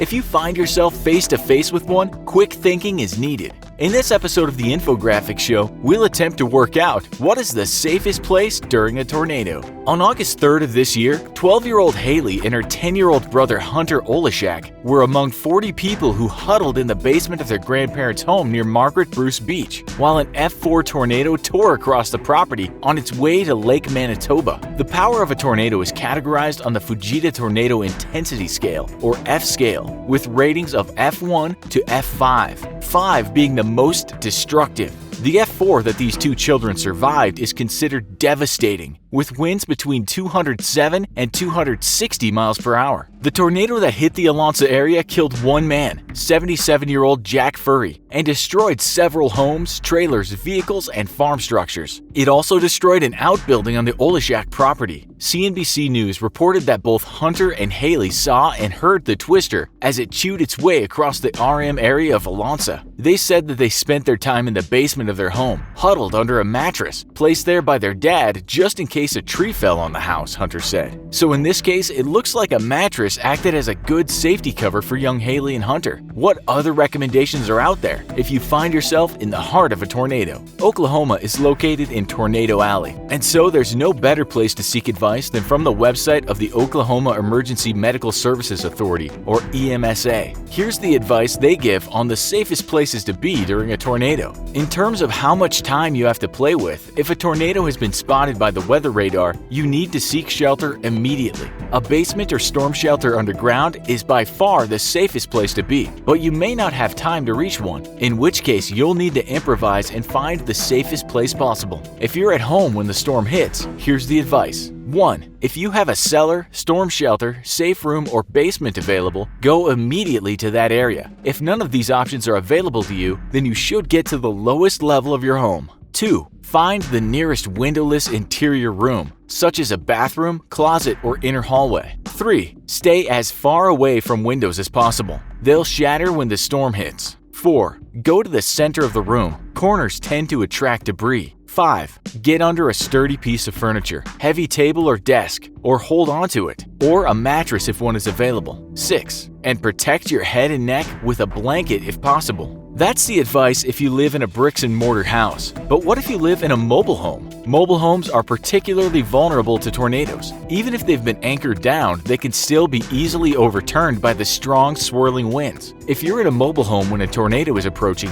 evacuate the home immediately. 1. If possible, find the nearest building with a strong foundation and take shelter there. 2. If a shelter is not available, lie in a ditch or low-lying area a safe distance away from the mobile home. 3. Use your arms to protect your head and neck. 4. Stay alert to the potential for flooding. If you're at work or school, 1. Go to the basement or an inside hallway at the lowest level. 2. Avoid places with wide-span roofs, such as auditoriums, cafeterias, gymnasiums, large hallways, or shopping malls. 3. Get under a sturdy piece of furniture such as a desk or a heavy table. 4. Use your arms to protect your head and neck. If you're in a vehicle, never try to outrun a tornado. Tornadoes can change direction quickly, and a car is no match for the strong tornado gusts and can be tossed through the air. Get out of the vehicle immediately and take shelter in a nearby building. And if there's no time to take shelter, then use the same advice when stranded outside. Lie in a ditch or low-lying area. Use your arms to protect your head and neck, and stay alert to the potential for flooding. Those are a few suggestions on how to protect yourself if a tornado hits, but it's also sensible to be as prepared as you can. According to the Center for Disease Control and Prevention, or CDC, the best way to stay safe during a tornado is to have the following items on hand: fresh batteries and a battery-operated TV, radio or internet-enabled device to listen to the latest emergency weather information, a tornado emergency plan, including access to a safe shelter for yourself and for people with special needs, an emergency kit including water, non-perishable food, and medication, and a list of important information, including telephone numbers, and of course, it's always sensible to be aware of the weather conditions, as well as keeping an eye on the sky. If you know thunderstorms are expected, stay tuned to a local radio and TV station. According to the National Oceanic and Atmospheric Agency, or NOAA, there is no guaranteed safety during a tornado. Even the possibility of a tornado must be taken seriously. In 2016, the tornado season claimed the lives of 18 individuals and injured another 325. 78% of those victims were in a mobile home or trailer park at the time of the tornado. These storms caused an estimated $183 million in property damage. Although the most violent tornadoes can level and blow away almost any house and those within it, extremely violent F5 tornadoes are very rare, and most tornadoes are much weaker.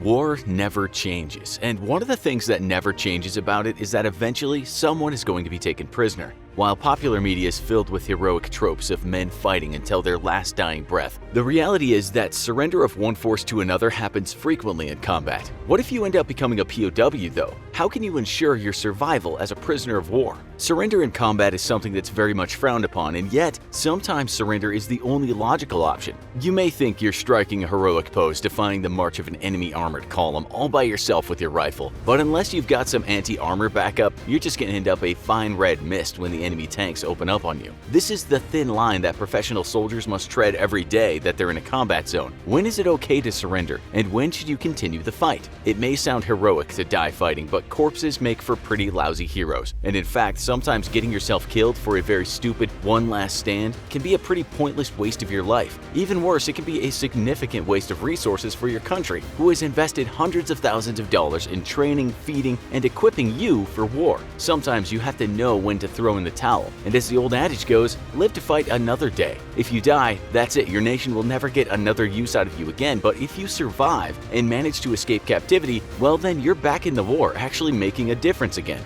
But sometimes not surrendering can be the right call. Even when supported by overwhelming firepower against an inferior foe, human beings tend to not like getting shot at, and a stiff, determined resistance in the face of overwhelming odds has turned the course of many battles. In May of 1918, the war in Europe was taking a decisively bad turn for the Allies. Russia had collapsed under the weight of the Communist Revolution and struck terms with Germany, allowing a great deal of German forces to be moved from the Eastern to the Western Front. This put huge pressure on British and French armies, whom after 3 years of trench warfare were at a breaking point. Morale had plummeted and the threat of mass desertions loomed. The Germans were all too aware of this and thus prepared for a huge aggressive push against the Allies, using their recently freed up Eastern forces as shock troops. The only hope for the Allies was America's recent entry into the war. It had taken 6 months to train and ship American forces to Europe, and they were still not at full strength when the Germans began their advance. To make matters worse, American troops had not seen combat against a well-disciplined and equipped foe since the War of 1812, and many doubted the reliability of American troops, none more so than the Germans. Late in May, the Germans smashed into British and French lines, breaking through the French lines in several places. The German army poured through this gap and was well on its way to Paris, where it had previously been stopped by a miracle of French logistics in 1914. This time, though, the French were exhausted, and there would be no miracle coming. The only thing standing between Paris and France's defeat was a few understrength brigades of American Marines. The Americans quickly moved to block the German advance on Paris, hastily digging shallow foxholes for themselves when suddenly French forces in full retreat steamed past their position. One French general passed through the Marines and called out to Marine Captain Lloyd Williams to join them in their retreat. Captain Williams responded with, "Retreat? Hell, we just got here." The following day, the German army smashed into the American forces, only to be bloodily repelled. Realizing they had finally met with the Americans, German commanders ordered their forces to place all pressure possible on the Americans, hoping to break them early in their first few weeks of the war. If the Americans broke, their demoralized and exhausted British and French allies would break as well, and Germany could seize victory. Captain Williams' response, "Retreat, hell," has become itself an official Marine motto, and as history proved, the Americans did not retreat, giving time for their allies to regroup and gather their strength. In what is perhaps the single most important refusal to surrender in the face of overwhelming odds in modern history, Captain Williams and his Marines ensured that the Allies would win World War I and shape a future victory in the Second World War. Yet, not every fight is a decisive turning point in history, and sometimes surrender is the only viable option. Inevitably, this means that a soldier will one day become a POW, and learning how to survive as one is critical. First, it's important to note that each nation has its own code of conduct for POWs, and their own goals that soldiers should strive for while captive. Today, we'll be talking about the United States' code of conduct for POWs, and it's important to note that in the American military, it's not only expected but mandated that POWs continue to resist the enemy as long and as effectively as possible, even from captivity. American POWs are expected to attempt to escape and rejoin friendly forces in order to carry out the fight once more. They're not expected to simply remain put in their prison camps and wait for war's end or negotiations. That having been said, the American Code of Conduct for POWs is meant to instill discipline and a sense of purpose in captured soldiers. Maintaining one's morale and discipline is not only important for survival, but important for resisting an enemy's attempts to gather intelligence, which could be used used to set back American military forces. Thus, the Code of Conduct aims to raise a POW's morale and give them a sense of duty and purpose. Article 1 of the COC states, "I'm an American fighting in the forces which guard my country and our way of life. I am prepared to give my life in their defense." This article is self-explanatory, and a soldier should expect that he may be asked to give up his life for his nation even in captivity. For an American soldier, the fight is not finished just because you're captured. Article 2 of the COC states, "I will never surrender of my own free will. If in command, I will never surrender the members of my command while they still have the means to resist." This article may sound antithetical to our previous point about choosing when to surrender and when not to, but the important part lies in the last few words of the article, "still have the means to resist." That means that an American soldier is not to surrender as long as they have the means to resist. Remember our earlier scenario of facing down a column of tanks with just your trusty rifle? That is not the appropriate means of resistance, and surrender would be considered honorable. No military commander enjoys wasting lives needlessly. The Battle of Choshin Reservoir in the Korean War is the perfect example of when surrender is not acceptable. In this battle, an American Marine division, reinforced with smaller UN units, faced off against a vastly greater number of Chinese forces. Completely surrounded and overwhelmed by a ratio of 4-1, American Marine Major Oliver P. Smith ordered a fighting withdrawal instead of the surrender demanded by the Chinese. Though the Chinese forces vastly outnumbered the UN forces were better equipped and better trained, and ended up inflicting horrific casualties on the Chinese, effectively reducing the number of divisions they had in Korea from 30 to 18. As long as an American soldier has the means to effectively resist the enemy, he's expected not to surrender. Article 3 states, "If I'm captured, I will continue to resist by all means available. I will make every effort to escape and to aid others to escape. I will accept neither parole nor special favors from the enemy." This article highlights the duty an American soldier has to continue resisting the enemy, even in capture. It may seem futile to attempt resistance while as a POW, but providing security for enemy combatants can actually be a huge drain of resources for the enemy. Every soldier that you force the enemy to stand guard over you is another soldier that isn't on the front lines. So even if you fail to escape your prison camp, simply trying to escape will force the enemy to shift resources away from the battle. Of course, your ultimate aim is escape though, and then the rejoining of a friendly unit. However, while a POW, an American soldier is never to accept any form of favors or perks over his fellow prisoners. This is to prevent the enemy from manipulating a soldier into divulging intelligence, or to allow the enemy to breed resentment amongst other soldiers, and thus destroy the chain of command and spirit of teamwork amongst POWs. Article 4 states, "If I become a prisoner of war, I will keep faith with my fellow prisoners. I will give no information or take part in any action which may be harmful to my comrades. If I am senior, I will take command. If not, I will obey the lawful orders of those appointed over me and will back them up in every way." The aim of Article 4 is to ensure that the chain of command is unbroken even in captivity. Just because you're a POW, it doesn't mean you're no longer a soldier, and having a strong chain of command can make the act of resistance much more effective. You're also never to violate the trust of your fellow prisoners, whether they be American or from another allied nation, and are expected to work together in your resistance of the enemy. Article 5 states, "When questioned, should I become a prisoner of war, I am required to give name, rank, service number, and date of birth. I will evade answering further questions to the utmost of my ability. I will make no oral or written statements disloyal to my country and its allies or harmful to their cause." In order to prevent an enemy from exploiting an American POW for their benefit or to gain important intelligence, POWs are expected to never cooperate with the enemy and to divulge only information useful for administrative purposes. Cooperating with the enemy in the production of propaganda is the single most dishonorable act a POW can do, as this lowers morale back home and might give an enemy domestic or international credibility for their cause, which strengthens their resolve to fight. Famously, some American POWs were exploited for propaganda purposes during the Korean and Vietnam War, though most of those who took part took the opportunity to relay secret messages back to friendly forces through the use of Morse code. One prisoner in Vietnam blinked out the word torture in his false statement, bringing international condemnation against North Vietnam and the Soviet Union, who supported the nation. Lastly, Article 6 states, "I will never forget I am an American, fighting for freedom, responsible for my actions, and dedicated to the principles which made my country free.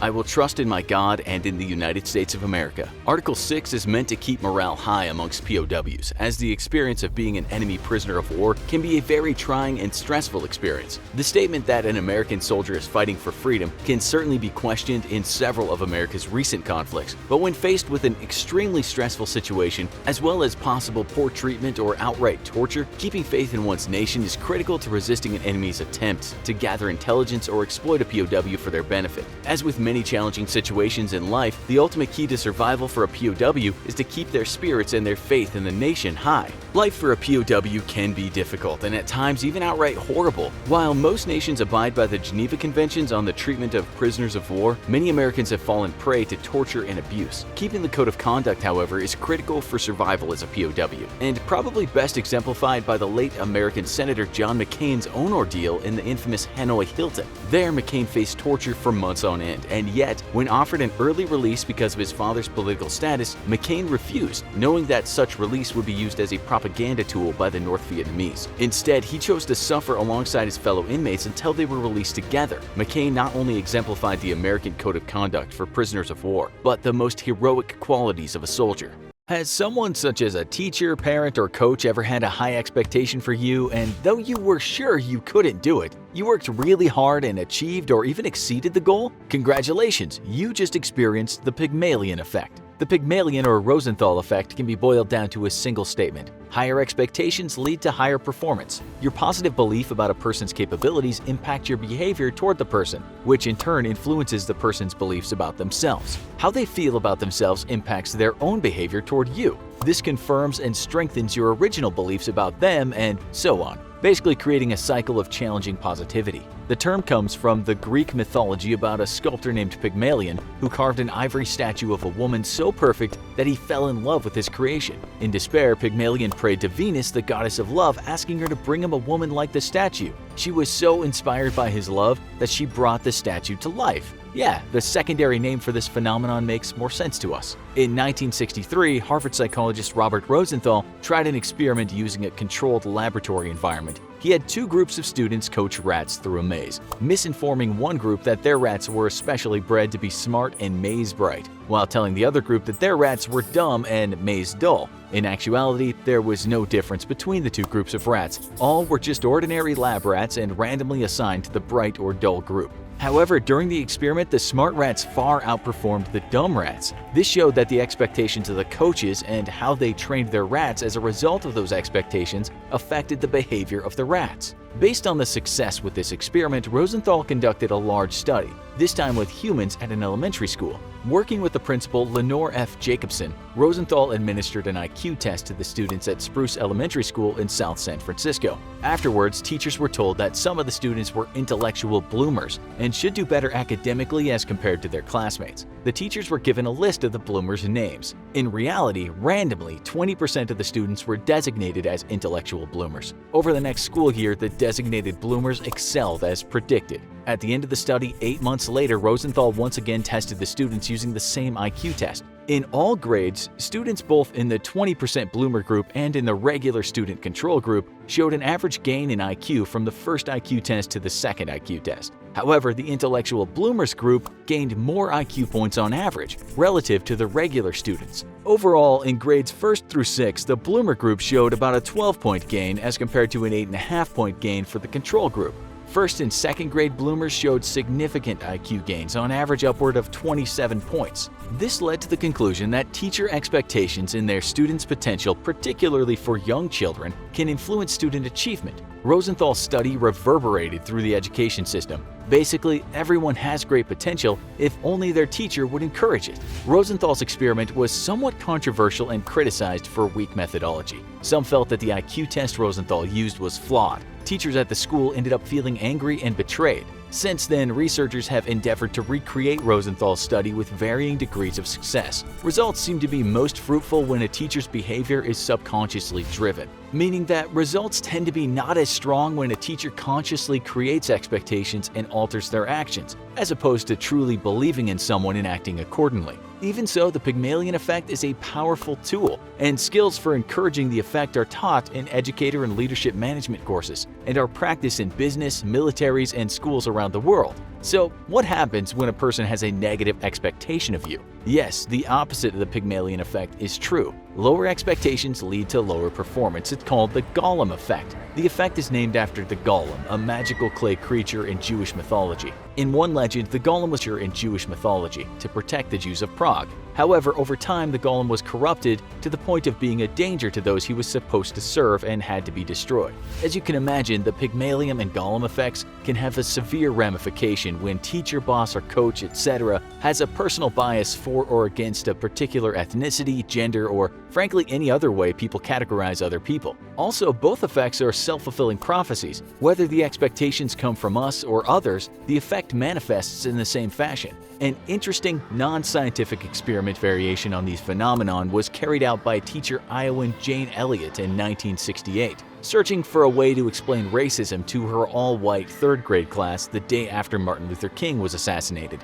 Elliott segregated her students into blue-eyed and brown-eyed groups. On the first day, she told the class that the blue-eyed people were superior and treated the students accordingly. Among other injustices, brown-eyed students had 5 fewer minutes of recess and weren't allowed to play with the blue-eyed students. In class, the brown-eyed students were forced to sit at the back of the classroom. Throughout the day, Elliott made various comments about inferiority of brown-eyed students. The following day, the status was reversed, with brown-eyed students being superior and the blue-eyed students considered inferior. Elliott found that during the day they were considered inferior, the students' work suffered. Also, she was shocked to discover how quickly the attitudes of children in the superior group turned vicious and discriminating. After the exercise was over, Elliott had her class write essays on the experience. She ended up getting some of the essays published in her local newspaper. The reaction to Elliott's experiment was explosive and she was ostracized by her town. However, she went on to become a diversity educator, and some of her later work became the basis for modern corporate diversity training. So, what does this all mean?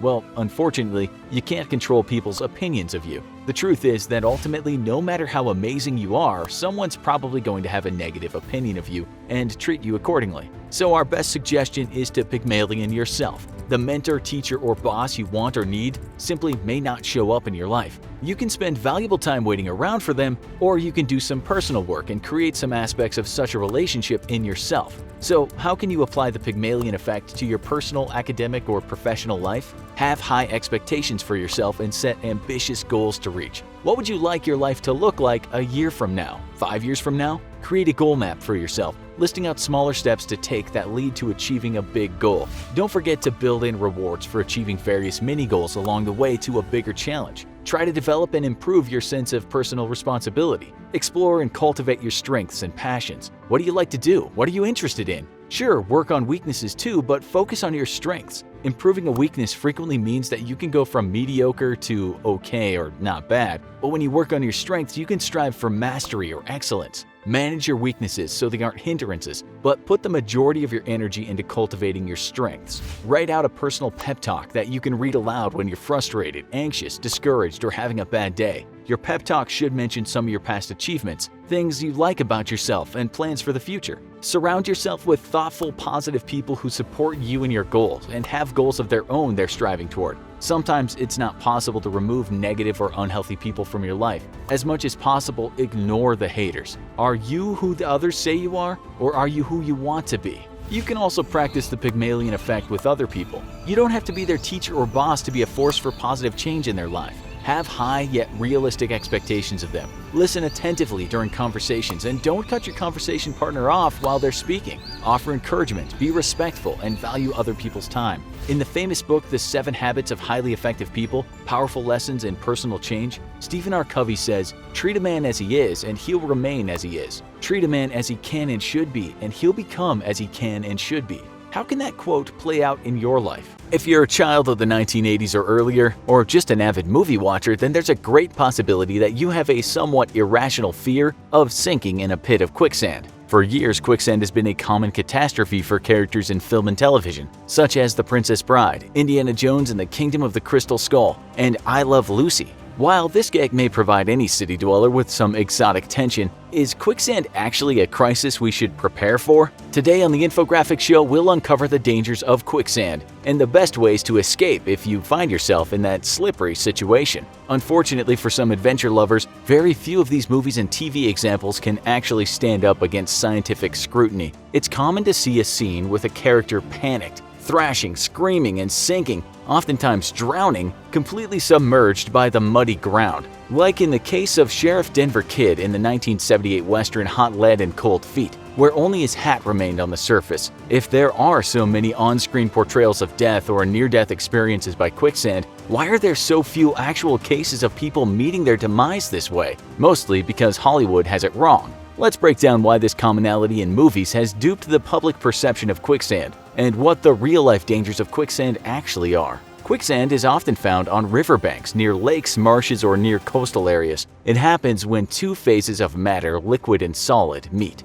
It can be a mixture of sand and water, silt and water, clay and water, sediment and water, or even sand and air. It's caused by the sand having more space between particles than in dry sand. This is why if you try to build a sandcastle when your sand is too wet, you end up with a muddy lump rather than a standing structure. One of the leading scientists on understanding quicksand, Daniel Bohn of the University of Amsterdam in the Netherlands, explains that quicksand is a non-Newtonian fluid, which means any amount of stress causes its viscosity to quickly drop, or in other words, its resistance to flow is lowered. While it may look solid, once the weight, like a human or animal, disturbs it, this allows for more liquid to flow in, diminishing friction, and then it loses its ability to act as a solid, which is why you sink. When limbs are moved underneath the surface, the movement creates a vacuum pressure which sinks you deeper and requires a lot more effort to move through. This vacuum effect is something you may have experienced when stepping into certain consistencies of mud that pulls your shoe off.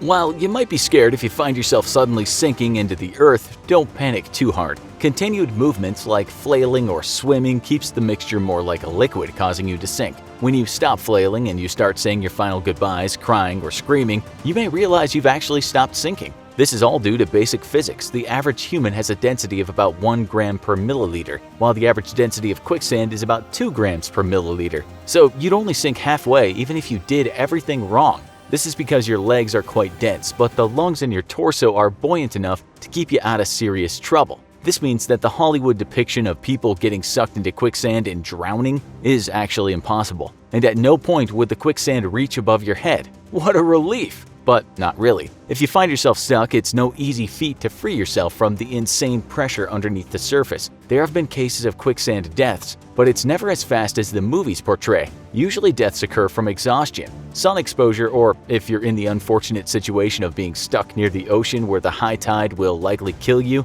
and then sweep you away. Let's not forget to mention the threat of wildlife, especially if you're out in the open desert or rainforest. A slow and agonizing death is far more likely and terrifying. On July 7, 2015, Jose Rey Escobedo went missing at about 10 a.m. in San Antonio, Texas. Police received a call reporting a light blue car had been parked underneath the San Antonio River Bridge in Goliad County for several days. After his glasses and wallet were identified and camping or running away were largely ruled out, police started a widespread search of the river, where Escobedo would often swim alone. A few days later, game wardens Kevin Fagg and William Zappa continued to search the San Antonio River by boat after a helicopter was unsuccessful in locating him from above. What they found was Escobedo's body lodged in quicksand, face down just 350 yards upstream from the bridge where he parked his car. While his true cause of death was never released to public reports, the river was higher that day due to an increased rain, and it's likely that he drowned after being trapped in quicksand.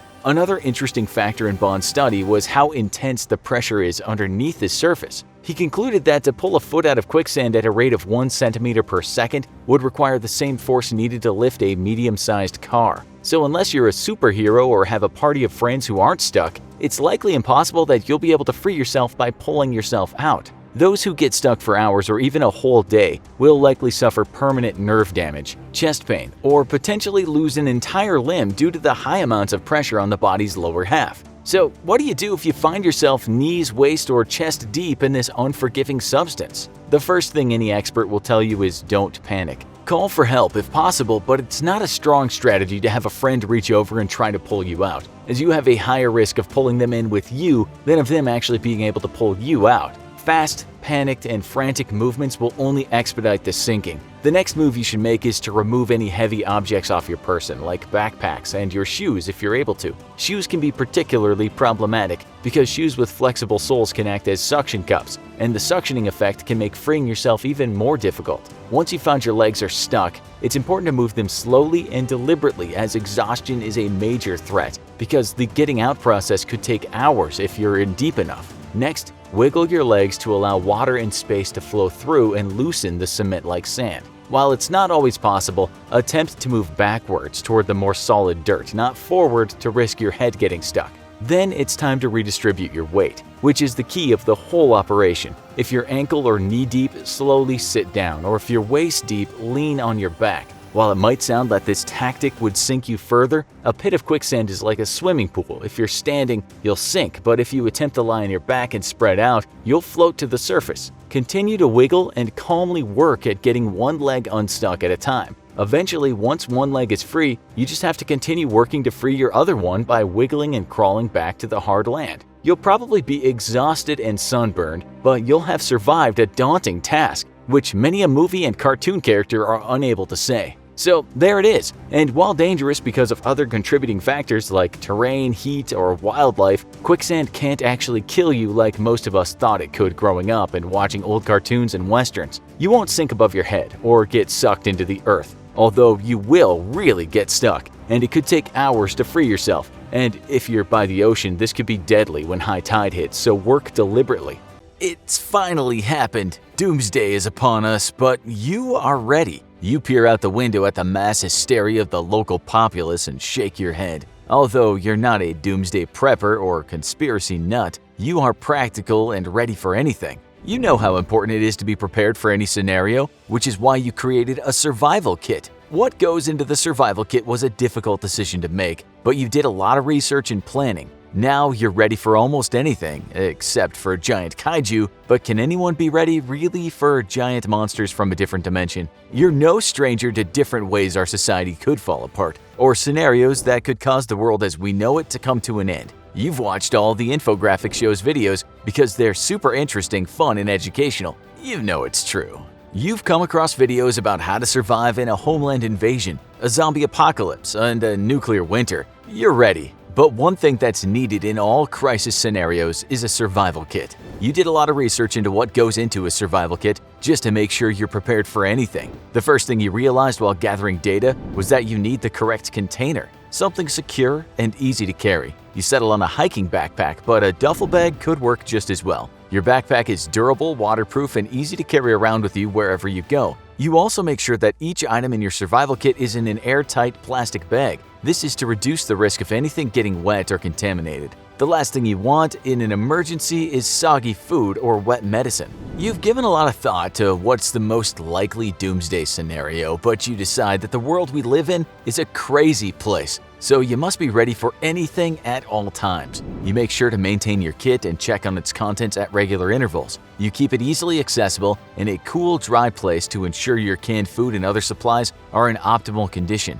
When checking your kit, you always make sure to replace expired items. In an emergency, it would be a real bummer to need painkillers and come to realize that they expired and aren't effective anymore. You also need to know that as new products become available, technology advances, and your family changes, you might need to update your kit. This is to ensure that you have the supplies that are right for you. Everyone's different, but there are definitely items that every survival kit must include. At your house, you keep the survival kit in an easily accessible location and make sure everyone in the family knows where it is. You won't always be around, and you still want the people you care about to be safe. You also keep a mini survival kit at work. You never know when a disaster will strike. That's kind of part of it being a disaster. Also, you make sure to keep a backup survival kit in your car, just in case you're driving and need to get the hell out of Dodge right at that moment. It's time for one of your regularly scheduled survival kit checkups. You pull the kit out of its easily accessible but safe spot and check the contents. You make sure to carefully zip and unzip all plastic bags that contain each item.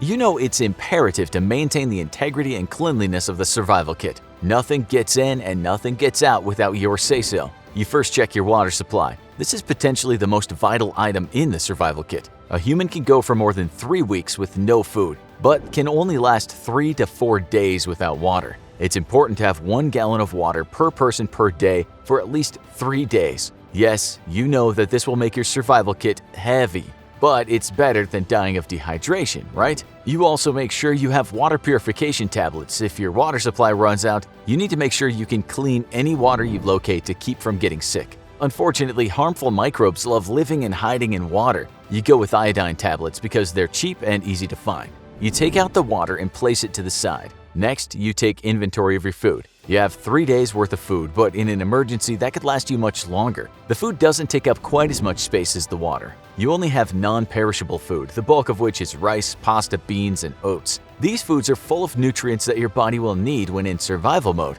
They also won't go bad anytime soon. The rest of your sustenance is made up of canned foods that contain liquid such as tomatoes, beans, and tuna. The leftover liquids in the cans can always be used to cook your other foods, like rice and pasta. This will help keep your water available for drinking and will give some flavor to what you're eating. It's a win-win scenario. Just make sure you pack a can opener. No one wants to be seen bashing a can of tomatoes with a rock. It would be a little embarrassing, to say the least. You know that you'll need a radio to stay up to date on information and the weather. Many people just pack a standard battery-powered radio, but you've opted for the hand-cranked NOAA weather radio with tone alert. Sure, it isn't very sophisticated, but less batteries means less weight, and that's ideal. You just crank and go. That way you can keep your batteries for your flashlight. You never know when the power's going to go out and you need to find your way in the dark. You put all the inventoried content to the side and take out the first aid kit. You want to make sure that this vital piece of equipment is fully stocked. When on the road or just around the house, accidents happen. When health services are limited during an emergency, you know your survival kit must have a basic supply of first aid materials. You check to make sure it has antibiotic ointment packs, gauze, bandages, scissors, and tweezers. You also feel that an emergency blanket would be useful. It could be used on cold nights or if someone falls into the cold water while crossing a river. You never know what the world will throw at you, and you want to be prepared. You look at your list. Water? Check. Food? Check. Radio and first aid? Check, check. You unzip a side pocket and pull out a whistle on a lanyard. When needing to get the attention of someone far away, there's nothing like the shrill screech of a whistle. It can be used as a signal or a warning. Maybe you'll just use it to get the attention of first responders or rescue personnel. You swing the whistle around your fingers and then safely secure it back in your survival pack. You unzip another pocket where you've stored sanitation and personal hygiene items. You have moist towelettes for your bathroom and cleaning needs. You've also packed a roll of garbage bags, which can be used for disposal of used materials or cut in ways that allow you to use the durable plastic in unconventional ways. In the worst scenarios, you could always use the garbage bags as a makeshift poncho to keep your core dry. You think about how each item in your survival kit has multiple functions. They may not be the function that the item was designed for, but in an emergency, you do what you have to do. You pull a Swiss Army knife from your pocket. You've decided that this multi-purpose tool could be useful in many scenarios, so you add it to the survival kit. It has many tools, all in one compact device, including the all-important can opener. Don't forget that! You also pack local maps. Sure, you have Google Maps on your smartphone, but in a prolonged emergency, your phone could die. Yes, you bring backup batteries and chargers for your phone, but all of the batteries and chargers in the world won't matter if the cell phone towers lose power or aren't sending out a signal. Paper maps will never lose their signal, so you can always count on them to get you to where you're going. You place everything back into your survival kit carefully. It's like a game of Tetris, making sure every possible space is filled in the most efficient way. You unzip the front pocket to check to make sure the folded papers are in order. You've made copies of personal documents, including medication lists and up-to-date medical records. You have your passport, birth certificate, and license all copied and ready to go. The survival kit goes back into its safe storage location, and you think about the other necessities that you need. Your prescribed medication and dietary needs are taken into consideration. Everyone is different and has different needs. You need to make sure that your survival kit is tailored to your needs. You fill your prescriptions, and after a long day of walking, pain relievers will be vital. After a long day of eating canned food, anti-diarrhea medication might be necessary to ensure you don't lose all of your liquids, especially if you eat something that's expired or gone bad by accident. Again, when trying to survive, there's nothing more important than water, both inside and outside of your body. The last things you need to add to your survival kit is a book and a deck of cards. This might not seem entirely necessary, but mental health can mean the difference between life and death. It's important to keep the brain active and engaged so you can make good decisions. Mental health in any situation is important, but when fighting for survival, it's non-negotiable. You take a deep breath and let it out slowly. You feel more relaxed knowing that your survival kit's in order. If something extreme happens, you know that everything you need to survive is in a secure, easy-access location. And if you need to stay quarantined in your house, everything you need is in your survival kit. If you need to leave the home and seek refuge elsewhere, everything you need to make it is in your survival kit. Knowing that you'll have everything you need in an emergency is the first step of survival. Let's just hope the reason you need to grab your survival kit isn't due to a giant kaiju invading your city. We've all been there. It's after midnight on the night before a big exam, and you're overcaffeinated, underslept, and downright panicked as you pore over your notes one last time, hoping against hope that it'll all miraculously click at the very last minute. You know you should have started studying way earlier, but you can never seem to find the motivation to get started. If only you knew how to study when you don't want to. Most people struggle to find the motivation to focus on studying at some point. Even the best students have days when they just don't want to study. But waiting until the pressure of a looming deadline forces you to get started is a recipe for disaster. You'll never absorb and retain the material properly by cramming, and pulling an all-nighter will leave you exhausted and unable to recall anything you studied, and will negatively impact your exam performance. Studying a little bit every day is the key to really understanding the material and being able to apply it in an exam setting. Good study habits are also good for your brain, helping it learn to form connections and remember information, and helping you build good habits of discipline and focus, which can only serve you well throughout your education and even later in life. The key is to find a way to make studying not only tolerable, but actually enjoyable, so that it'll become a part of your regular daily routine. Believe it or not, it is possible to enjoy studying, and these tips will teach you how to study even when you don't want to, putting you well on your way to acing that next exam. To really get yourself motivated to study, it's helpful to get in touch with your why. Even if you can't stand a particular topic or class, thinking about how it plays into your bigger picture goals can help you find the energy to get down to studying. Whether you need to pass a particular course to graduate, get your dream job, or just learn a new skill, thinking about how studying for this test will help you achieve your long-term goals can help you refocus on your priorities. Of course, getting motivated isn't always as simple as remembering why you need to do something. If focusing on your long-term goals doesn't have you rushing off to the library, try finding some other sources of motivation to get you in the mood for studying.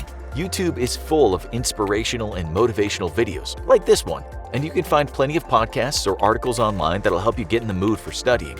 If you still don't want to study after trying to amp yourself up, then try this counterintuitive tip. Forget about the actual studying for the moment and focus instead on getting yourself prepared to study. Spend a little time setting up your study area to encourage maximum focus. Tidy up your desk and remove any potential distractions. Make a study plan, outline what you need to get done in the weeks and months ahead, and write down the 3 to 5 most important things you need to tackle next. Organize and file your notes to make it easy to find what you need when you actually get studying. Make sure you're well stocked with healthy snacks, water, coffee, or tea, and some treats to use as rewards. Chances are, after you got your space all set up, you'll want to take it for a test run and get right down to studying. But if not, never fear, there's another trick you can do to try to get yourself to study if you still don't want to. Getting started in the first place is often the hardest part about studying. To stop yourself from procrastinating, try starting small with the 5-minute rule. Set a timer for 5 minutes and tell yourself that you only have to work until it goes off. When your timer goes off, you'll have gotten over the hump of getting started, and you'll more than likely want to keep going. Simply set another timer, maybe for a bit longer this time, and keep working until that timer goes off. You can also try the Pomodoro method, where you work for 25 minutes at a time with 5-minute breaks between each session, and a longer break after 4 work sessions. Check out tomatotimer.com for a fun and motivating Pomodoro timer. There are other ways to start small and break studying into manageable bite-sized pieces. If you can focus on getting just one task done instead of stressing about all that you have to learn before exam time, you'll be more than likely to sit down and get started. Try reviewing your notes, going over them to make sure they make sense, adding some clarification or examples, and highlighting key points. If you have a bit more energy, take some time to condense all of them into short, well-organized study guides. If you have access to a practice exam, take a few minutes to go over it and get an idea of what you're up against. You can also send your teacher or tutor an email with any questions that you have about the material. If you're working on a paper or other project, simply sitting down to set up your document, save a few links for future research, or jot down some ideas for your outline can give you the momentum boost you need to get going. Once you've finally convinced yourself to sit down and start, It's important to make it as easy as possible to keep going, and that means avoiding distractions or at least using them to your advantage. Listening to music is a tried and true study tip, but choosing the right music is key. You don't want to get sidetracked singing along to your favorite tunes or get irritated when a song you don't like comes on. Instead, try an instrumental playlist. Classical music is, well, classic, but it's far from the only option. YouTube and other streaming services are full of ambient noise study and focus playlists. Or you could try listening to the score from one of your favorite movies to make your study session feel as epic as a major motion picture. YouTube is a notorious distraction, but when your focus is flagging, you can use it to your advantage to find videos about the topic you're studying to give yourself a break from the books. Of course, you'll have to be careful not to fall into the rabbit hole. If that's an issue for you, consider installing an app that'll block your internet access for a set amount of time, or put your phone away in another room. Another way to keep yourself engaged in studying is to get moving. Exercise is not only good for your body, but thinking on the move can help you consider the information you've absorbed in a new way. You can read books or notes while you walk on a treadmill, or listen to audio lectures or homemade recordings of your notes as you walk outside. Going somewhere new to study can also help break up the monotony and give you an energy boost. Beside the library, consider studying at a local cafe, or simply find a quiet place outside. Some people learn best by association, so you might benefit from assigning a specific space or room to each topic you have to study. Math in your bedroom, English outside, and so on, to help you better remember your material. This one might seem counterintuitive, but one of the best ways to keep studying interesting is to keep challenging yourself, especially when you find the material boring. Making it just a bit trickier can help you keep at it. You don't want to make it so hard that you get frustrated and give up, but giving yourself little challenges, like timing yourself to complete a problem or trying to beat your record for memorizing facts, can keep even the dullest topics fresh and interesting. One of the best ways to get yourself to study when you don't want to is to make it fun, and gamification is the best way to do that. We learn better and are more motivated when something is fun. Just to think about all the time you spent trying to reach that next level of your favorite game on your phone when you should have been studying instead. We can apply these principles to studying too, and not only to make studying more tolerable but more effective. Flashcards are a classic study tool for a reason. Not only does making them help you organize and remember your material, but they're an easy and portable way to drill yourself on the fly and keep yourself sharp. But if you're looking for something a little more interesting, try these tips. You can find an abundance of mnemonics to help you remember important points for any subject. For example, the phrase, "Happy Henry likes beer but could not obtain 4 nuts," can help you remember the first 10 elements of the periodic table of elements: hydrogen, helium, lithium, beryllium, boron, carbon, nitrogen, oxygen, fluorine, neon. If you can't find a ready-made memory aid, you can make one up on your own. The act of creating your own memory aid will help cement the learning, and the catchy phrase, song, or rhyme you come up with will help you remember some of the most important points from your studying. If you're more of a visual person, drawing a doodle or even creating a comic strip can help you make sure that your learning sticks with you. If you want to take things to the next level of gamification, you could build your own puzzles and games to help your learning sink in. Board games are great for history and English. Sports can help you learn to apply statistics, and a treasure hunt can help bring science topics to life. If you're tech-savvy, you could even build an app or online game for your material. The process of actually creating your game counts as studying, since you're engaging with the material and applying it to the real world, and you'll be much more likely to look forward to studying it if it involves playing a game. When your motivation is really failing you and you're finding it hard to focus no matter how fun you've made your studying, it might be time to make studying social. Studying with friends can be a recipe for distraction, especially if you're relying on that time to get all of your studying done. But as long as you've put in some time on your own, getting together with some friends who are all focused on the same goal can help reinvigorate you. Talking about the material with others can help cement your learning and get you to think through the material in new ways. You can also make your social studying extra fun by sharing some of the games and memory tools you've created, or by role-playing as a group.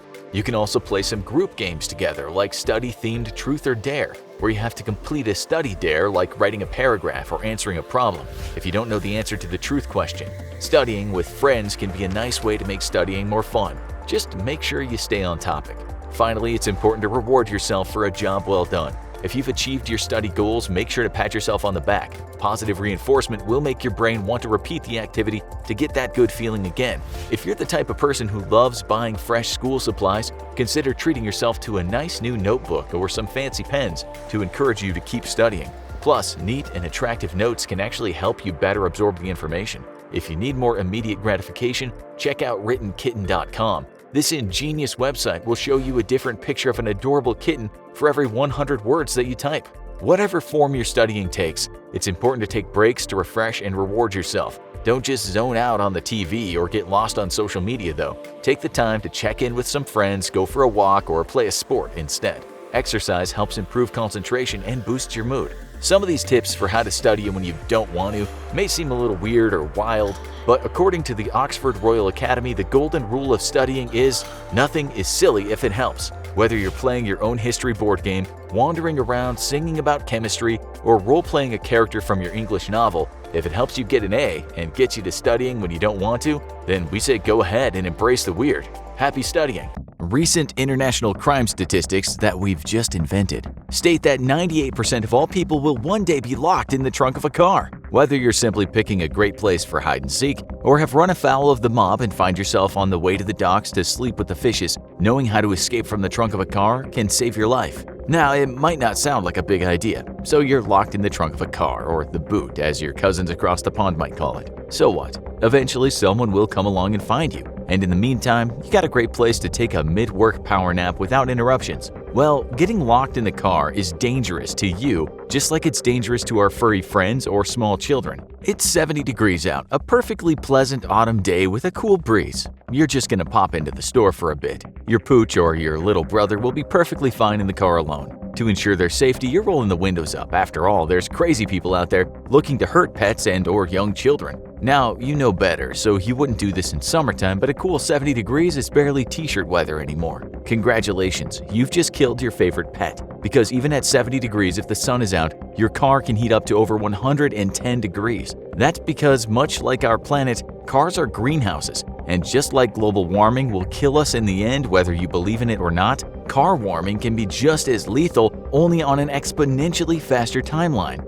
In just 30 minutes, your car can go from a pleasant 70 degrees to 104 degrees, and in an hour, it'll top out at 113 degrees. For you stuck in the trunk of a car, there isn't even an option of breaking open a window, and the darker your car's paint job is, the faster you'll roast to death, as dark paint absorbs the sun's heat faster. It's not just heat you'll have to worry about, because while trunks might not be airtight, they can quickly fill with your carbon monoxide, leading to asphyxiation.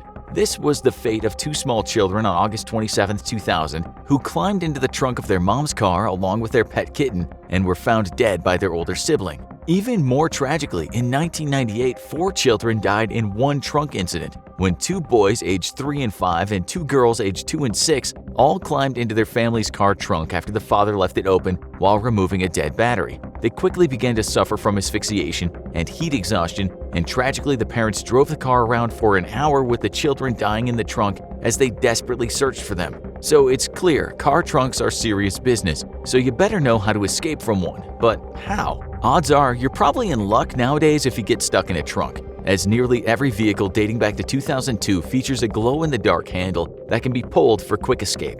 These were installed in response to the growing rash of incidents of children getting accidentally locked in trunks, but also to help victims of kidnapping to free themselves. In Alabama in 2017, a woman escaped from the trunk of her car after being kidnapped. She waited until her kidnapper stopped for gas, then popped the emergency release, fleeing for her life. Incredibly, this is far from a rare occurrence, with another victim in Alabama literally leaping out of the trunk while the vehicle was in motion and fleeing for her life. Clearly, Alabama has a serious kidnapping problem, so all of our Crimson Tide fans, you should pay special attention to this video. But what if your vehicle doesn't have a safety release mechanism, or perhaps your kidnapper is also an infographics fan and removed it before the kidnapping? Well, in that case, you can still free yourself by finding the trunk release cable, which runs from the front of the vehicle to the rear. Typically, you can find that cable along the driver's side of the vehicle, and it'll likely be along the floor, possibly under the false floor of the trunk, hiding in the spare tire compartment. Tugging on the cable toward the front of the car with enough force will make the latch pop open,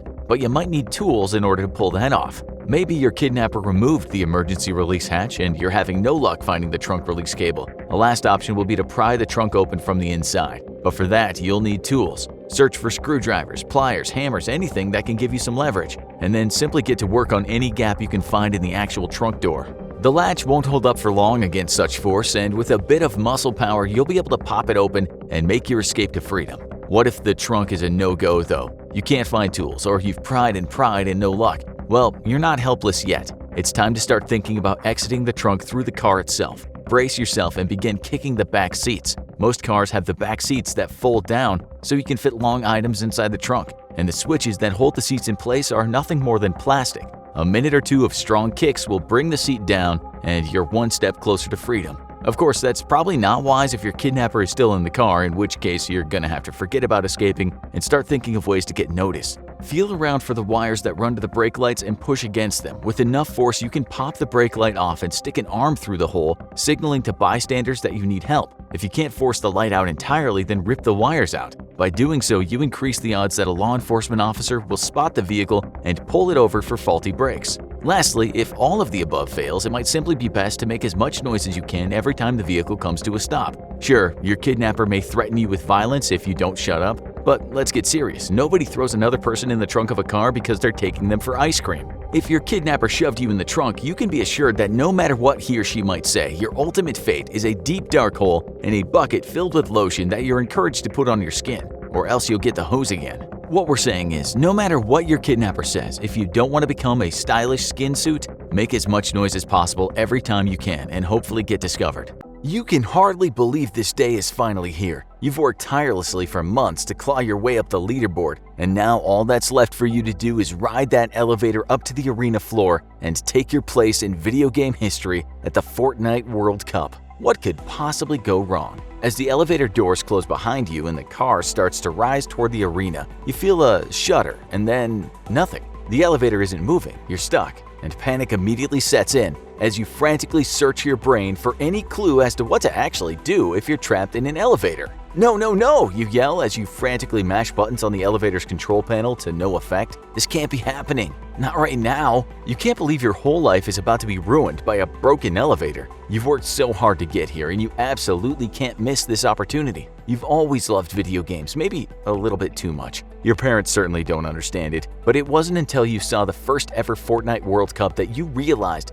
there might actually be a future for you in video games. After 13-year-old Kyle Buga Giersdorf won the tournament and the $3 million prize, you were inspired to take your favorite hobby from pastime to career. As your blood pressure rises and you break out in a cold sweat, your panicking brain starts to come up with some crazy ideas. You remember watching the Die Hard movies as a kid and picture John McClane's Spider-Manning around the building's elevator shaft. How did he do that? Think, think, think. You look up, there's an air vent in the roof. You could pop it off and you might be able to crawl out of the top of the car. You jump up and try to reach the grate, but it's just too far out of reach. Right about the time you're balancing on the hand railing and trying to reach over to pull down the grate, you realize what a dumb idea this is. How are you going to pull yourself up through the hole? A year of full-time gaming certainly hasn't done any miracles for your biceps. And even if you could get through, then what? Where would you go? And what if the car suddenly starts to move? You shudder as you imagine taking a wild ride on top of a runaway elevator car and you climb down from the railing.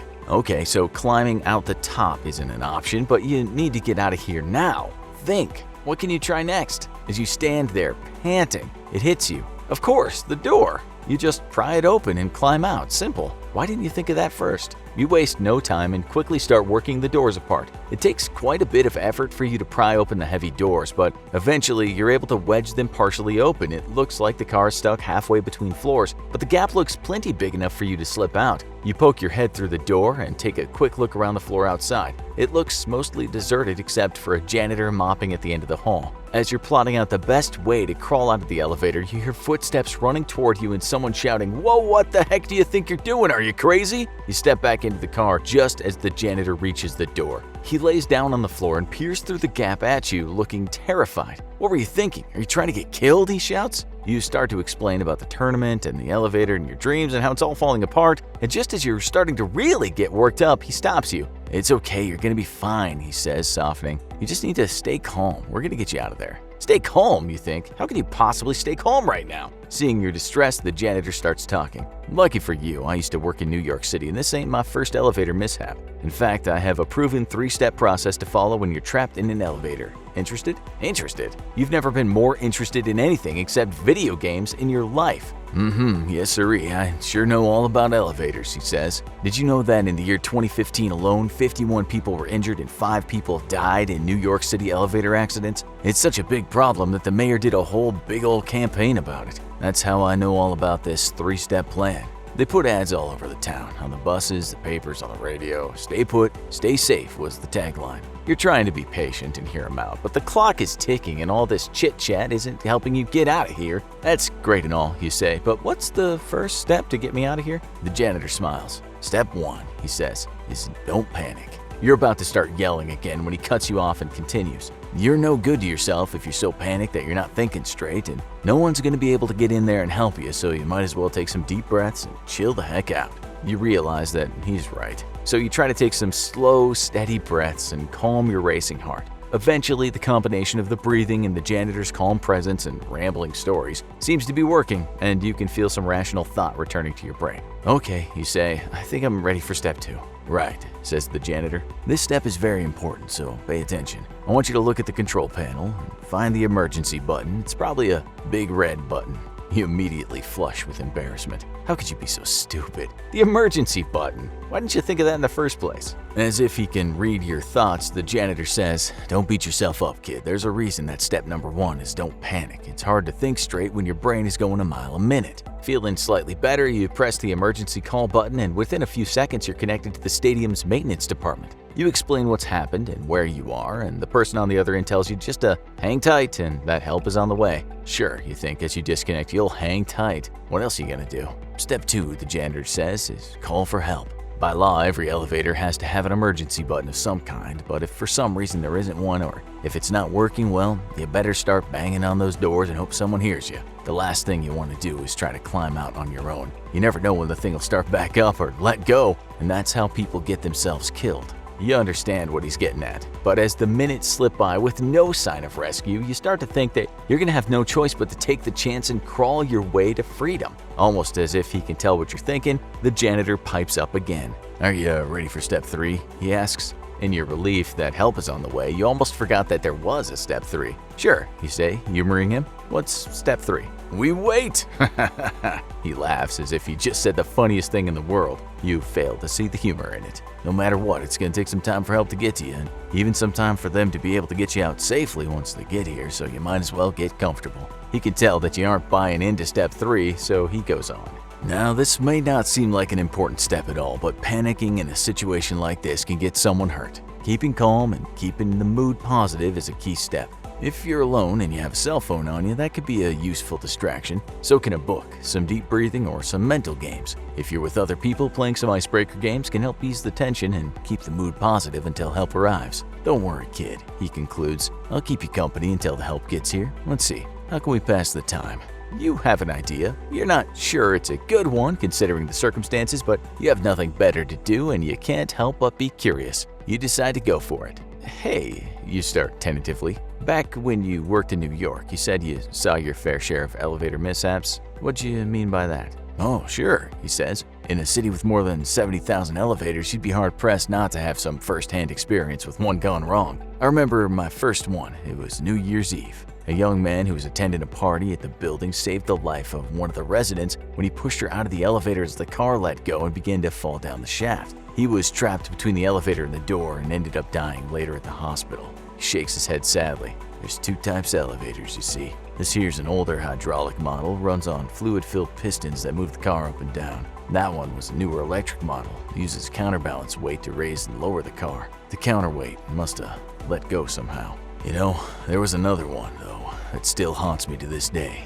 It's so sad because it could have been prevented. The elevator was overloaded, so when it stopped at the lobby, it wasn't level with the floor, and this man was too impatient, so he tried to get off the elevator, but as he stepped through the doors, the car started moving again, crushing his head and chest. So sad. He trails off, lost in thought. Just as the reality of your brush with death starts to sink in, help finally arrives. A team from security shows up and tells you to stand back while they lock out the elevator and make sure it's safe for you to exit. The second they give you the all clear, you leap from the elevator and fall gratefully to your knees on the solid ground of the hallway. But your relief doesn't last that long. You have a tournament to win. You scramble to your feet and race to the nearest stairwell. No way are you getting on another elevator. You don't have a second to spare, so you shout a thank you to the janitor and sprint for the arena, taking the stairs 2 at a time. It started about 2 weeks ago, and now you can't escape it. What began with hushes and whispers, the occasional ominous news article or TV soundbite, has now escalated into a full-blown panic about the global pandemic that swept the globe, and it's crept into every facet of life. You can't hug anyone without worrying that he or she might be a carrier. And overseas, the situation is even worse. Police are out in the streets, pressing people on what they're doing and where they're going. While you couldn't even stand within 3 feet of your roommates anyway for fear of catching this, one day you wake up and they're all gone, back home with their families to ride out the duration of the mandatory quarantine. It would have been nice having them around. Even if you couldn't touch, at least you'd have someone to talk to. But what do you do to cope now that you're on your own and you have to deal with this situation all by yourself? It's tempting to grab your phone, lay in bed, and scroll through Instagram or Facebook all day, but the mental overload those will inevitably cause might make the situation worse. So in between FaceTime calls with your family and in the silence of your now deserted house, you're going to need some other strategies. The first thing that's recommended is to stay calm. As you come to terms with the totality of this dire situation, your fight or flight stress response is going to kick in, and likely at full blast. So it can be helpful to recognize the weird sensations you're feeling as being connected to that natural process. One of the first telltale signs is that your skin might start to feel cooler and even go pale as blood is being sent to its extremities like your arms and legs. But it could also be rerouted to your shoulders, brain, eyes, ears, and nose. The eyes, ears, and nose might seem strange to add to the mix, but it's just our body's ways of making sure our sense of smell, taste, and hearing are all heightened. This mechanism also pulls blood away from the skin, which would decrease bleeding from possible cuts and scrapes, which makes sense in the event that this apocalyptic reality gets so weird that you're running for your life from a possessed creature and you don't want to be slowed down by a scraped knee. Next, you'll be able to recognize your body's increased stress response by immediate sweating, which is your body's way of preparing itself for any major actions you might need to take. So you might feel like you desperately need to drink some water. Yup, science says this is because the gastrointestinal juices, delightful, and saliva production both go down as blood flow to your digestive system is decreased. So say you do start to feel that onslaught of panic and recognize that they're fight or flight symptoms. What should you do? We all passively breathe, but now you're going to have to go a step beyond and channel that hippy-dippy yoga teacher you've always found to be extremely pretentious. You'd always poked fun at her, but what she was teaching during that class will serve you well. You recall that she stressed the importance of being intentional about your breathing. First, you've got to find a spot where it's quiet and make your spine all nice and straight. You could do this by sitting in a dining room chair or anywhere else. It's best to then fill your abdomen up like a balloon on the inhale, feeling it move into your rib cage, and then upper chest, and then letting it out slowly on the exhale, contracting your ab muscles as you do. And don't worry, you've got abs under there no matter how many bags of Doritos from your emergency food supply you've already torn into. Experts suggest doing this strategic breathing for 5 minutes for its soothing effects to take over your panicked nervous system. But if you're gonna have a freak-out moment, experts say sometimes the best thing you can do is just let yourself feel it. Give yourself a worry window. This window could be just 15 to 30 minutes during the morning or the afternoon. Anytime that's time to set aside for you to scream, pace, yell into the void, or into your pillow. The mechanism of coping looks different for everyone, so you've got to find what works for you. However, one thing that's not recommended is doing this right before you go to sleep, because it could wreak havoc on your sleep schedule. If you're the journaling type, you could also write down all your worries without putting any pressure on yourself to fix them. Putting the mess that's most likely going through your head at the moment to paper will be therapeutic in and of itself. Another thing to be knowledgeable of is that chronically lonely people, and you're going to be getting very lonely during this time, have higher blood pressure and are more susceptible to infections and, in the long run, are even more likely to develop Alzheimer's disease and dementia. You might also eventually feel that your attention, logic, and verbal reasoning skills are being compromised during your time of severe aloneness. Have you ever gone out after spending a whole weekend alone, playing video games, and then found that you've almost forgotten how to talk? Why this happens is a bit unclear, but what is known is that because of the cascade of stress hormones and thus inflammation that you'll be experiencing, social isolation could equal an extreme immune response. But that therapeutic breathing we all explained earlier will certainly help. Something else to help you move through this is to become extremely mentally disciplined, harnessing all your focus on your inner world, because suddenly there's not as much mental stimulation from the outside world. The author Emily Dickinson is one example of a historical figure who showed that this could not only be done, but be used in a way to enhance one's creativity and help him or her hone their craft. Dickinson's name goes hand in hand with a reclusive lifestyle. She spent years living alone in her house in Massachusetts. It's not exactly known why. Some speculate that it could have been because of depression or agoraphobia. Regardless, she often wrote about how her solitude only helped catapult her soul and mind, and she's one of the most lauded writers of our time. So, who knows? This forced isolation might turn out to be the best opportunity you've ever had to let your creative side shine and get started on that epic 9-part sci-fi space opera spanning thousands of galaxies and millions of years. Or you could dabble in poetry, your call. Another great way to maintain your sanity is to make sure you stick to a routine, meaning it'd be wisest to wake up at pretty much the same time every day and exercise, journal, write, sing or hum, and read at the same time each day. And at the same time, there's nothing to be said for changing your routine up in an effort to keep your mind sharp. You might have to change your routine a little bit for the sake of waking up your brain cells, keeping your mind sharp, and coaxing your brain into thinking more creatively, even if whatever change you make to your routine is just temporary. Even a small change will encourage your brain's neuroplasticity, a fancy way of describing how well your brain handles change and its ability to reorganize itself when it forms new connections. Neuroplasticity has the added benefit of allowing nerve cells to compensate in case of injury and disease. Lastly, slightly changing your habits will also force your brain to pay attention to what you're doing more carefully. In harnessing all that energy on making sure your mental state is in check and focusing inward, you could connect back with the earth in some way. You could go out for a walk around your neighborhood or sit by a tree or a lake. Just make sure you maintain the recommended distance from other people doing the same thing. You could take a wipe, sanitize a bench seat, and lie down while just feeling the sun, focusing on its warmth on your skin. Maybe it'll conjure up memories of that relaxing cruise you went on a few years ago before they were floating petri dishes of disease. Connecting back to nature seemed to work for former British Marine John Slater, who would voluntarily venture out into a cave on the west coast of Scotland and stay there for up to 4 months, seeking an existence so different than what he'd known in his youth, where he eventually lost interest in learning how to kill a man using only my thumbs. During these retreats, he'd go out of the cave for just a bit and then rush back in as the tide started to roll in. Legend has it that he'd sleep with rats crawling all over him, but he remained undisturbed. In regard to his isolation, he was quoted as saying, "There's also a cathedral-like silence which helps me think. I'm addicted to harmony, restfulness. You realize the planet's breathing, that the same energy moving those stones is moving your heart."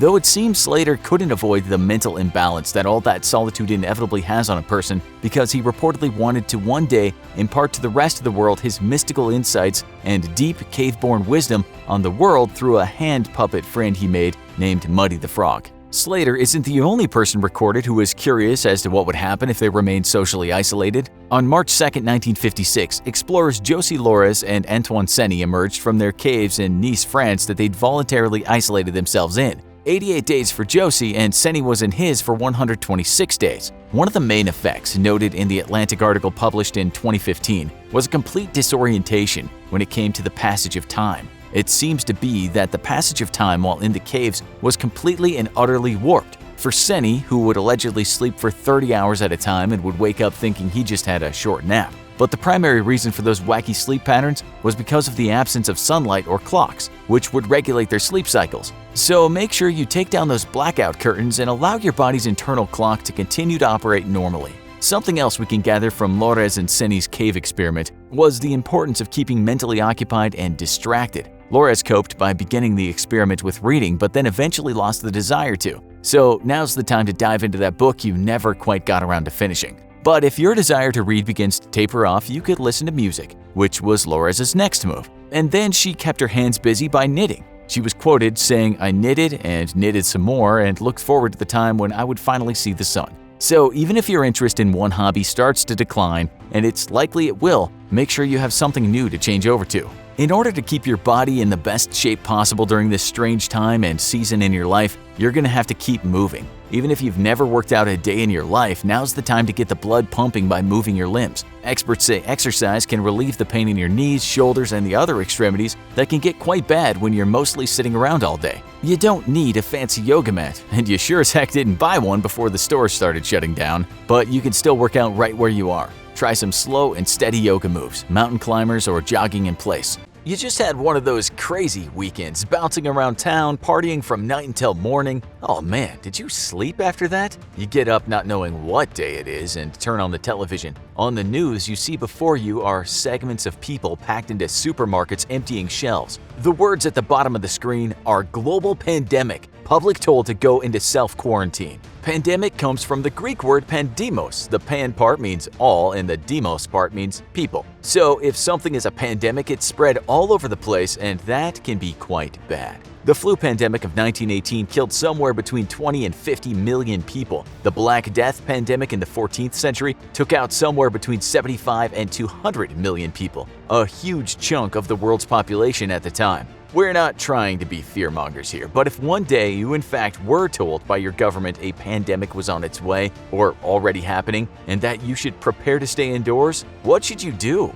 Since the government has made this stern warning, we suggest when you're out you keep your distance from other people. That doesn't mean creating hysteria by running away from people, but on your shopping spree you might not want to shake hands too much or start going in for lots of hugs. You should also try not to touch your nose, your mouth, eyes, really your face at all while on this trip. To be super safe when you get home, get rid of the masks and the shopping bags and even put your clothes into a plastic bag. And give those hands of yours a thorough wash. Wash for at least 20 seconds under hot water. Soap and water will work, and you can wipe with sanitizer too. Some people believe vodka can be used as a hand sanitizer, and it can be in a pinch, but alcohol-based sanitizers are much stronger. So don't bother with the vodka and save it for a cocktail instead. The first thing you'll need is food. How long will you stay indoors? Let's say 2 weeks. So it's best to buy food that won't perish quickly. You could buy dried foods such as oats, pasta, and rice, canned foods such as tuna, beans, soup, fruits, and vegetables, powdered milk, and foods you can freeze are another good idea if you have the space. Healthy food is better because this will help your immune system, so we suggest a balanced diet. Don't load up your freezer with frozen pizzas and ice cream, though you should make sure you have something to eat as a little treat. Quarantine doesn't mean no fun. Don't forget that if you have pets, to make sure that they have enough food for a couple of weeks as well. This is not the 1300s, and most of us today believe scientists and medical professionals will be able to get things under control quite quickly. But still, having 2 weeks worth of food on hand is never a bad idea. We suggest you don't buy more than you need. Hoarding is not a good idea. It can create panic, and obviously people can lose out. If they lose out, they're at risk, which puts more people at risk. It might seem like a good idea at the start to stockpile for a year, but doing that could actually create a bigger problem. Unlike during a major natural disaster, it's highly unlikely there will be a water interruption during a pandemic. But for peace of mind, buy enough bottled water for 2 weeks. The suggested amount of water to have on hand is a gallon a day for each person. If you live in a country where the tap water isn't safe to drink, then it's very important you have enough water. You may also want to buy water filters or water purification tablets to make the tap water safe. Some people take medications that are required and could severely harm their health if not taken. If you're diabetic or asthmatic, for example, you are very aware of how important it is to have some excess in case of shortages or supply problems. So we suggest if you take life-saving drugs, you stock up on those. Then there are people who take strong pain medications or psychiatric drugs. If you've been taking an opioid for a long time, it's not advisable to suddenly withdraw from it.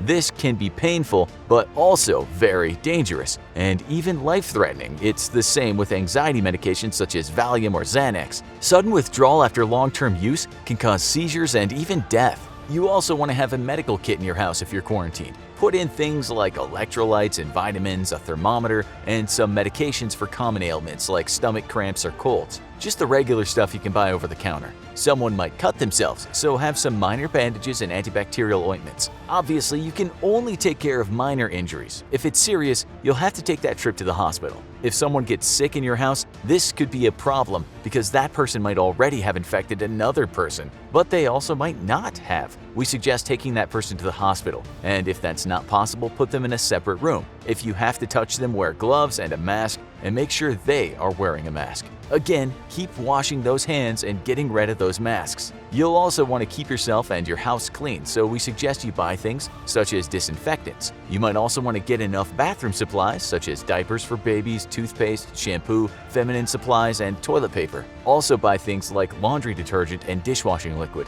Again, we'll stress you don't need to hoard a huge stockpile of these items, but enough for a few weeks. 2 weeks can be a long time if you lose your glasses and have poor eyesight. so you might want to have a spare pair at hand. If you're hard of hearing, buy extra hearing aid batteries. If you have devices that run on batteries, buy extra batteries for those things. It's the same with something like a can opener. What if that breaks and you've got stacks of canned food to eat? Okay, well, there are ways of getting into cans, but having a spare can opener isn't a bad idea. If you're a family, you're probably used to going nights on end with someone watching TV, another person on their phone, and another person on their PlayStation, but 2 weeks is a long time to spend together. It would be a good opportunity to do some family things, such as playing card or board games. 2 weeks of family time could turn out to be a positive thing. It might also be a good time to read a few books or start meditating or do some push-ups and get fit. Try to make the best out of this quarantine period. We hope you don't have to be quarantined, but at least now you know what you'll need if it does happen. This video was made possible by Wix. If you are ready to create a website, head over to wix.com/go/infographics to try out one of their premium plans right now. The good news for anyone born after the year 2000 is that studies in Denmark have shown that they will probably live to be 100, but that doesn't mean that the rest of us are doomed to an early grave. A clinical professor at Stanford University says, "What's holding us back are bad habits." So the secret to longevity has as much to do with what we don't do as what we do. Sure, there's a strong element of luck and genetics at play in the longevity game, but these are things we can't control. So let's concentrate on the things we can control in this episode of the infographic show, How to Live to 100. The Office for National Statistics show our life expectancies just keep on increasing. In 1981, a 65-year-old woman in the UK might be expected to reach 81.9 years of age. Longevity is something we all strive for. There are vitamin supplements, exercise regimens, medical procedures, and mind therapy techniques that all claim to make us live longer. There's a huge industry built around prolonging life. But how do we actually reach that wise old age of 100? In this episode, we've decided to research some of the proven methods of living a longer, fuller life, and we've noted some of the comments made by those who have made it over the 100 mark themselves. Today, we share their secrets and see how you too could live to be 100. Exercise daily. Now this is something that some of us find difficult to ease ourselves into. The secret is to find a type of exercise that you enjoy to the extent that it can be practiced as a hobby. Not everyone finds the gym to be a fun environment, but if you do, visit it regularly. Swimming is good if you hit the pool once a day or every other day. Or why not find a low-impact sport like badminton? Even power walking through the city beats driving a car or taking the train or bus everywhere. The more you exercise, the more your body and brain will reward you with those feel-good chemicals, dopamine and endorphins. So find the exercise that you enjoy and stick with it. New York City man Alexander Imich lived to be 111 years old, and before his death, he told NBC News that he stayed in good condition with a lifetime of healthy eating and spent many years swimming and performing gymnastics. 111-year-old Duranord Veillard still performed 5 to 10 push-ups every morning until his death on June 1st, 2018. Stress is a killer, literally. One good way to avoid stress is to find a hobby that you enjoy doing, or even better, find a job that you enjoy doing so much it feels like a hobby. Not every golf player will turn professional, but if you find out what your true passion is while still young, you may be able to turn that into a career. Otherwise, find a sport or activity that puts you in a relaxed frame of mind. It could be reading or even watching films. Find something that puts you out of your normal work routine and do it regularly. Also, try to have a vacation at least once a year and try to incorporate your hobby into that vacation. If you like walking, why not book a trekking trip in Nepal? Gertrude Weaver, who lived to be 116 years old, credited being calm and kind as the secret to her longevity. Treat people right and be nice to other people the way you want them to be nice to you, she told Time magazine in 2014. So relax, be kind, and don't sweat the small stuff. Or, as novelist Charles Bukowski said, find what you love and let it kill you. Stay connected, but with the right people. Emma Morano, who was the world's oldest person at 117 when she died in April 2017, explained that ending her abusive marriage in 1938 contributed most to her longevity. "I didn't want to be dominated by anyone," she said. Brigham Young University found that social isolation increases risk of death by up to 30%, while other studies place the risk as high as 60%. Psychologically, loneliness is linked to depression, anxiety, substance abuse, schizophrenia, and dementia. Not all lonely people are depressed or suicidal, but it is also realistic to observe that of those who are suffering from psychological problems, many list loneliness as part of the problem. Loneliness can have practical and circumstantial effects that might lead to one's demise. A lonely person may have a disease that would ordinarily be recognized if he or she were amongst a group of caring people. Or maybe a sudden health event like a heart attack or a stroke may go unchecked and nobody is there to rush the patient to the hospital. So, staying connected is key to a longer life, but make sure you stay connected to kind and caring people.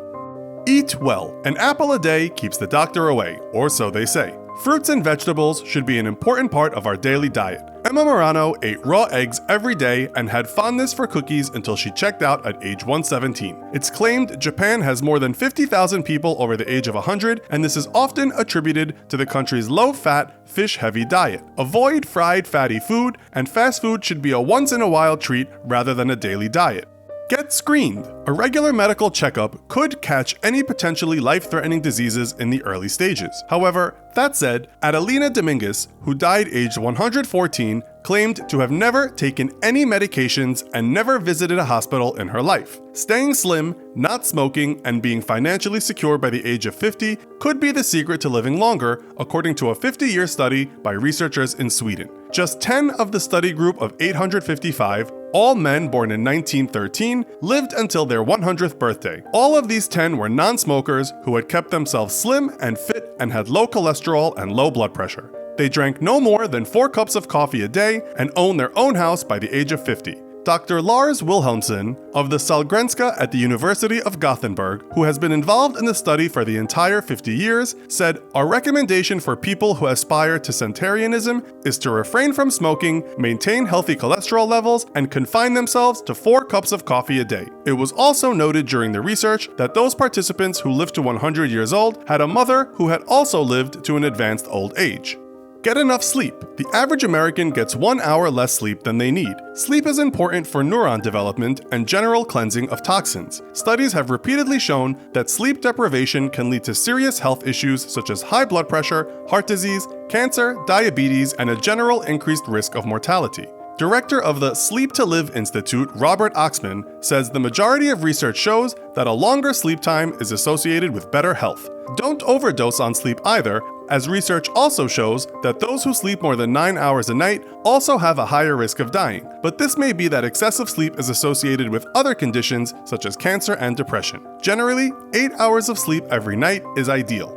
Drink a little alcohol. Agnes Fenton from New Jersey lived to be 111 years old and credits drinking 3 bottles of beer and a shot of whiskey a day for over 70 years for her grand old age. Although heavy drinking will probably lead to an early grave, study after study has shown that a small amount of alcohol each day does increase your chances of making it to 100 years old. Research presented to the American Association of Science suggested that moderate drinking of about 2 glasses of wine a day could contribute to an 18% drop in the risk of an early death. These results came from a 90-plus study group by the University of California who studied the lifestyle of people who lived to at least 90. But this is no reason to reach for the bottle and the corkscrew. Many of those who reached 100 years never drank a single drop of alcohol all their lives. To live to 100 years, everything, including alcohol, should be taken in moderation. However, before you pick up the corkscrew, an even bigger study published in the Lancet Medical Journal says 5 standard glasses of wine or 5 pints of beer a week is the upper safe limit, and 0